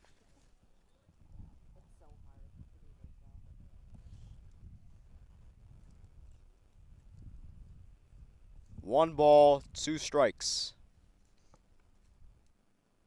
on Colin Wilson. Throw back to first.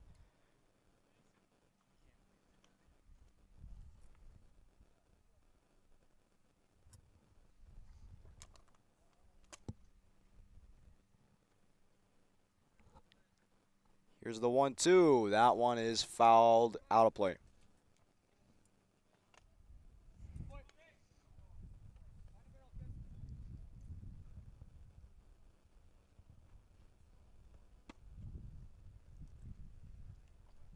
Colin Wilson battling with Mason Eckes. Another 1-2. This one misses.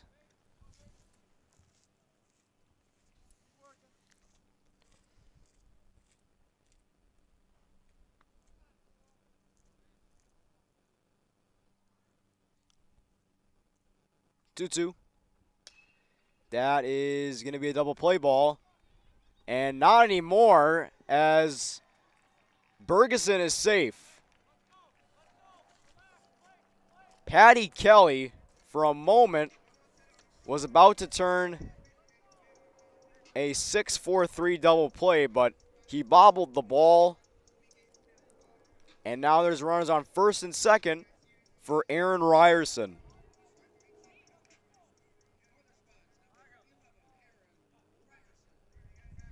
So that'll be an E6. Bergeson is safe at second. Colin Wilson able to reach. That one is high. Ryerson leads the count now at 1-0. And here comes the head coach of the Andover Huskies.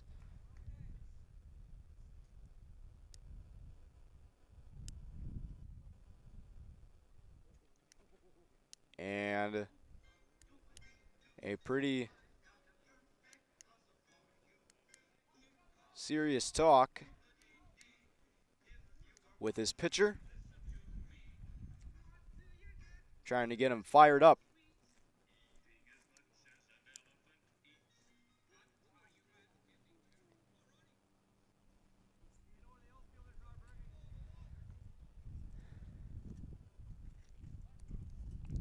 Two on, nobody out here in the bottom of the fifth.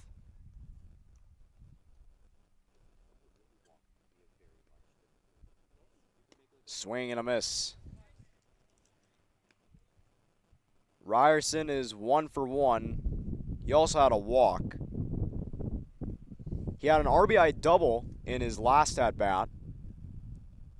He later got caught in a rundown.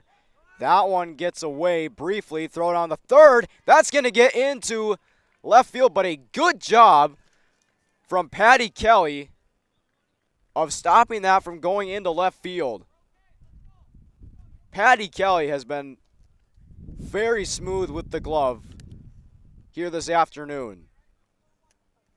But a wild pitch will be scored for Mason Eckes. And Bergeson will move to third. He's 90 feet away. And Colin Wilson will be at second with a slight lead.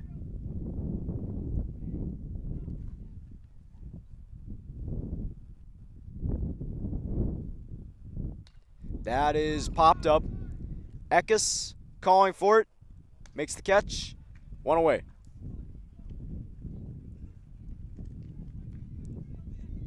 Here's Brady Sorry.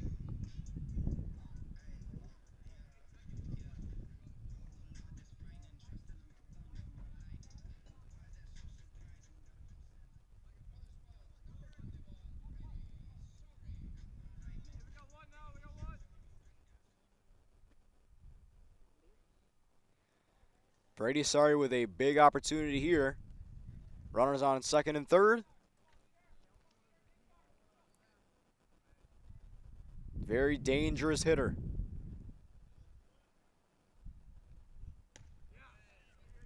Take strike one.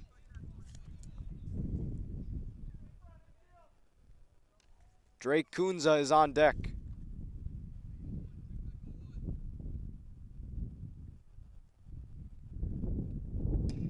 That is to Patty Kelly. He puts away Sorry, but he drives in a run. And it is 6-3 on an RBI groundout from Brady Sorry.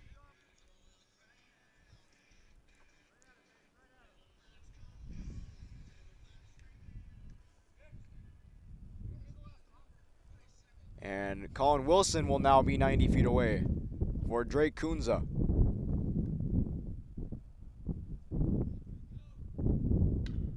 And this should end the inning, and it will. Good play made by Keaton Coe to end the inning. Drake Kunza grounds out. Spuds do get one on an RBI ground out from Brady Sorry. Spuds down 6-3 going into the top of the sixth here at Matson Field here in game two.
Six to 3 Andover here in the top of the sixth.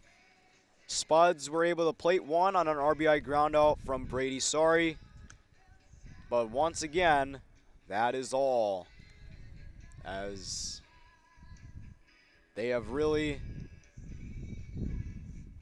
been shut down by this Andover pitching staff throughout this entire doubleheader. So far, they've been outscored 14-3. And from face value, you can almost say, wait, that's the score of a potential football game.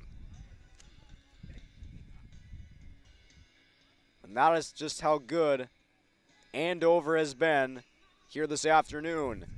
Grant Perry will lead things off, followed by Teddy Heller, then Keaton Coe.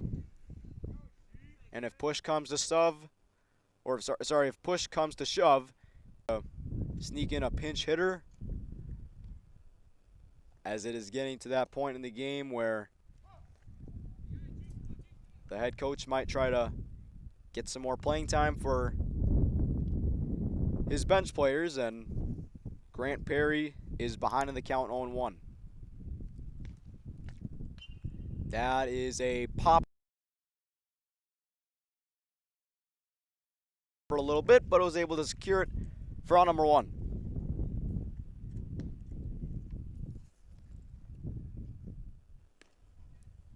Here's Teddy Heller. He had a double his last at bat.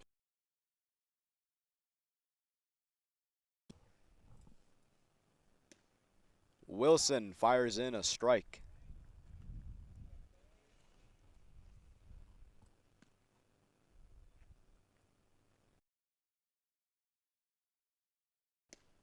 Way out in front of that pitch. That's strike 2. Good changeup from Colin Wilson.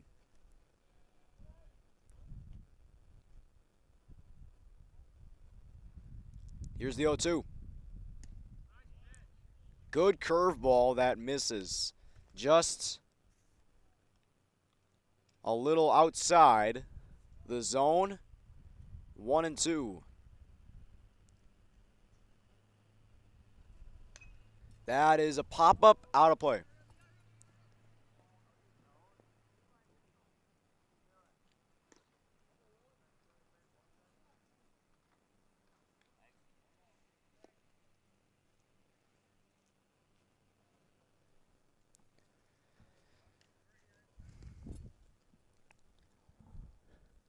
Keaton Coe is on deck, and that is fouled back once again by Teddy Heller.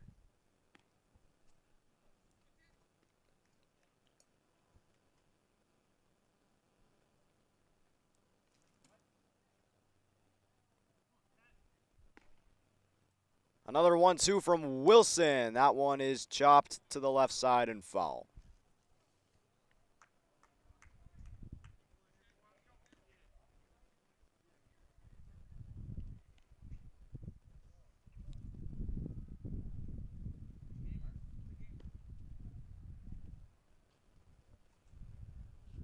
Once again, the 1-2 misses high.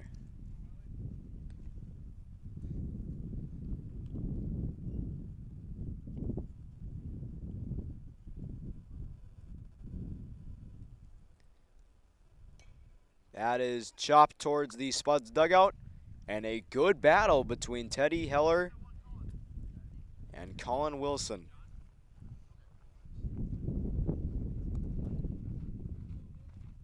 Go, Ted. Go, Teddy Bear.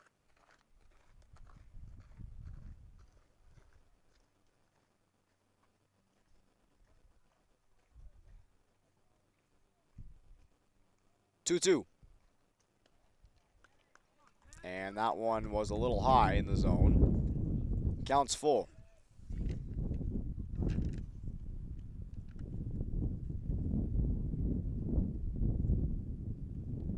Full count pitch from Wilson. That one is out of play.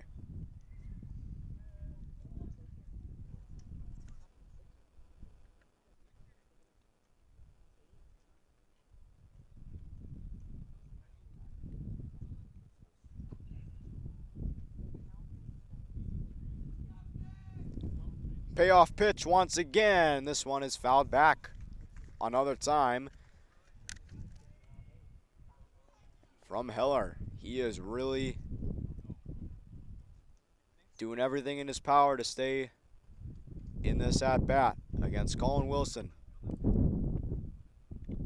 Another 3-2. Wilson wins the battle. Strike 3 called.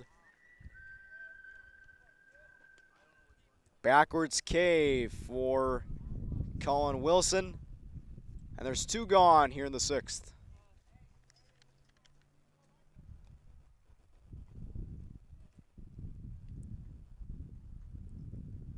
Keaton Code takes a ball. He had a sac fly in his last plate appearance.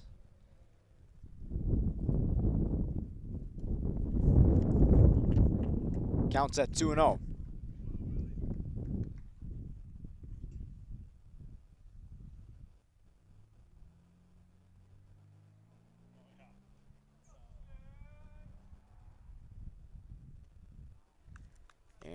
Another ball.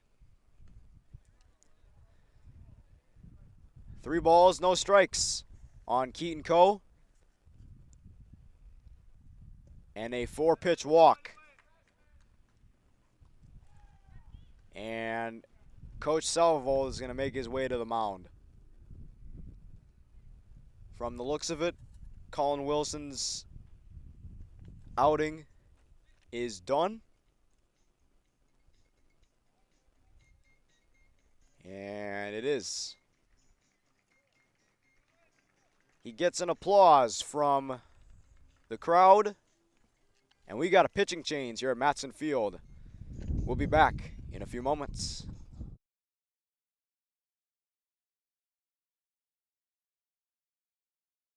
Valley Alignment and Auto Repair has provided the FM area with vehicle service and repairs since 1978.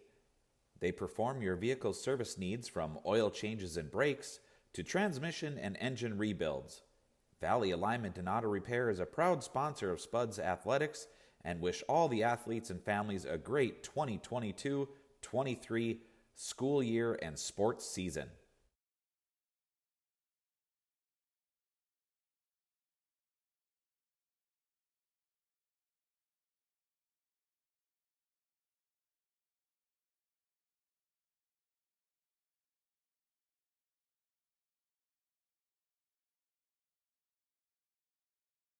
Pam is a small business owner. She is swamped. Pam knows she needs to advertise, but is overwhelmed by all the options. What if there was a way for Pam to have access to a team of media experts? What if this was at no extra cost and didn't require a contract? Meet Avenue Right. Save time, money, and get peace of mind that your advertising dollars are well spent.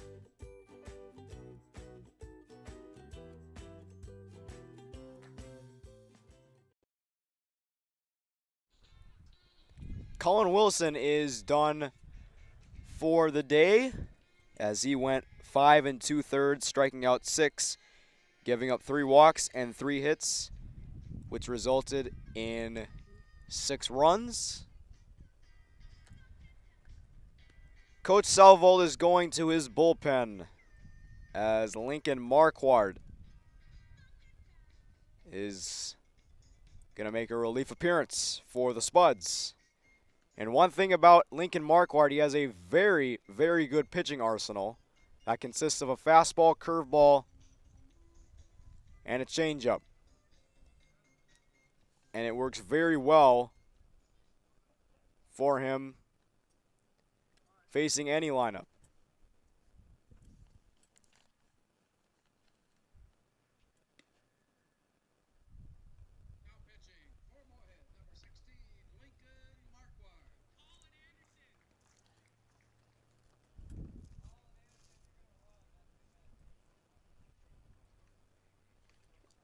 And it looks like Colin Anderson is going to pinch run.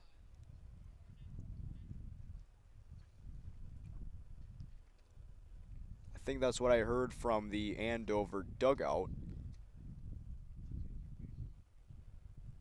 But for right now, Keaton Coe is at first with 2 gone here in the top of the 6th. And Caden Belisle will face Marquardt. He takes a step off the mound.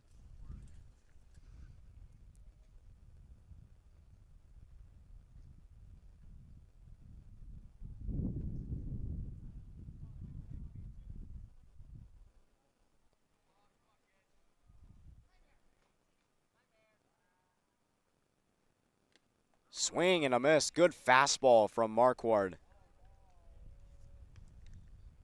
Marquardt has been up and down between varsity and JV. Most recently, he was on junior varsity. Now he's back with Coach Salvold on his varsity pitching staff. And he's looking pretty good so far, especially in his warm-ups. Looks to translate that here in the 6th inning. Runner takes off, and that one is fouled into the netting for strike two.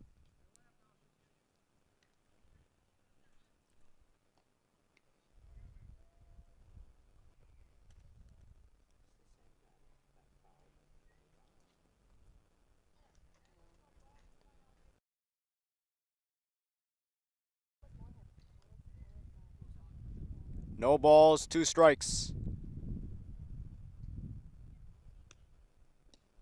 And a good pitch from Marquardt that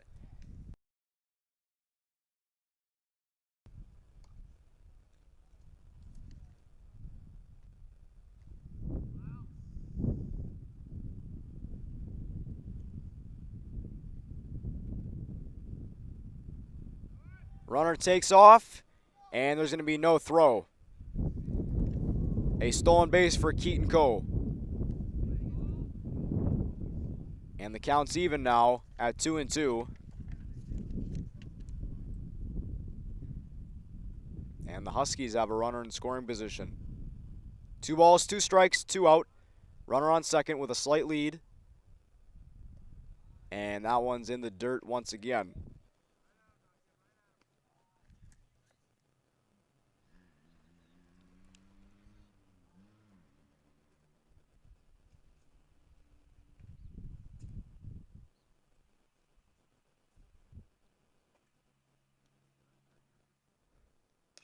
That is out of play.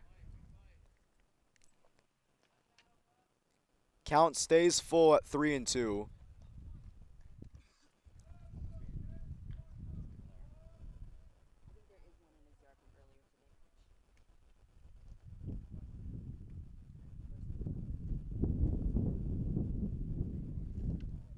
Full count. Time has been called.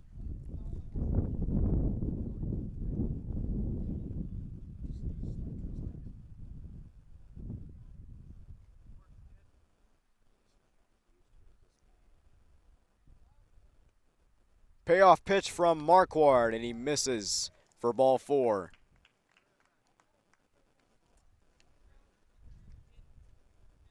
Patty Kelly will now bat as the Huskies are threatening once again. And here comes Colin Anderson to pinch run for Belial.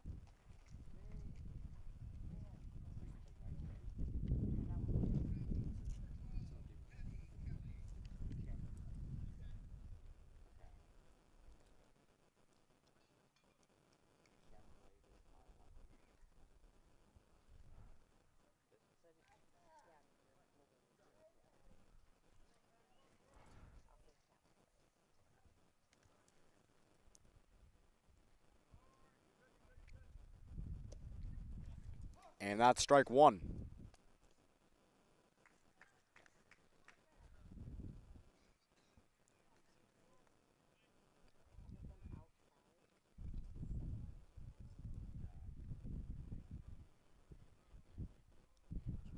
No balls and a strike. That one misses outside.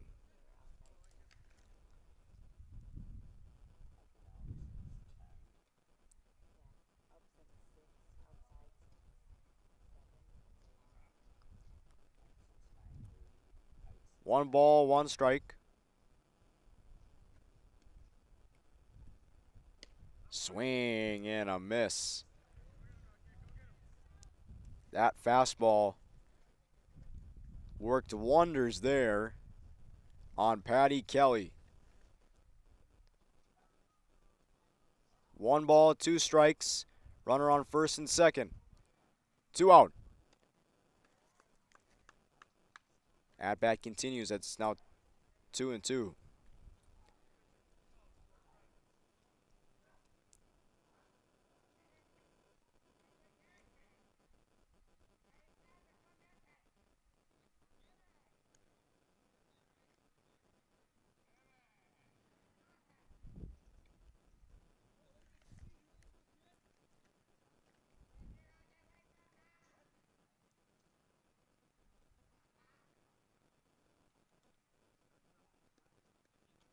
Two.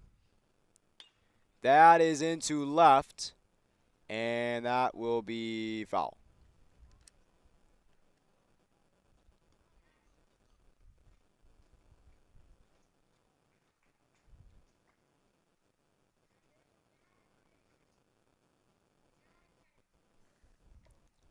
Another 2-2 incoming from Lincoln Marquardt. Here it comes, and that is a ball.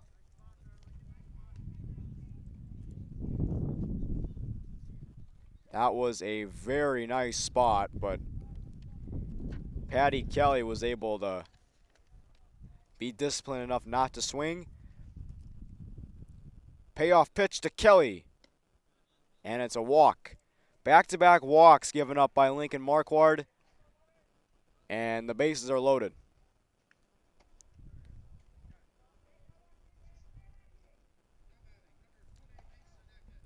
Here's Mason Eckes. Chance to blow this game wide open.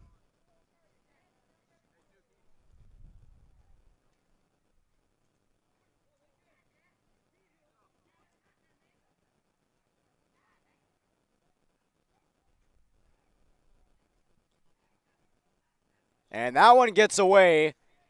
A run scores. That's going to be Keaton Coe crossing the plate, and it's 7-3 Andover on the Eventide scoreboard. From Spuds pitching. And the deficit has ballooned to 4. Once again.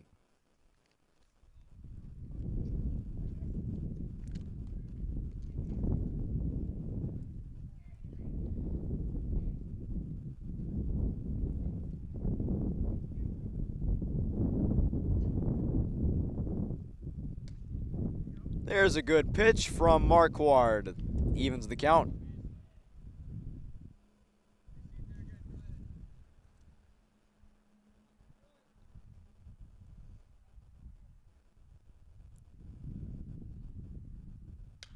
That is up the middle and a base hit. 1 run scores. Here comes Kelly to the plate. And it's 9-3 Huskies.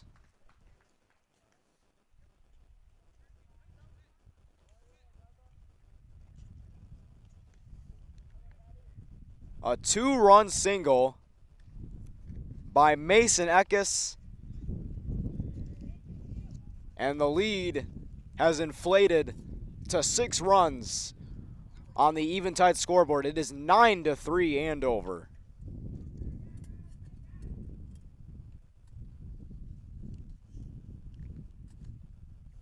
And the Huskies will have a pinch runner. That will be, I can't get a name. Regardless, that ends the inning. A fielder's choice is the last out of the top of the 6th. We head to the bottom of the 6th. Spuds down big once again. 9-3 Andover.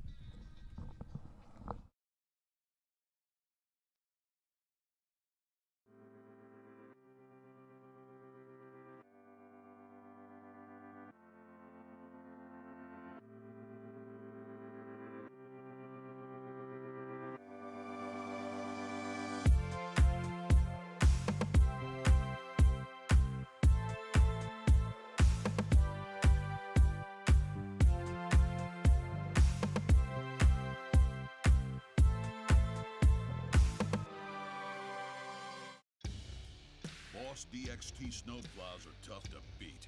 Featuring dual trip tech, flared wings, and optional D-force for improved scraping and backdragging performance. Choose from 3 different sizes in steel, stainless steel, and poly. The Boss DXT is built to restore order. Your home for Boss snowplows is Bert's Truck Equipment on Highway 75 North in Moorhead.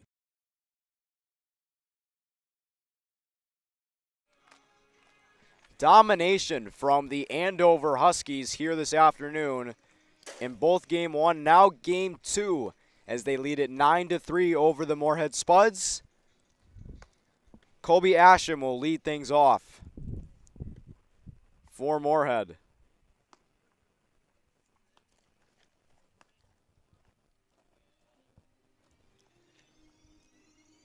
Asham has been on base in both of his plate appearances in the Game 2. He was recently hit by a pitch in his last at-bat. And he starts this one with a foul tip into the glove of Belial for strike one. And that hit him again. He's just really been a punching bag all game, hasn't he?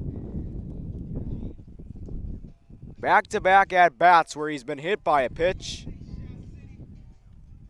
And he's aboard.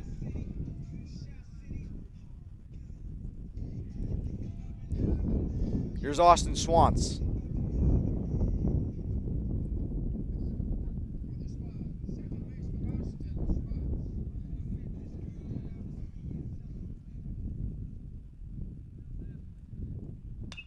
That is on the ground, and that'll be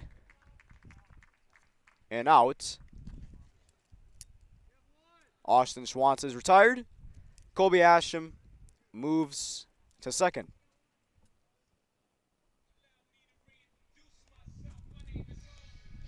It was going to be pretty tough to turn two, but Keaton Coe was able to get at least one. And Reese Boney will dig in now. That is out of play.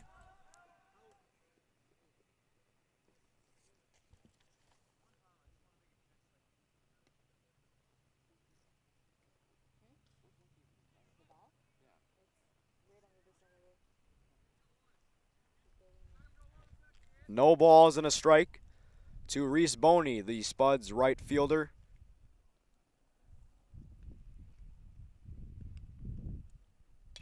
That is ripped into left, and it's going to be caught by Grant Perry for out number two. That was hit right on the barrel, but also right into the glove of Grant Perry. And with two outs, Asham still at second. Carter Heinz will dig in.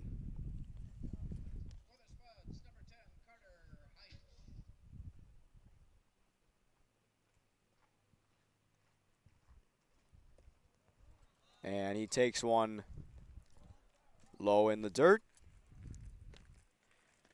Heinz is 0 for 3 here in game two. He's 1 for 6 in this doubleheader.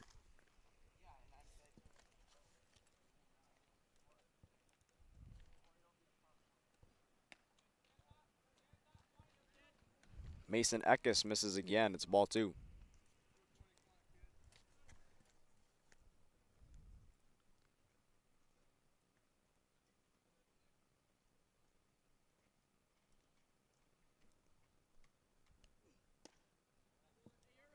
Now 3-0.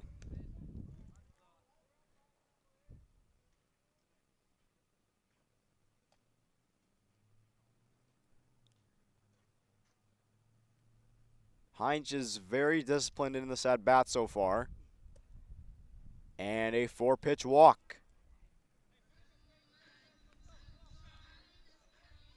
And with that, the Spuds have 2 runners on and 2 out here in the 6th for Titan Bergeson.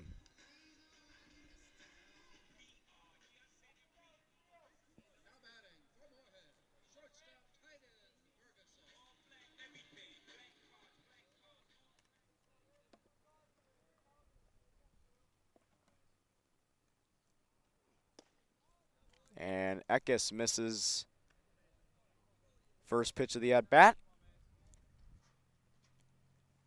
1-0 to Titan Bergeson. Spuds looking to get some insurance in this inning. That evens the count.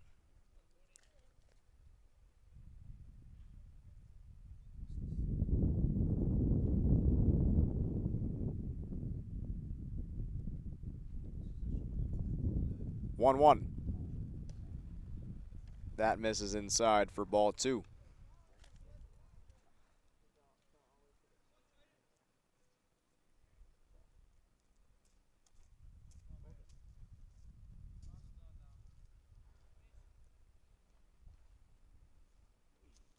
Swing and a miss. Good swing from Bergeson. It's now 2-2. Heinz is at first. Asham's at second. 9-3 Andover on the eventide scoreboard. Eckes steps off the mound.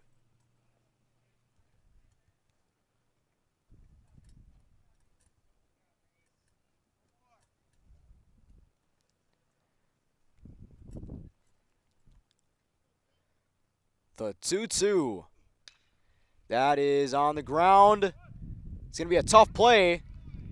He didn't even know where it was.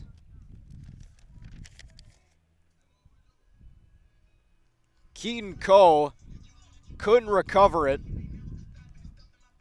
Good job of like knocking it down, but it loads the bases. They'll go as an E4.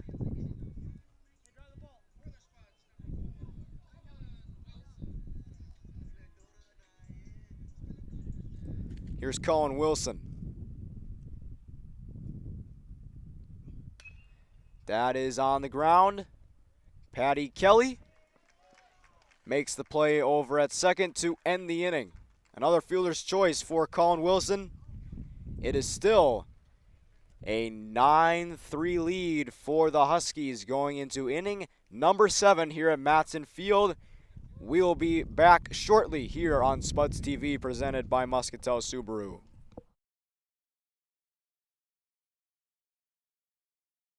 We asked the team how we should celebrate the $2 million given to Casasa members last year. Dana wanted us to hire a marching band. Amanda thought that we should drop 2 million balloons. And Kevin, well, Kevin always wants to use the money gun. Steve thought, well, what if we just said it? Last year, First Community Credit Union gave $2 million in Casasa rewards. Don't work out where you won't work out. Blueprint Personal Training. At Blueprint, you'll work directly with an experienced personal trainer and nutrition coach in our brand new private gym. Tell us about your fitness goals, and we'll provide the personalized workouts and motivation to get the results you want to see. Training, nutrition, accountability. Blueprint Personal Training. BlueprintFargo.com.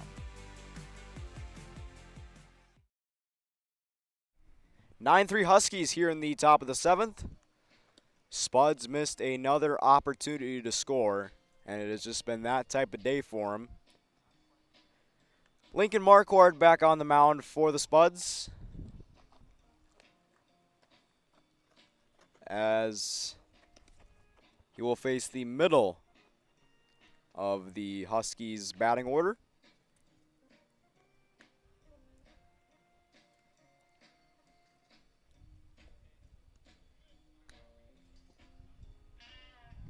The Spuds are able to get 2 runners on in the bottom of the 6th. But then Colin Wilson grounded out into a fielder's choice. They actually had the bases loaded in the bottom of the 6th, but they could not cash in on any runs.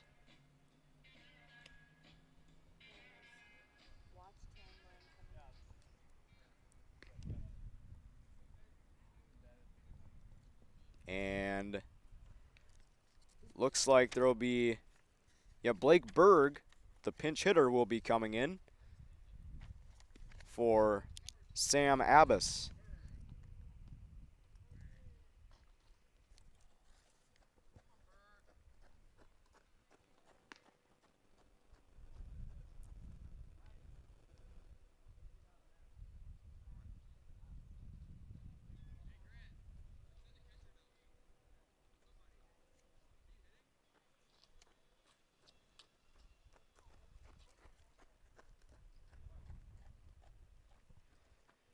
Marquardt ready with the delivery, and a strike is how we start the top of the 7th.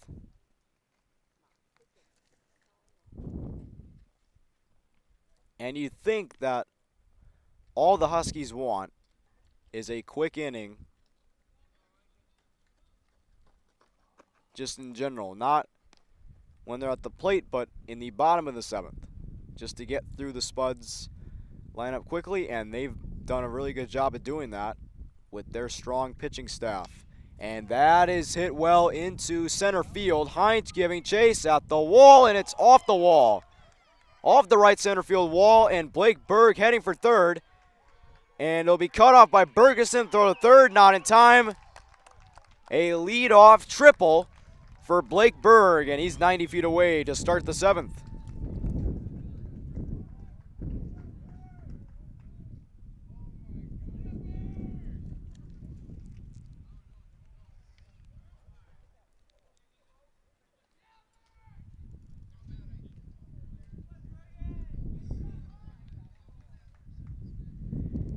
Here's Colin Anderson hitting for Nick Richards.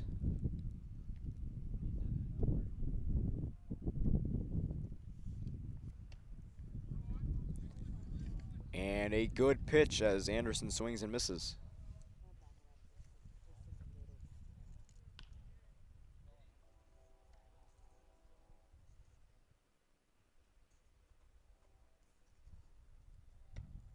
Big cut and a miss. It's now 0-2.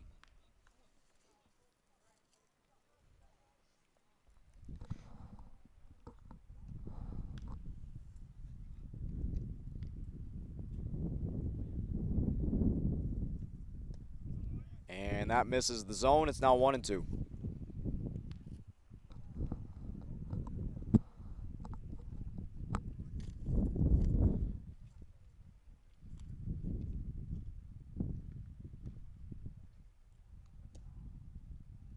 Counts even at 2-2. Marquardt misses the zone once again. So the Huskies have a runner on third. Nobody out here in the top of the 7th. A 2-2 count to Colin Anderson. That is out of play.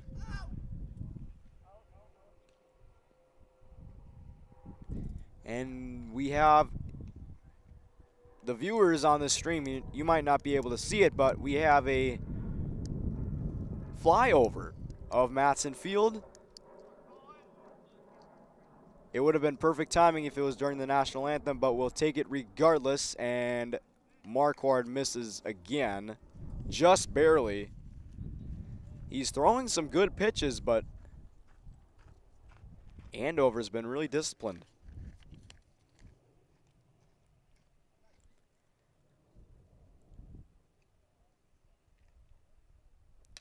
That is going to be played by Schwantz. For on number 1, a run scores. So an RBI ground up for Colin Anderson. And it's 10-3 Huskies on the Eventide scoreboard.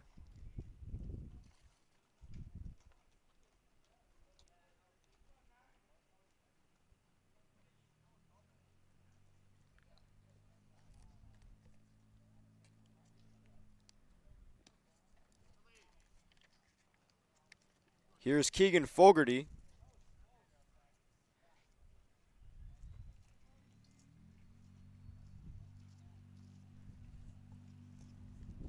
He's ahead of the count 1-0. Now the count's even at 1-1.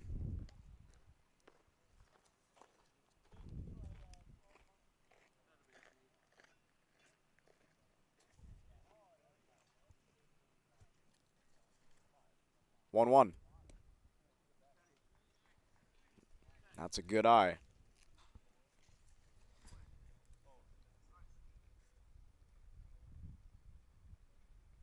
Two and 1 to count.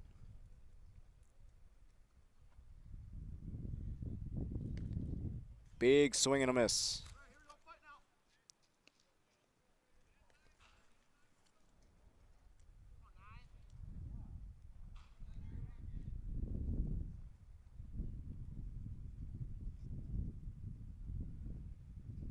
The 2-2 from Marquardt skips in the dirt for ball 3.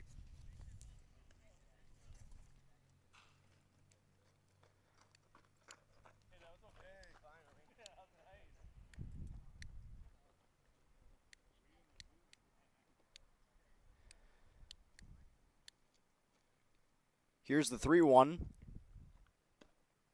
And that's a 5-pitch walk.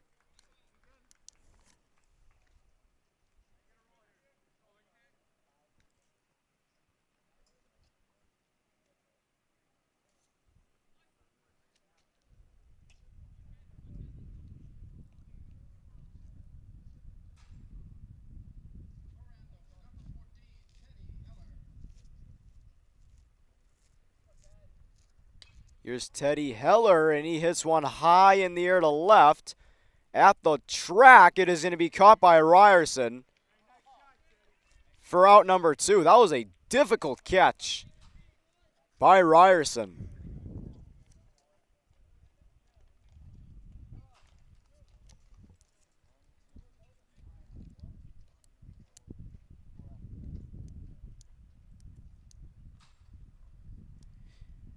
Here's Keaton Coe. Batting with a runner on first and 2 outs. And he pops one up. This will be out of play. Towards the press box. 0-1.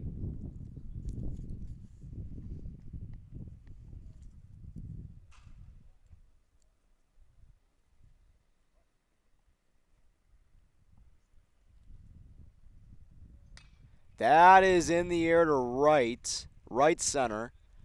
Heinz makes the catch. That ends the top of the 7th. Spuds are down 7 going into the bottom of inning number 7 as Andover looking to sweep the doubleheader here at Matson Field. We head to the bottom of the 7th with the Spuds middle of the order. Due up.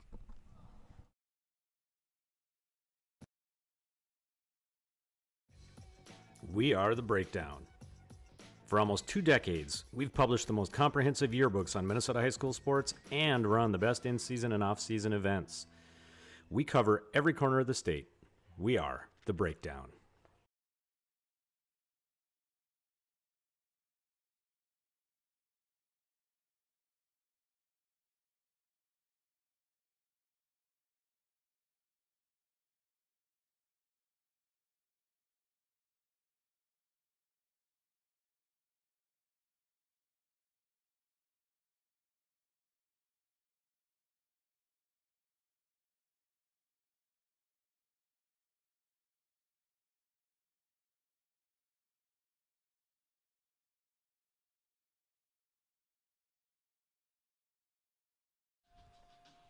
Bottom of the 7th here in Game 2.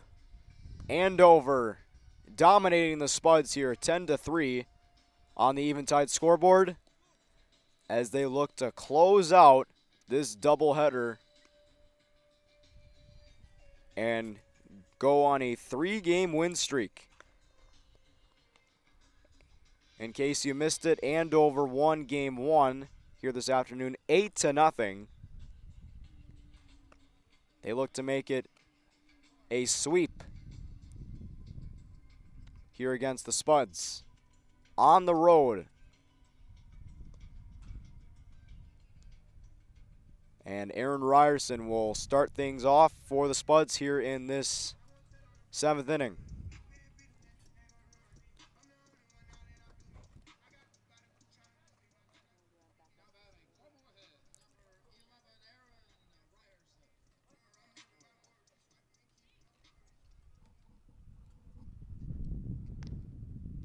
And that one outside for ball 1.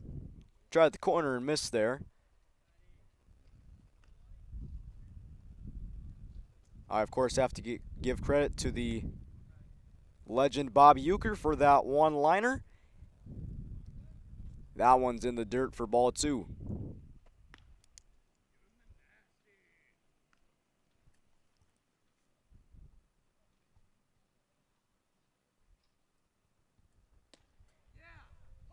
There is a pitching change during the break. Patty Kelly is now on the mound, replacing Mason Eckes.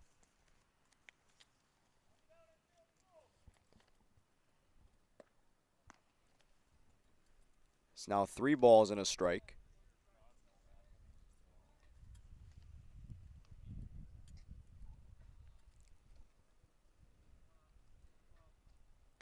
Ryerson waits. He takes a walk.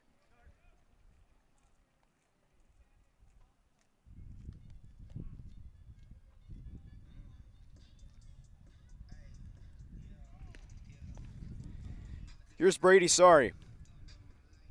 Had an RBI ground out his last time up.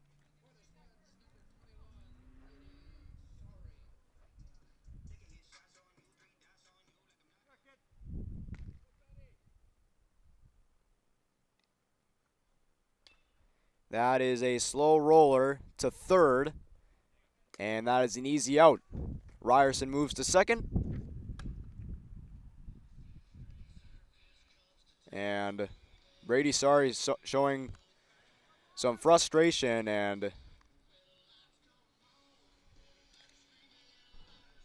I wouldn't blame him. Andover has been all over the Spuds here this afternoon in both games, as their bullpen and starters, just the pitching staff in general for the Huskies, has been almost unhittable at times. And I mean that in a metaphorical sense because the Spuds have made contact but haven't been able to get any insurance out of it.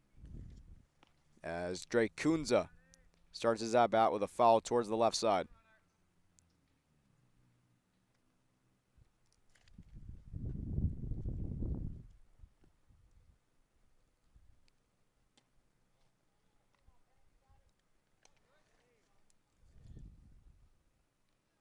One and one now.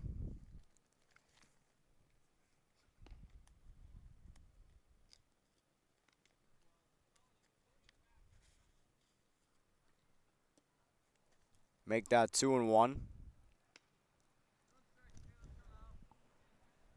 Spuds are down to their final 2 outs.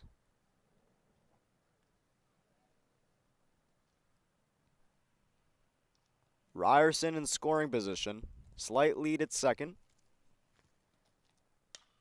That is on the ground and through the right side, a base hit. Rounding third is Ryerson. Here's the throw in. It's going to be cut off. And an RBI single for Drake Kunza, and it's 10-4.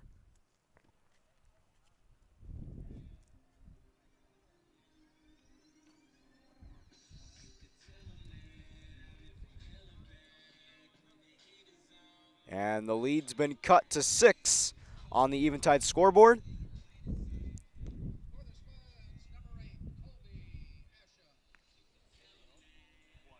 Spuds are not out of it yet, but they're gasping for air.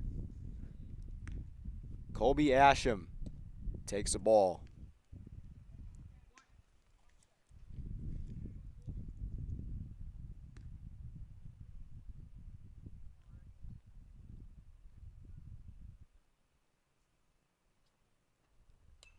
And a good cut makes it 1-1.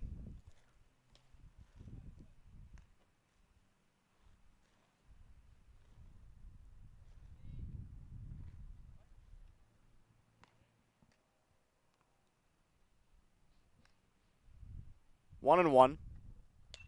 That is a blooper into right. It's going to be foul.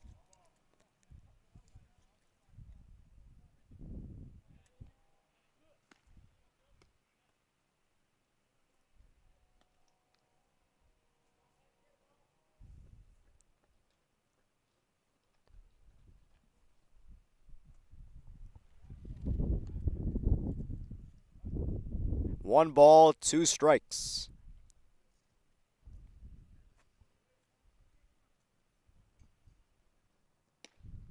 And he takes one inside for ball 2.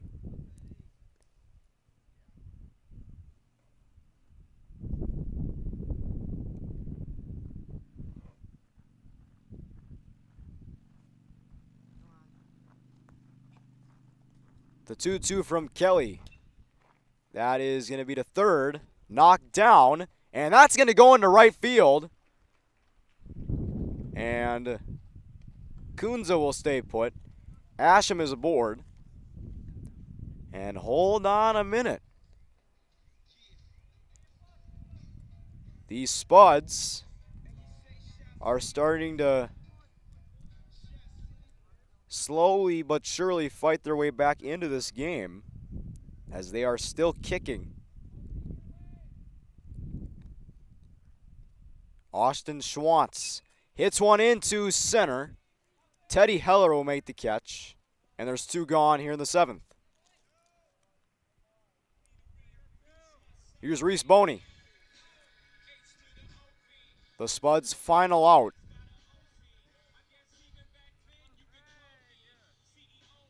Carter Heinch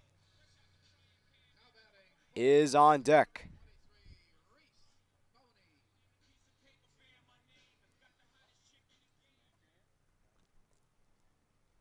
Spuds looking to make an insurmountable comeback against the Andover Huskies, up 10-4.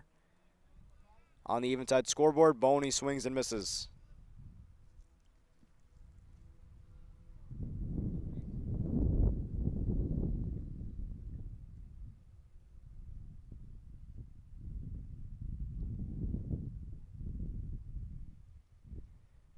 The 0-1. And a good check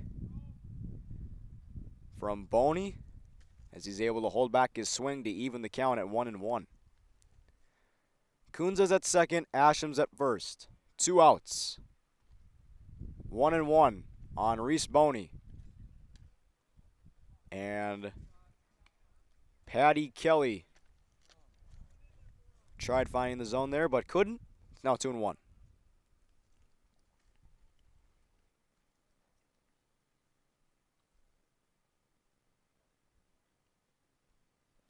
That is high in the air to left. Should be playable. It is. That'll do it. The Andover Huskies sweep the doubleheader between the Moorhead Spuds, winning Game 1 by a total of 8-0, and Game 2 by a total of 10-4. And Andover just really dominated every aspect of each game, offensively and on the mound. Spuds fall exactly to 500, while Andover moves to 9-7 on the year. For the Spuds, this is their last homestand of the regular season. The rest of their 2 games will be on the road. And after that, it is the section tournament. And the Spuds look to secure a home game, potentially at Matson Field or wherever the venue may be. But for now, Andover wins Game 2 by a final of 10-4.